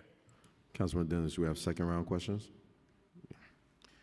All right, next I'm going to call on Councilmember Ariola, followed by Aviles, Lee, and then Ressler. Thank you so much, Chair. Good to see you. It's good to see you both. So I have the western half of the very fragile peninsula called Rockaway. And on the ocean side, we're less than 5 feet above sea level. And on the Jamaica Bay side, we're 5 feet above sea level. A waterfront community south of the Bell Parkway is less than 10 feet above sea level. And most of the rest of my district, up to Forest Park, is on flat ground. Not much, but not all, of my district is zoned for 1 and 2 family homes. There are much higher density zonings, like in Rockaway Park, Rockaway Beach, Lindenwood, the area that I live in. But city planning is promoting higher density development of any kind anywhere, especially in transit-oriented developments or accessory dwelling units. And this is really alphabet soup of destruction for District 32. On the south shore of Queens, Jamaica Bay, the Rockaways, Howard Beach, Ozone Park, Woodhaven, Glendale, these are areas that are prone, whether it's climate-oriented or it is flooding from sea level, or it is inland flooding, like we saw with Hurricane Ida. My entire district suffers from flooding and, at times, fatalities. And I know that I noticed on the map that it shows very little development in my district, which is really not true, because the peninsula has over 12,000 units to be built, and that's without the city of Yes. And we have at least 3 large developments for the mainland in the queue already at DCP that would have affordable housing, senior housing, workforce housing, as well as veterans housing. So I know that you say that it's not a one-size-fits-all, but 12 out of the 14 community boards, our constituents and I don't agree with that. So my questions for you are, how can you promote this hyper-development program in a place with severe environmental issues like my district or other designated special districts without taking them into consideration? Or in areas like Ozone Park, Woodhaven, and Glendale, where there are smaller lots, and in Howard Beach as well, why would you promote changing basic regulations like making lot size in an R2 zoning district 30-foot wide when almost all of the properties are at least 40-foot wide or 50-foot wide instead of 60-foot wide in R1.2 zones like in Neponset when they already are? And then the next question is, why would you promote the construction of apartment buildings all over these fragile neighborhoods with poor infrastructure and especially in the TOD zone overlay? We're talking about areas that already have problems with their infrastructure, already have problems with overcrowded schools. We're looking to downsize class sizes, yet we're trying to put more people into these already densely populated communities. And finally, I think this is a fair question, especially this goes to you, Chair Garodnick. When you were sitting where I am from 2005 to 2017, would you have supported the relinquishing of your own power over land use decisions, particularly in your own council district? Thank you. Great, thank you very much for the questions. Let's start with the last one first, because that in some ways is the easiest, because I've looked at the question very closely about whether this proposal would relinquish power of the council. And the short answer to that question is, having reviewed the last 10 years of rezonings and special permits, 99 plus percent, maybe 99.2% of them still would need to come through the city council and through community boards for approval, even if the city council approves City of Yes without a single edit. There are 3 areas in which we are proposing to downgrade a special permit to either an authorization, the City Planning Commission, or chair certification. Those 3 areas are on a railroad right-of-way special permit, landmark air rights transfer, or accessing maximum FARs in R6 and R7 districts for supportive housing. And the short answer is, those are not central to the council's existence. We've had very few of these special permits over time, particularly on landmarks. As it relates to railroad right-of-way, it's confusing and is cumbersome. So the short answer to that one is, absolutely would feel completely comfortable, because I don't actually feel like it is meaningfully taking any power away from the council, unless you consider that 0.8 of 1%, which I do not. As it relates to your comments about allowing development of any kind, anywhere, or hyper development, I would only say that that's not what the proposal does. We have defined specific locations where things can take place.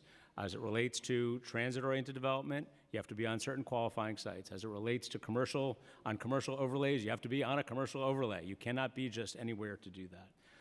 And as it relates to the character of fragile neighborhoods, I will just observe to you that in your council district, there are 1,653 multifamily homes in 1 or 2 family zones.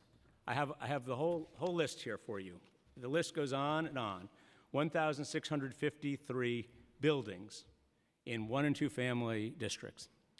That to me is our matching the existing character of your district with buildings that are already there and have been made illegal since 1961. So I understand your point, I understand the concerns, but I do want to note that that is not what this proposal does.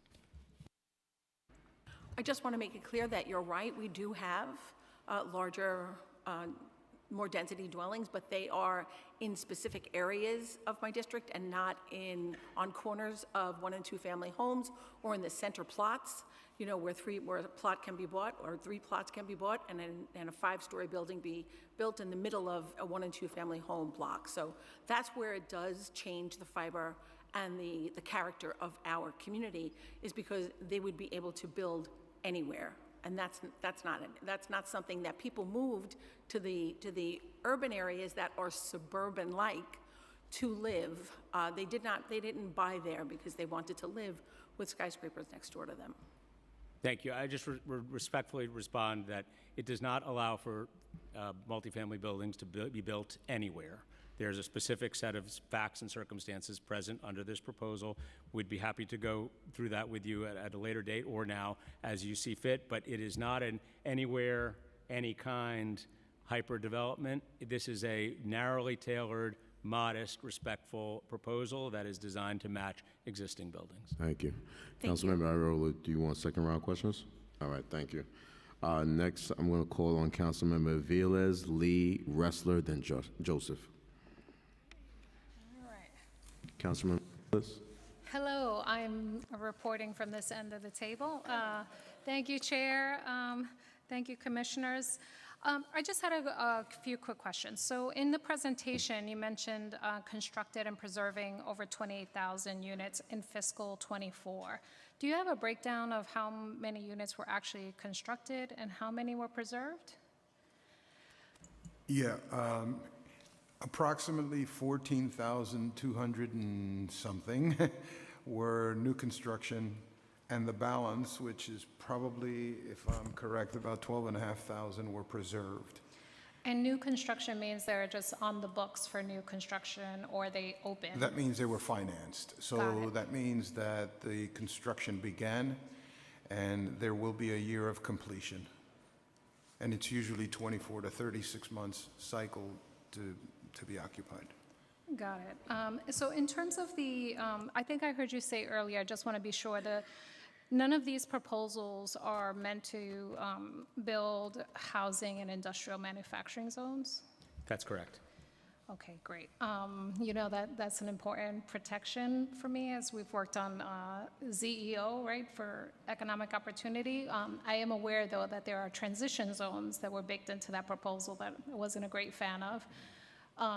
That is bringing more commercial. Does it have the potential of commercial spaces being transitioned into housing? Commercial can convert to housing only in places where housing is allowed. Okay. In manufacturing zone, it is not allowed. Okay. It's still too close for comfort, but I'm going to take it. In terms of the low-density proposals for the low-density neighborhoods, what affordability mechanisms are being put in place there? So we did not mandate affordability in the low-density proposals for a variety of reasons. The first is that the sort of housing that we are trying to enable through the missing middle type modest apartment buildings. They tend to be more affordable as a matter of course, and we were concerned that a mandate there would actually impede its creation in the first place. We also knew that by creating these opportunities, we also were creating opportunities for HPD and not-for-profit developers to actually do affordable in those spaces, as well as new multifamily buildings will inevitably take advantage of the 485X tax abatement, which has affordability mandates in it. And then the last piece, and the last reason was we were aware that, and are aware that there are real homeownership opportunities in buildings of this size. And we were concerned that an affordability mandate might here push them to rental. So those were the reasons, but we did think about it.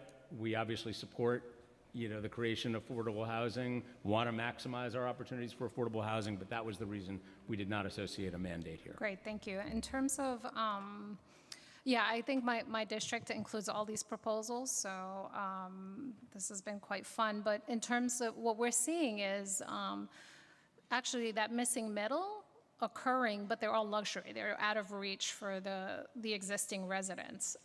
Obviously, we're not producing housing like some of our colleagues in North Brooklyn, but all the building that's happening is what we consider luxury. So I don't see how the proposal as developed necessarily addresses that. I feel like it's potentially more of the same, but I'm interested to see. In terms of,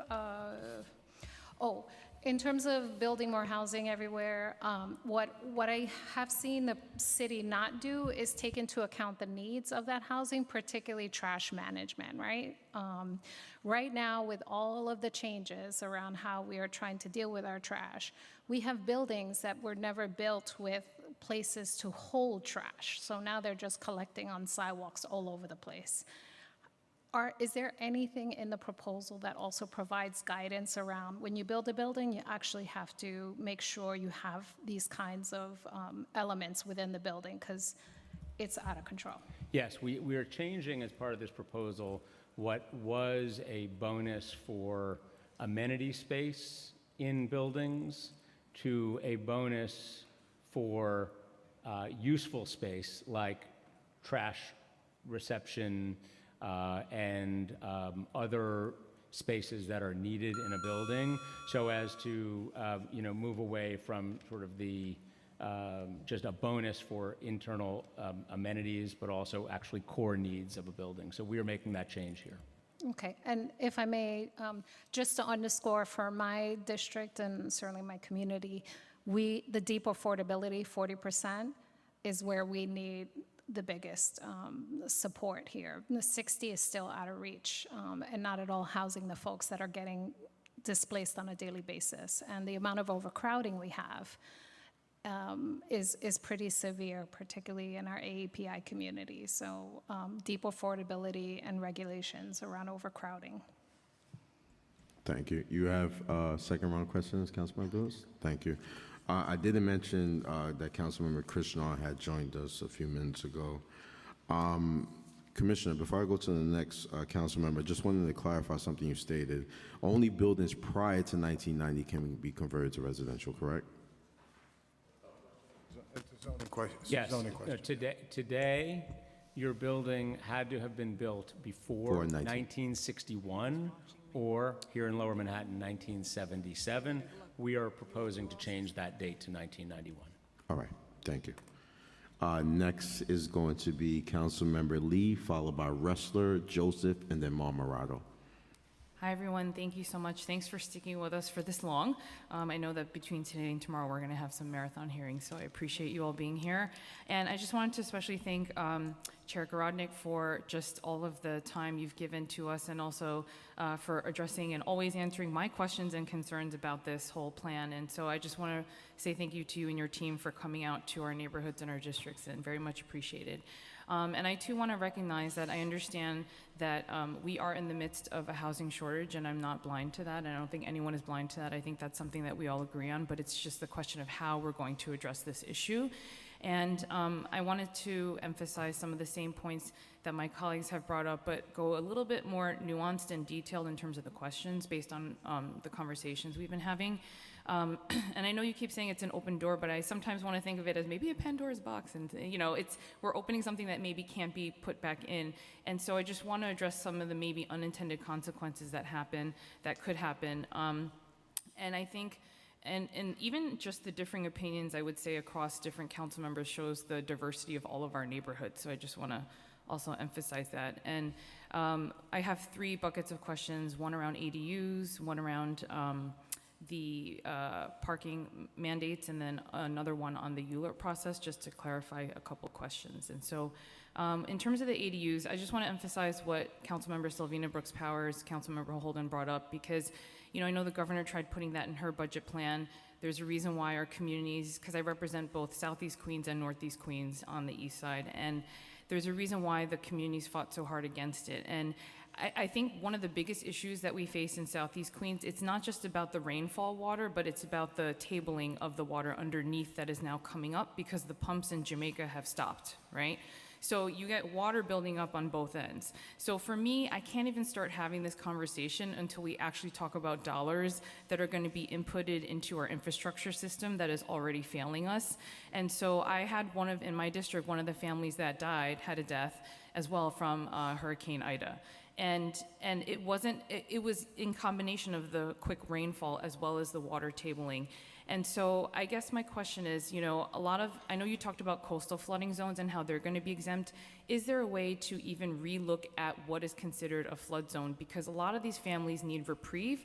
Because of the fact that they're not considered a flood zone, they can't get the insurance to cover a lot of these costs. And I think that's actually one of the reasons why a lot of homeowners are moving out. It's not just about the lack of housing, it's about the increase in the insurance and the homeowner insurance, as well as all the other insurances because of the climate changes we're seeing all across the nation, right? So that is a huge factor, and I cannot emphasize that enough. And those are things that are not addressed in this plan, right? That are still going to be an issue, even if we address the housing piece of it. So just wanting to know how we can address including other flood zones aside from just the coastal ones. And if you can answer that first. Sorry. Well, the short answer is what we can do as part of zoning is to define the applicability of the zoning as it relates to flood zones, flood maps, et cetera. The zoning itself would not define the zones, but recognize that there's an important issue that you're describing. Right, and then in terms of infrastructure dollars, like hard dollars that we're talking about as a city, is there a number attached to that? Because I feel like a lot of times in these areas, so the way I see it is like a bubble, right? And so I understand that you're saying it's only a little bit here and there, but if we're increasing the total size of what's happening in the bubble, it's going to expand, right? So how do we address that issue? The way we address it is the fact that we have proposed something which is as diffuse as it is means that we will see a little bit of impact across the city geographically, but also over time. It is the sort of change, in contrast to a neighborhood-wide plan where we create an intensity of change in a specific area. It is much more spread out in both geography and time in a way that allows our capital agencies to see the impacts and see them change in a meaningful way. The areas which are most affected here, potentially for schools, there's obviously a 5-year capital plan. For childcare, there's a 10-year capital strategy. For open space and parks, 10-year capital strategy. Those are areas in which the city has a process and it sees what is coming based on what is actually activating, as opposed to, a moment where we're enabling something to happen, but that doesn't mean anything actually will happen. It's very complicated to do any of the things that we're proposing here. So the city will be able to see these things happening over a broad geography and over a broad amount of time to be able to incorporate that into its capital investments. Okay, I have a lot of follow-ups. I didn't even get to the other 2. 5 minutes go so fast. All right, round 2 for me, yes. Thank you. Okay, Councilmember Ressler is not here. All right, I'm going to go to Councilmember Joseph.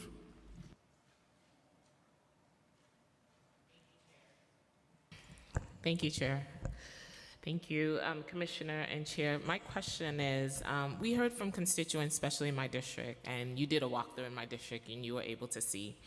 We heard from our constituent, they feel they've been cut out of the process in part of the 2009 Flatbush rezoning, which preserved the character of the Victorian Flatbush while promoting the construction of affordable housing through inclusionary housing for the R7A, C4, 4A districts. How do you respond to the constituents? How do they feel that they have already been through a collaborative rezoning process that addressed the need for new housing, and only to have it circumvented from the top down? I have a couple of questions, actually. Yeah, well, I understand the point. We'll note that the area that you're describing is very close to transit. It is a place which would be appropriate for us to enable an amount of multifamily housing because we need it. The city's needs have changed over time. We're talking about downzonings that happened in the Bloomberg era and how they have contributed to building up walls around certain neighborhoods and prompting more segregation, prompting, on the other side, more gentrification and displacement. So I would say, it's important that every neighborhood be part of the solution here. We believe that the modest changes that we are proposing can be very easily accommodated. And so we hope that it is viewed in that vein, not that somebody was cut out of the process, but rather we are now involving everybody in the process as part of a citywide proposal to address a rather deep crisis that is not only a few years in the making, but many decades in the making, and is hurting a lot of New Yorkers. And part of my district, and when I came in, I told you that Coney Island Avenue, for example, was one of the places that I called for comprehensive rezoning because it hasn't been touched for a very long time, and it's time for it to be rebuilt, and there's an opportunity there to build housing. And as you said, it is close to transportation in terms of train station, buses. So I would really be, and I've been calling for a comprehensive rezoning on Coney Island since I got here.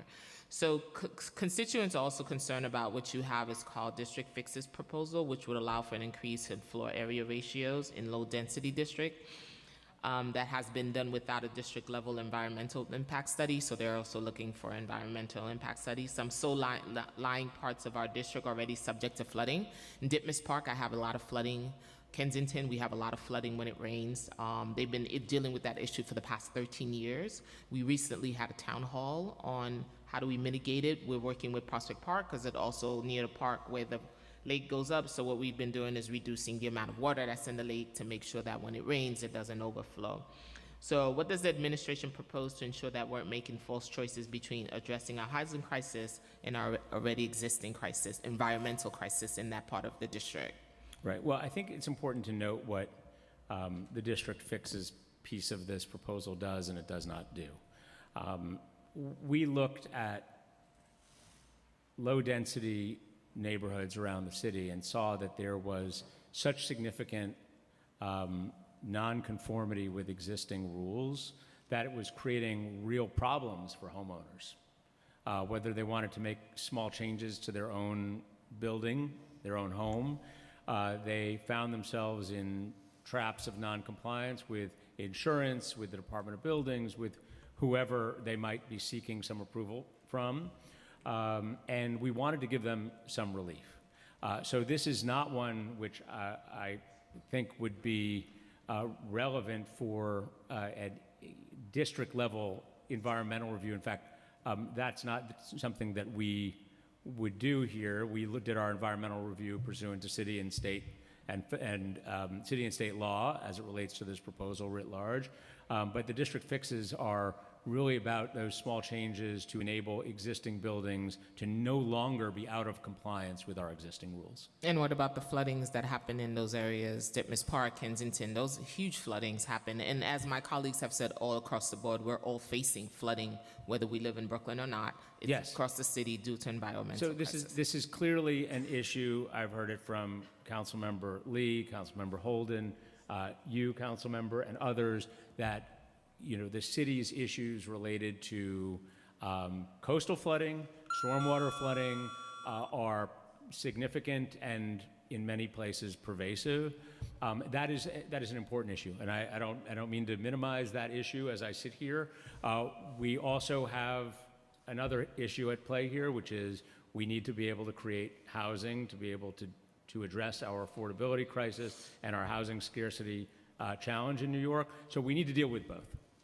We need to deal with both. We need to make sure that our city capital agencies are at the table to address the specific needs in specific communities, make sure that they are addressing what are known problems, while also enabling something to happen over 15 years or 30 years or 60 years in New York City in ways that we have not done before to accommodate growth, to deal with the fact that people are struggling today, lower costs, address our challenges of segregation, gentrification, displacement, the price of rent.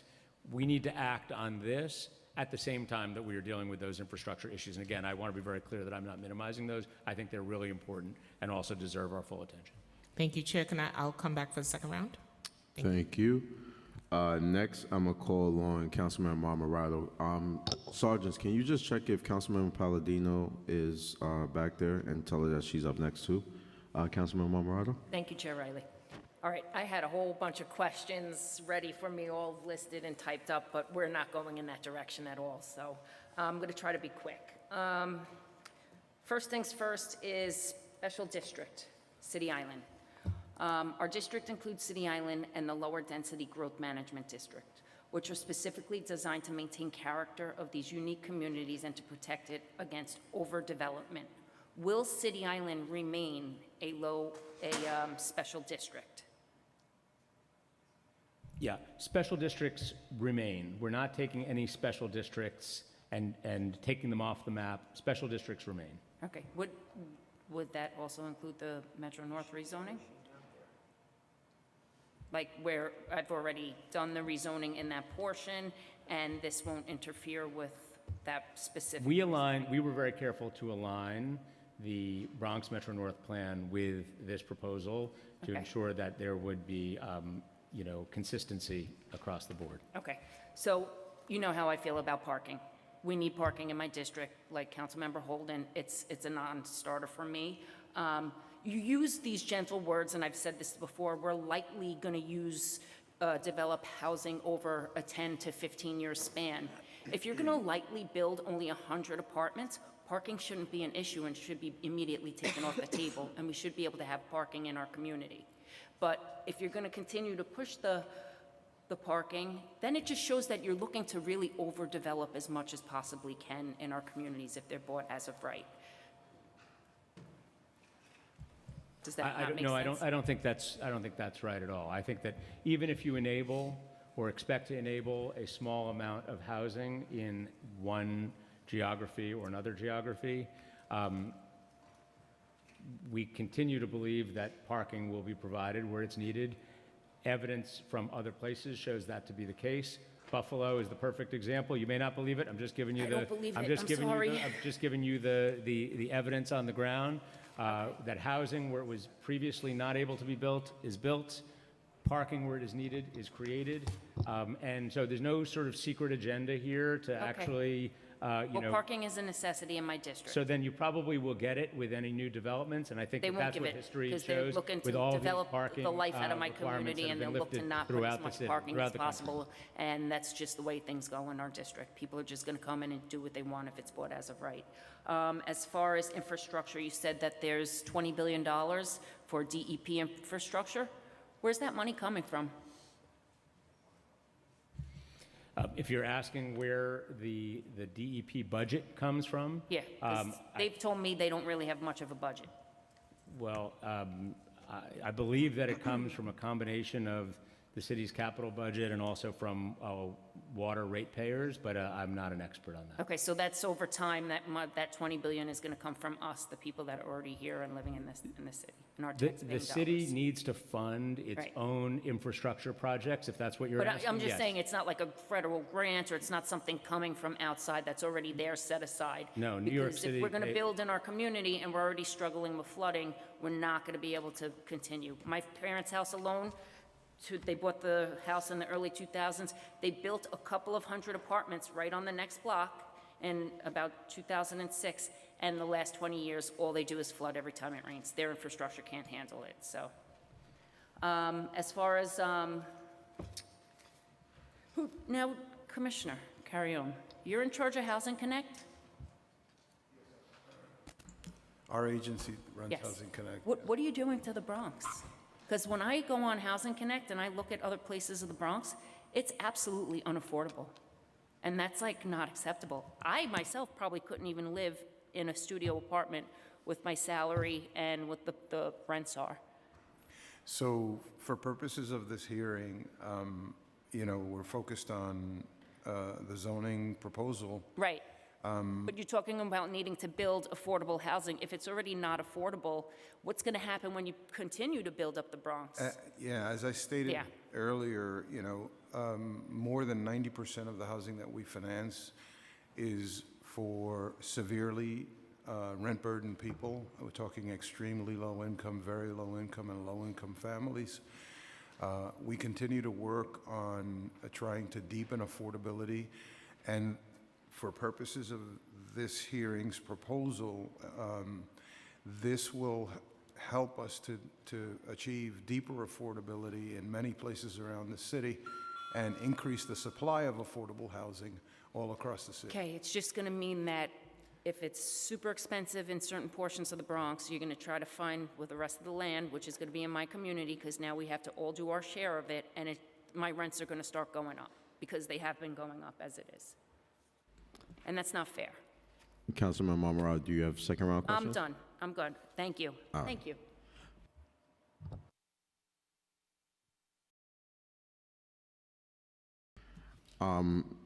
Before I go into Councilman Russell, I just have two follow-up questions, kind of piggyback of what Councilman Marmorado stated. What maps will the administration use in determining the 100-year floodplain and the inland flooding, and when were these maps created? It's a good technical question, and I would like the opportunity to return to you with a fulsome answer, if I may, Mr. Chairman. Thank you. In addition to that question, the 2018 firm's map that sets the 100-year floodplain is already 5 years old and outdated. What is the administration proposing to do to update this map and take into consideration that the actual flooding that our communities are experiencing? And what maps is the administration using to determine inland flooding, and are they up to date? If you don't have the questions, I will follow up with you. Thank you, I appreciate it. Councilmember Ressler. Thank you, Chair Riley. I'm impressed by your endurance. It's going to be a long couple days, but you do it all with a smile. Appreciate your leadership. It's good to see you guys. How you doing? Good. I don't agree with Eric Adams often, quite rarely actually, but I do think that this administration has broadly proposed some necessary changes to our zoning text, and that we need more housing. And I appreciate that this is hard. It's hard for many of my colleagues because there hasn't been a lot of housing production in their neighborhoods and their districts, and as a result, they're getting a lot of heat, and I sympathize with it. I can say as the council member in the 33rd district, we've generated, I believe, more housing starts than any other council district in the city over the last 15 or so years. And you graciously, Chair Gorodnick, kind of gave the data by community district. I'll say it by council district. 5 of the council districts have built 33% of the housing over the previous decade. 10 of the council districts have built 54% of the housing over the previous decade. That's not equitable, right? And I'm super happy for us to continue to generate a whole lot of housing in District 33. We've got 20-something train stations in our district. We can handle it. But it's important for every neighborhood and every community to do its part as well and to add to the mix. So there are a couple of just topics I'd like to ask about, I think briefly. The first is around parking and parking minimums. And you've noted, Chair Gorodnick, that this is a critical kind of component of the broader proposal. My understanding is that we're talking about if City of Yes were to, its most maximal kind of ambitious goals would accomplish about 100,000 units of housing over the next 15 years. Is that right? That's right. So that's about 131 units of housing in every council district for 15 years? I'll accept your math. Good. It's not that much housing. So I just want to say to everybody who's freaking out, and to your point, to some of my earlier colleagues' questions about infrastructure concerns, we're talking about a pretty modest amount of housing citywide over a 15-year period. 131 districts. I can tell you, if you come visit District 33, I think there are at least 15 different projects happening right now that are bigger than 131 units of housing that are under construction as we speak. But I want to come back to parking minimums. I'm sorry, I tangented a little bit there. Out of the 100,000 units of housing, if we were to eliminate the parking minimum proposals altogether, can you estimate how dramatic a drop that would mean to housing production in the City of Yes plan? Well, the elimination of parking minimums as a general matter is really important because it's in conflict with housing production generally. But it's also critical for effectuating component parts of this proposal, like accessory dwelling unit with a parking minimum does not work. Transit-oriented development with parking minimum does not work. Town center with parking minimum does not work. So it's quite important. I don't have a specific number for you, but we'll note that it's critical for us to effectuate various component parts of this, which is one of the reasons why we encourage the council to keep it generally and also to keep it in as part of these proposals here for City of Yes for housing. I couldn't agree with you more. Look, I thought that the way that the parking minimums were, the elimination of parking mandates was incorporated into ZQA was sensible. It's in transit-rich areas that we don't need to be building as much parking. Councilmember Lee has 0 subway stations in her district. I've got 20-something. It shouldn't be one size fits all. I'm not saying that what works in District 33 applies for Councilmember Lee. That got Sylvina excited. Our majority whip likes my comments. But for the transit-rich portions of our city, we should be eliminating parking minimums altogether. We should have done it yesterday. And we fight with every developer that comes in who wants to do a ULURP in District 33 and say, if you don't submit a parking waiver, I'm not approving your project. And we've had to actually delay projects to get those parking waivers incorporated because we've been building hundreds of units of new housing, thousands of units of new housing without additional parking spot. So I was just interested, in Buffalo that you mentioned a moment ago, Chair Gorodnick, our review of the data found that 47% of large new buildings in Buffalo built less parking after parking mandates were removed. Do you anticipate a similar kind of shift in New York City? Is there any way to estimate this review, of where we would be going if we were to remove these parking mandates?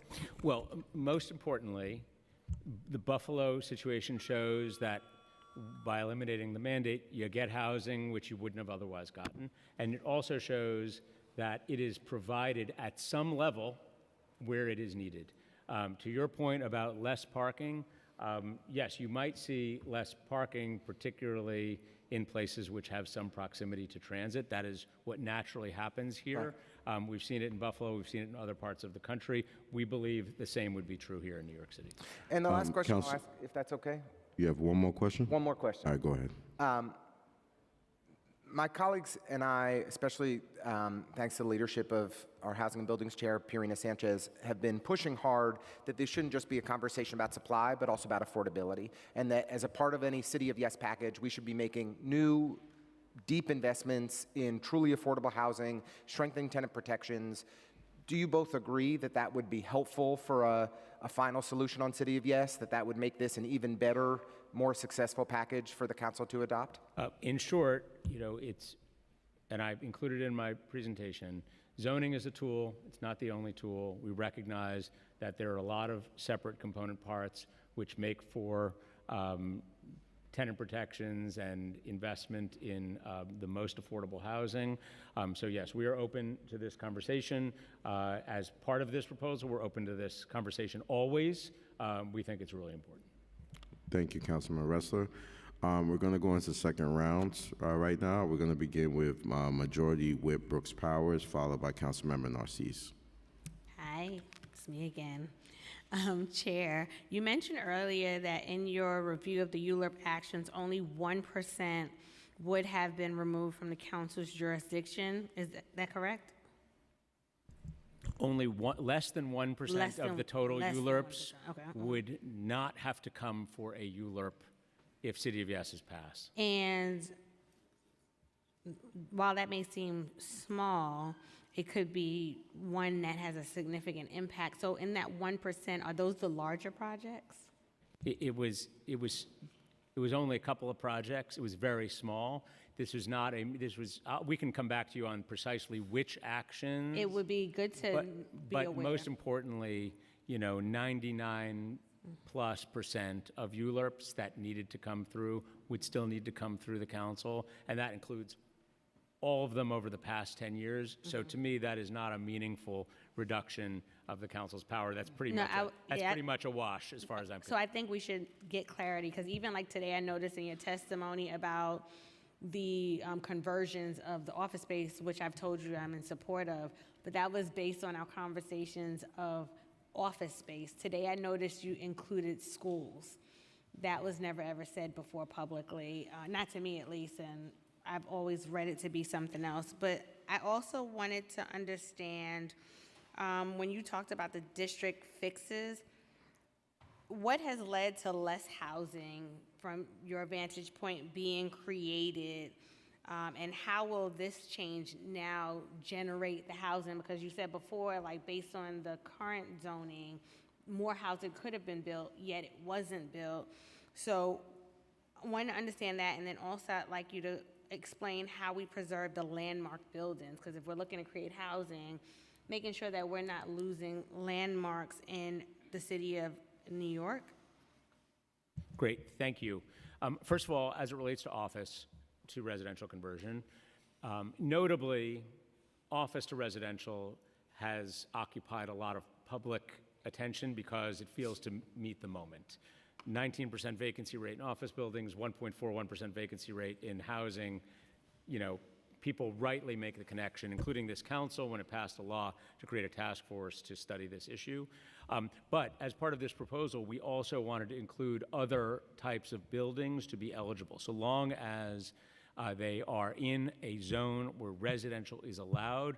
We thought that a faith-based organization with a school building that they were not using anymore, or a convent, or anybody else with an underutilized space that could be Would converted. that go through ULURP still? That Is that the 1%? Is that the less than 1%?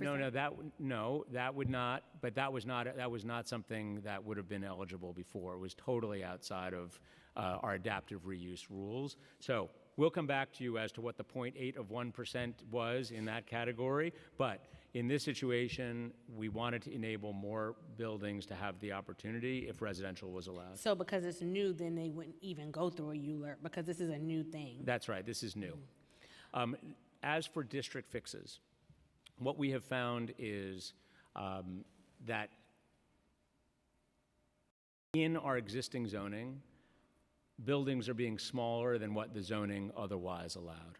So in multifamily, low-density multifamily districts, you're getting two-family homes or one-family homes.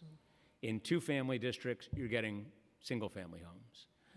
And they are largely as a result of additional rules that we have layered upon, whether it's a rear yard requirement, or it's a parking requirement in some circumstances, or it's the front yard requirement or the side yard. There's all sorts of rules that we have layered on that make it functionally impossible to build a multifamily building in a multifamily district and a two-family home in a two-family district. I'm sorry, I just have two more quick So questions. anyway, that's what we're trying to do. So to answer your question, that's what we're trying to do. You want me to deal with the landmarks?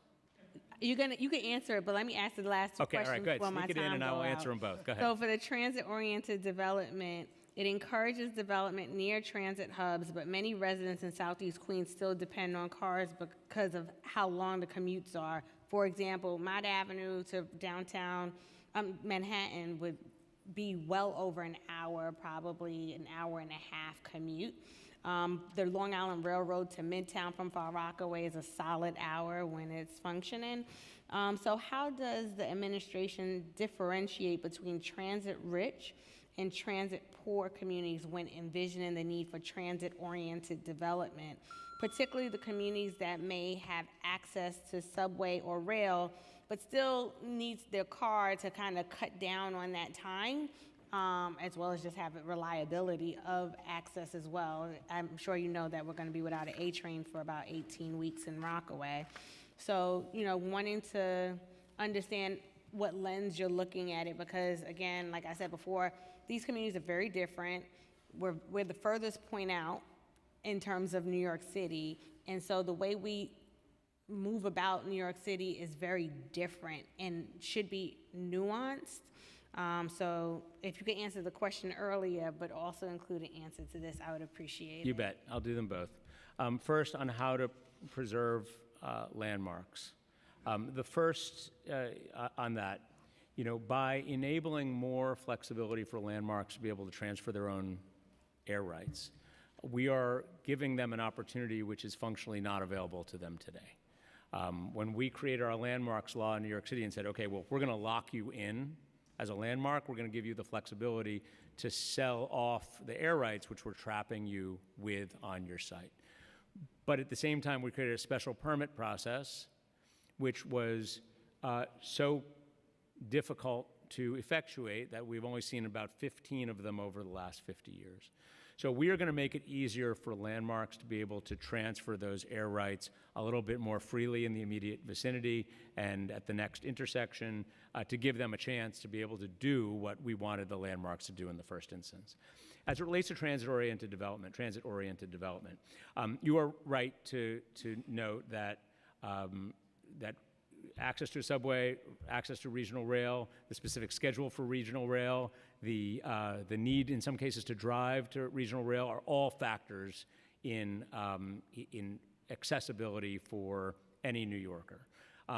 We decided to define this proposal as a half mile of either, recognizing that there are differences, but we thought that this was a sensible way for us to define the opportunity,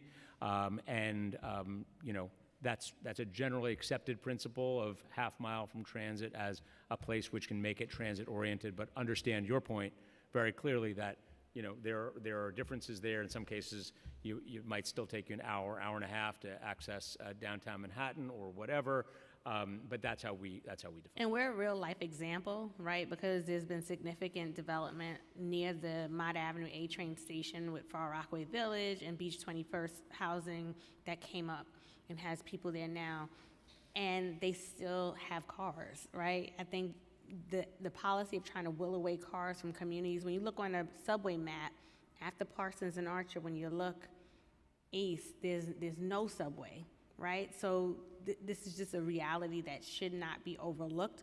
So as like Lynn, I think Councilmember Shulman may have mentioned earlier, when we look at New York City policy, we don't want to continue to push forward policy that's going to further disenfranchise communities.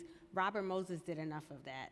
We want to make sure that the policy is meeting the need of housing, which we recognize and agree, but we also need to make sure that we're taking into account these historically overlooked, under-resourced communities and looking through that lens so that we are doing sound policy, yet still achieving the goal, because I am committed to wanting to achieve that goal. I think my district has done a lot though, but I'm trying to get there, but we can't ignore those challenges.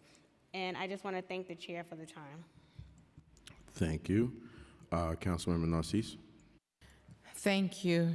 And I want to say thank you again. I'm a realist. I'm very practical. I know that we are in a crisis, but for the coastal flood areas, for those that water's coming from all aspects, sometimes you have a home. I have visited places where the whole basement sank in.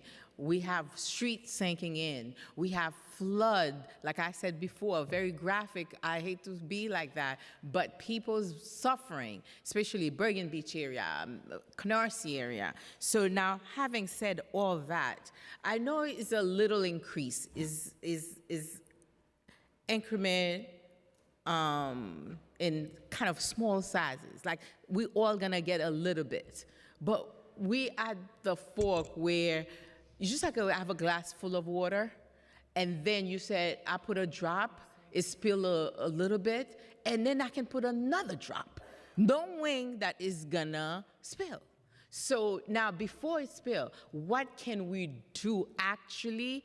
Like, I want to, because we're talking about a government of the people, by the people, for the people. So people are crying to me to bring solution to their problem.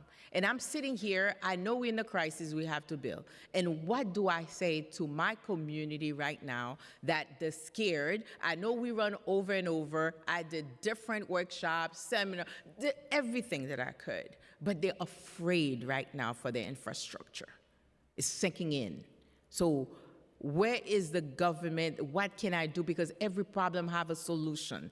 Now, I don't have the solution, and now they're getting to me now, telling me that how could I be sitting in full face, in clear face, in all aspects, to sit there and then want to be part of a city of yes. So can you help me with that? Well, I certainly understand the question, which is you have a crippling problem, as you describe it, on home singing, or problems in entire communities where people are concerned about flooding, stormwater, and this is a serious issue that you're describing, and I understand it and I recognize it, and I also will just say that while we cannot solve that problem in the zoning text, the problem also is neither going to be created by the zoning text nor made materially worse by the zoning text. That may not make it easier for you to report back to your constituents, but what I would say to you is we have studied this issue with the Department of Environmental Protection.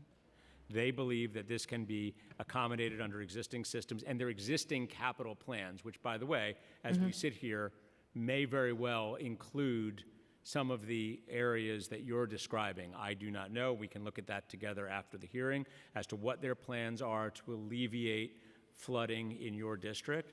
But this zoning text is not the thing that is either going to create the problem or fix the problem. We need to have a separate and important conversation about how the city is going to deal with flooding across the board. And I completely understand your point. But this one, we have another crisis on our hands, which is the housing crisis. We also need to deal with both issues at the same time. Okay, how will property values and property tax be impacted specifically for ADUs, or will adding an ADU increase or decrease your assessed property value? Somewhere I read that it's going to increase slightly. Can you define slightly for me in that? So here's what I can tell you. We've talked to our partner agencies about this and what the right to an ADU would do and an actual ADU would do. Obviously, nobody is required to add an ADU unless they see it something that is advantageous to them as a homeowner and they see it as something that will benefit them. To the extent that somebody does add an ADU, that might increase their assessed value by a level that I cannot sit here and tell you specifically how much that would be. I would expect that it would change across various neighborhoods of New York City, but that could increase your assessed valuation. But that would be a calculation for a homeowner to make when deciding whether or not it makes sense for them to actually add an ADU. So that's an important point, but one that will be part of the calculus for any one homeowner. Thank you. And how does the administration plan on balancing with a clear plan on protecting homeownership or even creating new possibility for homeownership in this plan? Is that somewhere in there? Well, by adding opportunities through modest apartment buildings, those are very well suited for homeownership. We are going to clear out some of the rules that conflict in zoning relative to our own city affordable homeownership programs. We're going to try to legalize here two-family homes, which have become extremely difficult even in two-family districts. And of course, to the point about ADUs, if you are a home buyer and you have the opportunity to add an ADU, that might actually help you generate sufficient revenue to be able to afford the home in the first instance. So it is also an opportunity for you if you want to get a foot in the door to be a homeowner. So there's a lot of ways in which this program actually expands the pie to allow for more opportunities for home ownership. And so we hope We hope it has your support. For the flood issue, we're going to have to talk because I need a solution to that problem. Thank you so much. Thank you, Chair. Thank you. Do you fellas want a break? We have about 6 more members. 5 minutes? All right, let's take a 5-minute break, everyone.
See if we can elevate it, but just let me know.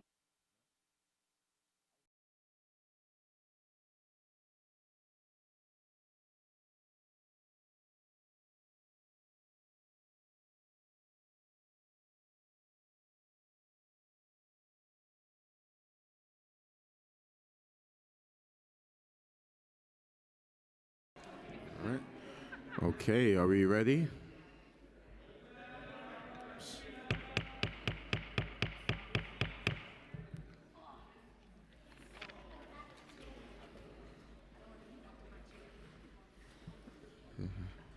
Almost done. We're almost done, everyone. All right, so we're going to continue with the second round of questions. We're going to begin with Councilmember Dinowitz, then Marte, then Holden. Thank you, Chair. I want to go back to this idea of the certain community boards producing most of the housing. In your analysis, does the city of Yes, would it change the proportionality of the community boards or council districts that produce housing? Yes. And to what extent? Well, it would enable housing to be created in places where it is heretofore not possible. So by opening up the possibility of a town center or a transit-oriented development or even an accessory dwelling unit in a low-density area, you have the ability to add some amount of units in those neighborhoods that today are functionally closed off. Similarly, in higher income or amenity-rich neighborhoods which have not seen as much development of affordable housing, the universal affordability preference would open the door and even that out and allow for more affordable housing in all medium and high density areas, not just in 13% of them, which is currently the dynamic. So it would create a better proportion and better division of housing across the city. So I would think that since it's allowing a little more housing everywhere, the argument has been it's just a little more in each neighborhood, that it wouldn't disproportionately affect any one neighborhood. But it sounds now that you are saying it would sort of, I mean, to put it one way, even out which neighborhoods are producing housing. And it also sounds like you're saying it proportionally, right, obviously not in the aggregate, but proportionally, the lower income neighborhoods would be providing more than they otherwise would have compared to the higher density neighborhoods? I mean, if you're asking if you're starting at 0 when you move to like 10 units, does that have a higher percentage increase? Yes, but it's still not a lot of housing in the in any one neighborhood, and deliberately, because we did not want to create the sort of impacts that we know that neighborhoods are frequently concerned about, and also we did not want to prompt drastic changes here. We wanted to have more modest changes in neighborhoods. Okay, thank you. I do want to mention parking, and I always bring this up when it comes to when you're commissioner, when you're here testifying about development, that in my district, for example, for me to get to the other side of my district from my house to let's say the Wakefield Library is an hour and a half by public transit, and it's an hour and 20 minutes to City Hall by public transit. In other words, for me to travel within my own borough, within my own district, takes longer than it does for me to get to Manhattan. But that's also the story for a number of people in the Bronx, where the number one employer is Montefiore, right? You know this. So if people in my district are going across to Einstein, that's, it takes an hour and a half. Again, quicker for them to get to Manhattan. For us in the Bronx, Manhattan's not the center of the universe. And I want to mention that because eliminating parking minimums across the board without recognizing that places like the Bronx, in many cases, people need cars to get to work or get their kids to school. That is the way life is in the Bronx because of the existing infrastructure. Are there efforts by the city to create municipal lots in recognition that perhaps parking minimums may go away? In many cases, they don't exist anymore for a number of the new as-of-right developments. And other efforts being made to clean up some of the streets, for instance, with the illegal car washes that are taking up parking spaces, a number of abandoned vehicles and trucks that are taking up parking spaces. I haven't seen any of that, any evidence of that. But what efforts are you making in conjunction with your partners in the administration to provide more parking, knowing that you're also pushing for the end of parking minimums in housing? Thank you for the question. Well, when we're talking about eliminating across the board, as you say, without recognizing that people need cars, we do recognize that people need cars in some areas. And that's important because we're not capping parking. We're not saying you cannot go beyond a certain level on providing parking in a new building. What we're saying is if you have parking in your building, keep it. If you want parking in your new building, go ahead and add it, and you can add it up to the max. And if you don't want it, that is okay too. But the across-the-board dynamic is most prevalent when we're looking at our own zoning resolution, looking at a district in the Bronx at an R6 versus a district in Queens or Brooklyn at an R6, and the parking requirements and needs for those districts may be completely different, but we are actually mandating the same amount. So what we want to do here is to enable that level of flexibility, recognizing that in some areas you really should probably provide some parking in that development, and that's what we have seen in the areas that have done exactly what we are proposing to do here. Thank you. I do just want to point out that word "you," you're not talking about any of the council members or the community boards. You're talking about the developers, and I just want to highlight again, I'm not a developer. None of my colleagues, to my knowledge, are developers. None of my community boards are developers. So when you say you are providing parking or not providing parking, it's really the choice of the developer in this case. And in this case, giving more authority to the developer to choose what is right for the community, not giving the community any voice. And it sounds like from some of the answers there doesn't sound like there's any effort to make room to differentiate between communities, to give the people in the community or the council, the people who, us who represent our communities, any sort of leeway or authority in determining what parking exists. It's all going into the hands of developers. I mean, but that's what I'm hearing, that there isn't going to be any leeway. Your point. Yeah, I mean, thank you. The short answer here is that we believe, based on the research we have done and what has happened in other cities, and yes, we are talking about the people who are investing in and building the building pursuant to our own rules, that they make the decisions that are consistent with the needs of that area. So if they are in a place which is nowhere near mass transit, they're providing parking and need to provide parking, or else their building is not marketable. And that's what we're seeing, and that's what we would expect here. We don't think New York City is any different in that regard. Okay, and there was an answer to my question of investing in municipal lots, which member of my community are asking for, and efforts by the administration to clean up existing parking that's being taken up by total cars, abandoned cars, and car washes. You raise a number of issues that I can't quite answer as it relates to municipal lots or illegal car washes or abandoned vehicles, but we will take that back and see if we can follow up with you. Thank you. And if you can share, and I'm not sure if it was on your website, but if you could share that data of your analysis of how the proportionality of who's producing the housing would change. I didn't see on your website. It might be there, but if either way, if you we'll can share see what we can get to you. But it is important to note, if you go from 0 to 10, it's different from when you go from 300 to 310. And so that is the sort of thing, and that's why you will see in lower density areas what feels like a higher percentage increase, because if you're not doing anything, then of course any number is bigger than 0. Right. And I appreciate the work you've done and the efforts to produce more housing and your commitment to it. Thank you both very much. Thank you, Chair Riley. Thank you, Councilmember Dennis. Councilmember Marte, followed by Holden, then Ariola, Lee, and Joseph. Correction, Manhattan is the center of the universe. That's such a Manhattan thing to say. I'm supportive of the expansion of transfer of air rights for landmarks. However, when you have areas like in my district that already have been overdeveloped, are there any opportunities within the scope of this text amendment that we can explore other options, whether it's a geographic range to transfer their air rights or another method so some landmarks might have that opportunity to tap into that additional funding? Well, we do put a geographic range for the landmark transfer. It's just, are you talking about even broader? If we can do, like one of the ideas we have was maybe expand it to a 1 mile range or 0.8 mile. Yeah.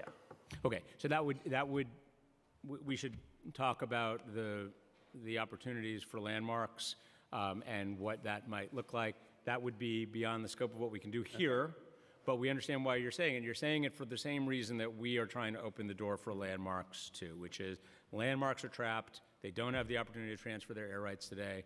Only 15 special permits in 50 years. We want to open the door. So yes, we certainly agree in principle, but I would suggest let us approve this. Let us see if we can get some relief for landmarks even as we are proposing it here, and then take a look and see whether that actually solves some of the problems that we're looking to solve. Okay. My district is one of the few districts, it might be just 2 council districts, that have G districts. And allowing conversion from commercial space to residential, you're pretty much eliminating the G districts, and they're really crucial for the economy of something like Chinatown, right, where you have kind of these light manufacturing warehouses that contribute to the local economy and workforce. And so, I think it'll be great to understand what you expect to happen in those areas, like how do you replace those jobs, or you're just making them all transfer or convert to housing. It'll be better to know the details of what you expect coming out of this plan for G districts. What I would suggest is that we come back to you with a more specific conversation about potential impacts on G districts. I know that is a specific issue to yours, and you said one other district. Yeah, we'd like to let us follow up with you about potential issues there. Yeah, and then, City of Yes in general, when it comes to conversion, you're trying to uniform it throughout the city. However, in Soho, NoHo, many of the residents have to pay a fee, an extra tax, $100 square foot. No other place in the city has to pay that fee. Would it be possible under this text amendment to eliminate that fee, because it does feel like it is discriminatory to people who live in a specific geography? Right. Well, I don't think it's fair to call it discriminatory. That was a very specifically negotiated point in a neighborhood-wide rezoning that predates me and you in our current roles. But I understand the point that you are making, and it was designed to create a path for conversion for residents who didn't otherwise qualify. So the short answer is no, it is not in scope for us to add to this proposal, but I certainly understand why you make the point. I don't think it's discriminatory. I think it was a carefully negotiated term of that neighborhood plan, but I think we should continue to talk about impacts here. Yeah, and finally, I just want to thank you for being here the whole time. I think I'm one of the few council members that is supportive of eliminating parking mandates, and so I do think there are some positive parts of this application. I just hope we can make some changes before we go over the finish line. Thank you. Thank you, Councilmember. I will be honest, I did not expect you to accept every line, so I'm sure that will be expected. Thank you. Thank you, Councilmember Marte. Excuse me. Councilmember Holden, followed by Ariola. Thank you. And now for something completely different. Would you be willing, Chair, to give to the council all communications between DCP and the outside special interest groups?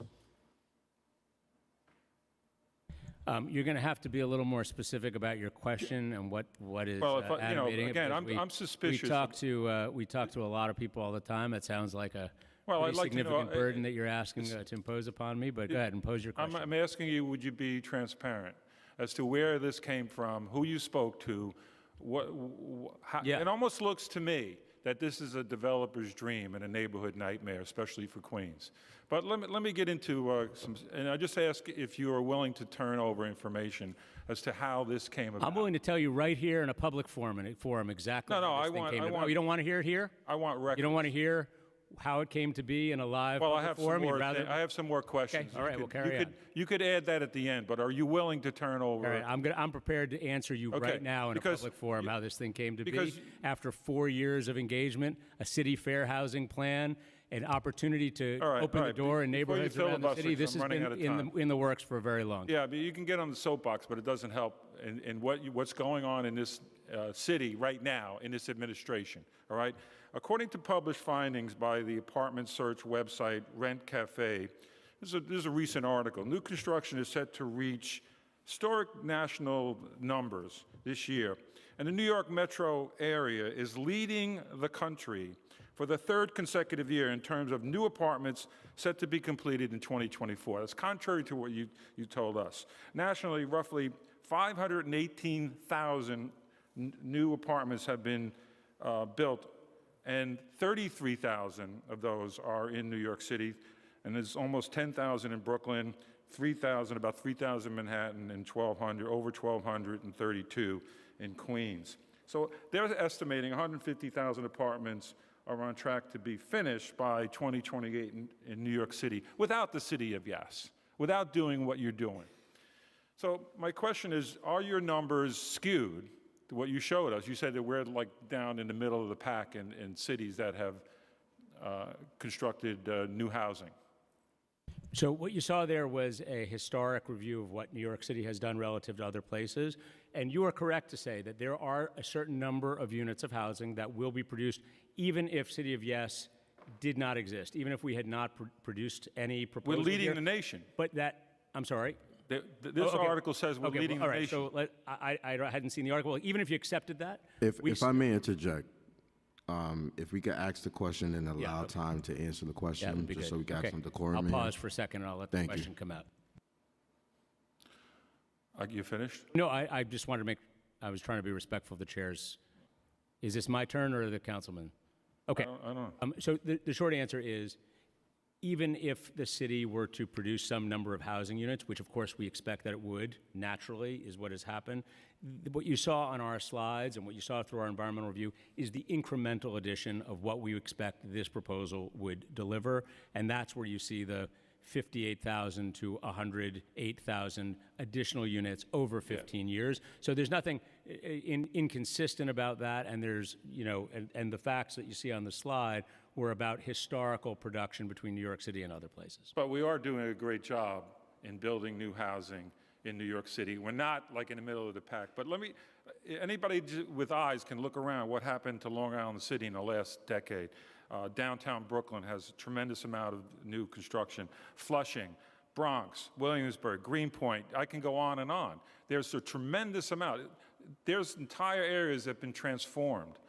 So to say that we haven't been building, we're building like crazy. And again, by taking it and really almost destroying certain characters of neighborhoods and saying it's not going to be that bad, our flooding will be worse. You should say that, because it will be under City of Yes. Our electric infrastructure is going to be taxed even further by City of Yes. You won't say that, though. You're saying it's not going to be substantially worse. It's not going to add to the problem. It is going to add to the problem. It'll add to also the inflated housing costs, because developers have descended on us already in my district. And again, I offer to take you around and show you what they've done. And they're converting one-family attached row houses, which I tried to protect, the Bloomberg administration wouldn't, and with community drives, and they're making them into 3 families. And you have no plan how to get into these apartments and to see that they're illegal. Thank you. I will only say that we can stipulate the fact that New York City is creating a number of units of housing on its own. It's just not creating enough units of housing on its own. Over the last 10 years, we created 800,000 jobs, 200,000 new homes. We have produced housing at a lower rate in the last 40 years than we did in the 40 years preceding. As a result, we have a 1.41% vacancy rate, which is having the effect of increasing costs for everybody. So I don't mean to suggest that no housing is being produced on its own. I'm just saying we're not keeping up. And because we're not keeping up, it's hurting New Yorkers, it's promoting segregation, it's prompting gentrification and displacement, and you may not accept that, but that's what's actually happening. Thank you, Councilmember Holden. I just want to be clear to everyone. I just want to have the opportunity for everyone to ask their question and answer. So if members and the administration could just ask the question, you guys could just hear them out and just answer it after. Councilmember Ariola, followed by Lee, and then Joseph. Thank you. So to say the City of Yes housing opportunity would bring just a little bit of change to New York is like saying someone is a little bit pregnant. It is absolutely an absurd statement. This is a sweeping proposal that would drastically reshape our city. If passed in its current form, it would trigger rampant overdevelopment across New York. It would worsen parking problems by eliminating parking mandates for new projects. It would overcrowd neighborhoods, schools that already lack infrastructure and funding to support more residents. It would place even more people in flood-prone areas, and it would clog evacuation routes with masses of people in the event of a disaster. It would, without single question, decrease the quality of life for residents in every single neighborhood in this city. We've all been sitting here for a very long time, and each one of my colleagues had their time to speak. I didn't hear one person say, not one council member say, this project in this form fits my district perfectly. Thank you so much. What they said was, it is not one size fits all. We need to be asked what's specific to our district. So instead of this project being told to us, we should have been asked. We should have been included. We should have been asked for our input. Not that our input came after the project was already in place. We cannot and should not pass a proposal like this. This proposal needs to be put on pause. And if it doesn't, I ask for my colleagues to stand with me until each and every one of our district's needs are met. And that's for affordable housing, for better infrastructure, for development, and for all the things that we want to see in this city. But we cannot do it as a one-size-fits-all, and that's what this proposal is. Thank you for the time, Chair. Mr. Chairman, may I have just an opportunity to respond very briefly? Well, obviously, I disagree with your characterization of the proposal, but that's okay. The idea that we did not ask or include members of various communities or that we presented a final product is just a fallacy. This proposal was born out of the city's own fair housing goals and report, which itself had its own public engagement and was published in the year 2020. So the question here is not about why this was presented at the time that it was presented. The real question here is, why has it taken us so long to act? Why has it taken us so long to respond to this crisis? This has not been attempted in the city's history. We need to act in the interest of New York homeowners and renters who today are struggling. So I say to you, Councilmember, I understand your point, but also completely reject the characterization of this proposal. And I completely reject your characterization of the proposal. Okay. Thank you. We're even. I just want to thank you for respectfully rejecting each other. We need more of that within our communities. Next, I'm going to call on Councilmember Lee and Councilmember Joseph. Thank you. So just picking up where I left off with the ADUs, and then it kind of ties into the parking restrictions, or getting rid of the parking restrictions, I should say. So in areas like mine, we are transit desert. I have no railways or subways. People rely on cars. And so even in districts like mine where you add a little bit here and there, and I will say it's not just houses that are being converted legally or illegally, but it's also the fact that in one house, in one single family home, we have a lot more generations living under one household too. So you have multiple families now living in one home, which requires multiple cars, right, for different needs and purposes. And so I almost feel like, you know, are there ways, because it seems like one thing is almost contradicting the other, right? So if we're asking for more housing and more buildings, right? So in the case of Hollis, where the flooding happened in my district, let's just say, if a developer were to come in and say, we're going to buy you guys out and give you the relief that you're looking for, and they take those row of homes and then convert it into some sort of building, if this were to pass, basically, essentially, if I'm understanding, you can have that same zoning, but then not have the parking restrictions and mandates there. And the reason why that's concerning for me is because I think as a council, we need to hold the administration accountable. And even, for example, in some of the legislation that we've passed, I can't even get agencies to report on what their 5-year disability plans are.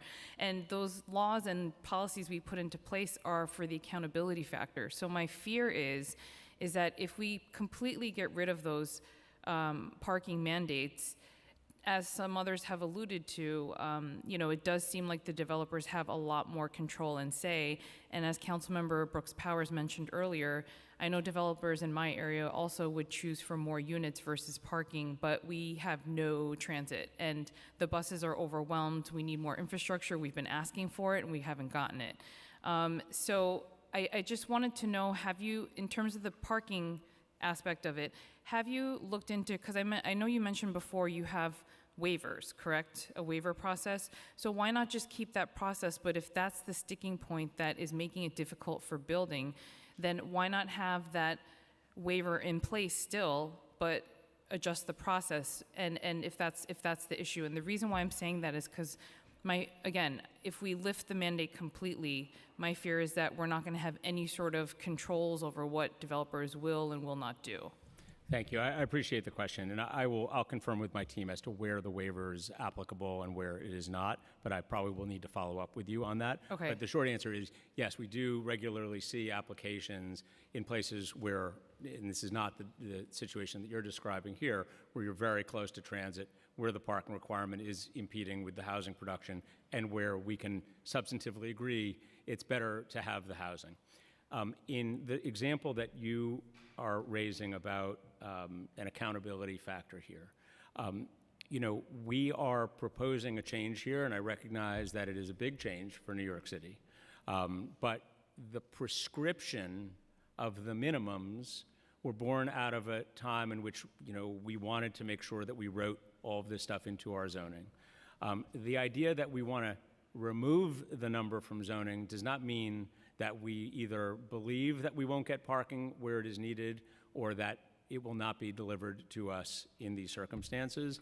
But I understand your point. We have to embrace the possibility here that we are taking out a minimum number and opening the door to the question of what is actually needed there. Right. But what we are seeing in other places is the result of that flexibility is you're getting the parking in the circumstance that you're describing. So I have a question then. If this, let's just say if this were to become law, right, hypothetically speaking, and I'm a constituent that has had a 2-family house or 3-family house next to a unit, that gets knocked down and develops, right? Even if it's in character, let's say 3 stories, but across multiple lots, right? So if that were to happen and the parking gets taken away in some areas, then as a constituent, where do I go, right? How do I get that back? What is my reprieve? There is no reprieve. So that's why I'm saying I think if there were to be some sort of sliding scale fee, even not fee, sorry, sliding scale. I'm thinking about a social worker in terms of mental health services, sorry, but in terms of like some sort of measure to have different things in place that are a minimum standards for different size buildings. I mean, I can't. Let go of the fact that the parking mandates will be completely lifted, because I think that will cause a lot of issues in areas like mine. And just the last question I have, which is more of a clarification question with the ULURP process, because I know that you're talking about landmark transfers. So are we talking about land that the landmarks own, or is this talking about going beyond that property? What we're talking about, excuse me, what we're talking about Selling. is for air rights that are Right. owned by the landmark, Right. but today are trapped on the landmark. Right. And today have some flexibility for transfer of those air rights. We would make that transfer a little broader on geography, and to do it without a full special permit, which of course is very expensive, time-consuming, and cumbersome for a landmark building. So they would be transferring their air rights off their lot onto a receiving site, onto a separate lot that could add 20% only on that lot. Okay, so I would just urge that if that were the case, that would still include the ULURP process, because if we're talking about property that's beyond the lines of what the landmark actually owns, in my opinion, that does impact the community, and the community should have a say in that. So that's what I would say. Well, thank you. I mean, the only point I would make on that is that when we created the landmark law and we said, this building can no longer evolve or change or use its own property the way it might want to, we lock them in, and they are forever locked. And so we, as part of that landmarks law, allowed for a transfer not just on your own site, but off the site. And that was important because it, prevented that from being a taking under the law, and also allowed for some flexibility for landmark buildings to be able to generate revenue for themselves, considering that they were locked in the four corners of their building. So it would always go off the site, and always has gone off the site, but I understand your point about wanting more process. The problem is we've had more process, and we've only seen 15 over 50 years, which means that everybody else has been trapped. And we want to give landmarks a little bit more flexibility in the interest of their desire to make repairs and their ability to not be completely locked in to air rights that they can no longer use. I get that, but I still can't imagine that we've looked at all the out-of-the-box creative solutions for that. So I'd be curious to see if we could have a further conversation about that. But in general, I would say that, as a former community board member and, provider in the community, I really think that we need to make sure that the community's input is at the forefront. So thank you. Thank you. Next, we're going to call Councilmember Joseph, followed by Carr. Thank you, Chair. Thank you for hanging there. It's kind of remind me of one of my education hearings, but hang in there, hang in there. Question was on language revision. For example, DCP, the language that you have for the city of Yes, such as wide street, commercial corridors, I'm finding that the language is misleading. Instead of calling it a commercial corridor where there are no businesses along the stretch of the road, why that usage of language? Commercial corridor has an actual definition under zoning as commercial overlay. Okay. So those are areas where it's a residential area where we have, on the city map, we have laid over it an area where you can actually have some amount of commercial activity. So on this, if you remember the slide from 5 hours ago, it was those single story of commercial, which you see all around the city. Right. Those are commercial overlays if they're otherwise in residential districts. So that's what I'm referring to when I say commercial. Okay, thank you for clarifying that. And also the universal affordability as a voluntary measure. I know it's not enough to deliver affordable housing if we're starting it off at 60% AMI, which leaves out a lot of my constituents in my district. So for our low-income workers, our retired, our older adults, and as we know, by 2030, if I'm correct, we'll have more older adults than we'll have New York City students. So we also have to plan for them as well. How do you respond to the concern that the affordability in the ZHO are not enough to tackle our housing crisis for the people that will be mostly impacted? I would say that I understand that point, and that we drove the AMI levels from our existing voluntary programs from 80% at a fixed level, so you had to be at 80%, down to 60%, so this is brand new for us. And we have expanded that 60% from 13% of our medium and high density areas to 100% of our medium and high density areas.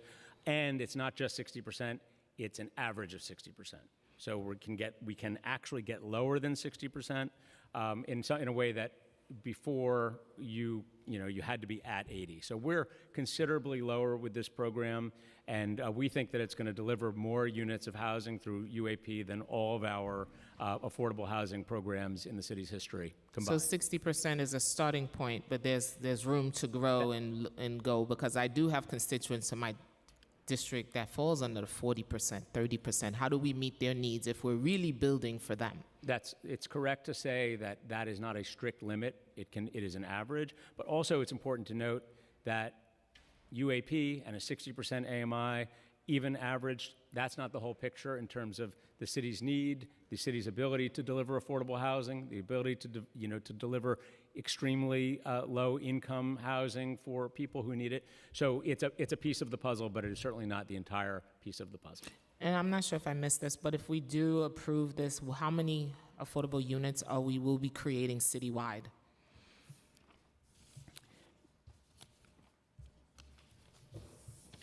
Give me 30 seconds and the answer. The answer to the question was, I gave this one earlier, I believe, between 12 and 30,000 under UAP. Okay. Thank you, Chair. Thank you. Thank you. Councilmember Carr. Thank you, Chair. Chairman, Commissioner, good to see you again. At the start of your testimony, which must seem like a million years ago now, you talked about the effect that this proposal would have on special districts. And I want to focus in on SNAD. And you basically said there would be, on the margins, perhaps some, but generally none. And I understand that SNAD will still be in effect despite what's being proposed here. But you are substantially changing the minimum lot size of R1 and R2s, particularly R1s. I think you're cutting the minimum lot size in half. So why was no consideration given in this proposal to maybe exempting R1s within the SNAD area from that particular proposal, particularly since the whole point of SNAD is to protect permeability, to protect certain topographical features like escarpments and trees and the like? Thanks for the question. Well, as you correctly point out, SNAD stays in effect, and the protections of SNAD stay in effect even with any reduction in minimum lot size. We wanted to make sure all areas of the city were participants in this program. And by reducing a minimum lot size from some 9,700 square feet to half of that, we thought that that is a way for us to acknowledge that in many cases, and I believe that also would include the central part of Staten Island, that there are homes that are on much smaller lot sizes than 9,700 square feet. And as a result, we did not want to continue to have rules that were so restrictive that limited the ability for even the creation of a single-family home, so much so that you had to have a 9,700 square foot lot to be able to do it. So we wanted to keep the protections of SNAD. We wanted to reduce the lot sizes to create a little bit more opportunity while making sure that all environmental protections continue to be in place. I appreciate that answer, but I think, you said you wanted to include everybody. Not everybody wanted to be included, right? And, some of my predecessors in this body, Jimmy Otto, Jimmy Vaca, Lou Fiddler, people you served with, right? A lot of this is undoing their work from when they were in this council. So I think, when I look at this, I'm trying to say, well, not everything that was allowed in 1961 or 1968 was a good thing. In fact, the city decided quite the opposite. So I think we're trying to preserve the achievements of what was good about those things and, in theory, be open to the possibility for change and that not everything we decided at one time was perfect. Could you comment on that a little bit? Yes, I understand the point, and I would just note that what one might characterize as preserving achievements may, over time, start looking like exclusions that are keeping people out. And we understand the point that you are making about wanting to protect character and wanting to preserve neighborhoods. We think that we've done it here, and we understand that this is a change, but we also think that it is not such a change that it is going to materially or certainly not negatively impact the character of the neighborhood. But I understand the point. I hope so, but I think in terms of SNAD, right, where we're trying to preserve natural features, literally cutting the minimum lot size for most of the lots in that area is going to have an impact on those features you're trying to preserve. So to some extent, we have a special district that's trying to do one thing and a zoning text application which is trying to do another, and they appear to be at cross purposes. And in Commissioner Agarwal's letter, he talks about the unified stormwater rule that was adopted and came into effect in 2022 as this administration was taking office. Again, limiting, as it says in this final paragraph, right, trying to limit the effects on permeability of surfaces, trying to retain more stormwater on site. And your own staff in their discussions with me prior to this hearing and briefings said, the MS4 rules currently were not really part of the scope of the environmental assessment. So I'm really concerned that as you're trying to create more impermeable surfaces, which would be an attendant consequence of an ADU in the backyard, say for example, in an R1 or R2 district, that you're making it harder to retain more stormwater on site, and you're actually, again, now running across purposes with the city's approach to stormwater management. Thank you. I appreciate the question because it gives me occasion also to respond to an earlier question which I was delinquent. First of all, it's important to note that you can pave your entire backyard today. that is, you have the ability to do that. Now, I don't know if SNAD rules are in any way different, but in the rest of the city, you actually can pave your backyard. So the idea that we would enable an ADU does not create more or less opportunity for permeability because homeowners have the ability to pave over their backyard. But it is very important to note, and this I wish I had noted in response to Councilmember Narcisse, that DEP's new stormwater management rules mean that a lot of the buildings, new buildings, are actually going to have to capture their own stormwater, which reduces runoff to sewers. Sewer hookup permits are one way of DEP to check and make sure that we're not overloading existing sewers. So there are checks in this system. So I just wanted, it's not, you'll forgive me, it's not directly responsive to your question. I'm just using the occasion here. But the fact that you can actually, in almost all parts of the city, pave over your own backyard means that we are not increasing any lack of permeability by allowing an ADU. Chair, could I just be permitted another 30 seconds? So there's MS4 stormwater areas, and that's virtually my entire borough, even outside of SNAD. So perhaps that rule that you're referencing applies somewhere, but to my knowledge, it does not apply to us. So I'm not sure that that would really work out or pencil out for us. But I want to turn, because I have limited time left, and I want to talk about something I referenced earlier in my first questions, which is, the taxable value of these properties if this were to come into effect. And the reality is, even if the development rights that you would be affording under this tax application were to become effective, many would not take advantage of it, as your own study suggests. And this will play into the taxable value of these properties. And the DOF property tax assessments will come back, which is to some degree based on market value, and people are going to be taxed more, even though they may not be developing their properties under the new zoning rules. And so you're creating a tax incentive to either sell or develop. And so I'm not sure you've really taken into consideration what that's going to do to middle class, working class people who do own a home. And you've said before, when you're talking about rent burden people, that doesn't include their tax burden. So I know you're well aware of this issue. Tax burdens are high. So I think that this is going to be a huge revenue yield for the city, but it's going to come at the expense of everyday New Yorkers. Thank you for that question, and it may be worth a follow-up from the Department of Finance, because we have consulted with them for the reason that you correctly point out, about whether the opportunity for an ADU would affect the assessed valuation. They have assured us that that would not affect the assessed valuation of the home, but we would like to follow up, because I think you're raising a good question. I want to make sure that you have a satisfactory answer from them, not just me. Thank you. Thank you, Chair. Thank you. Lastly, we will hear from Councilman Botcher. Last one. The final word. The city of Yes is anticipated to create 100,000 new housing units over the next 15 years. The Regional Plan Association estimates that 473 new units are needed by the year 2032.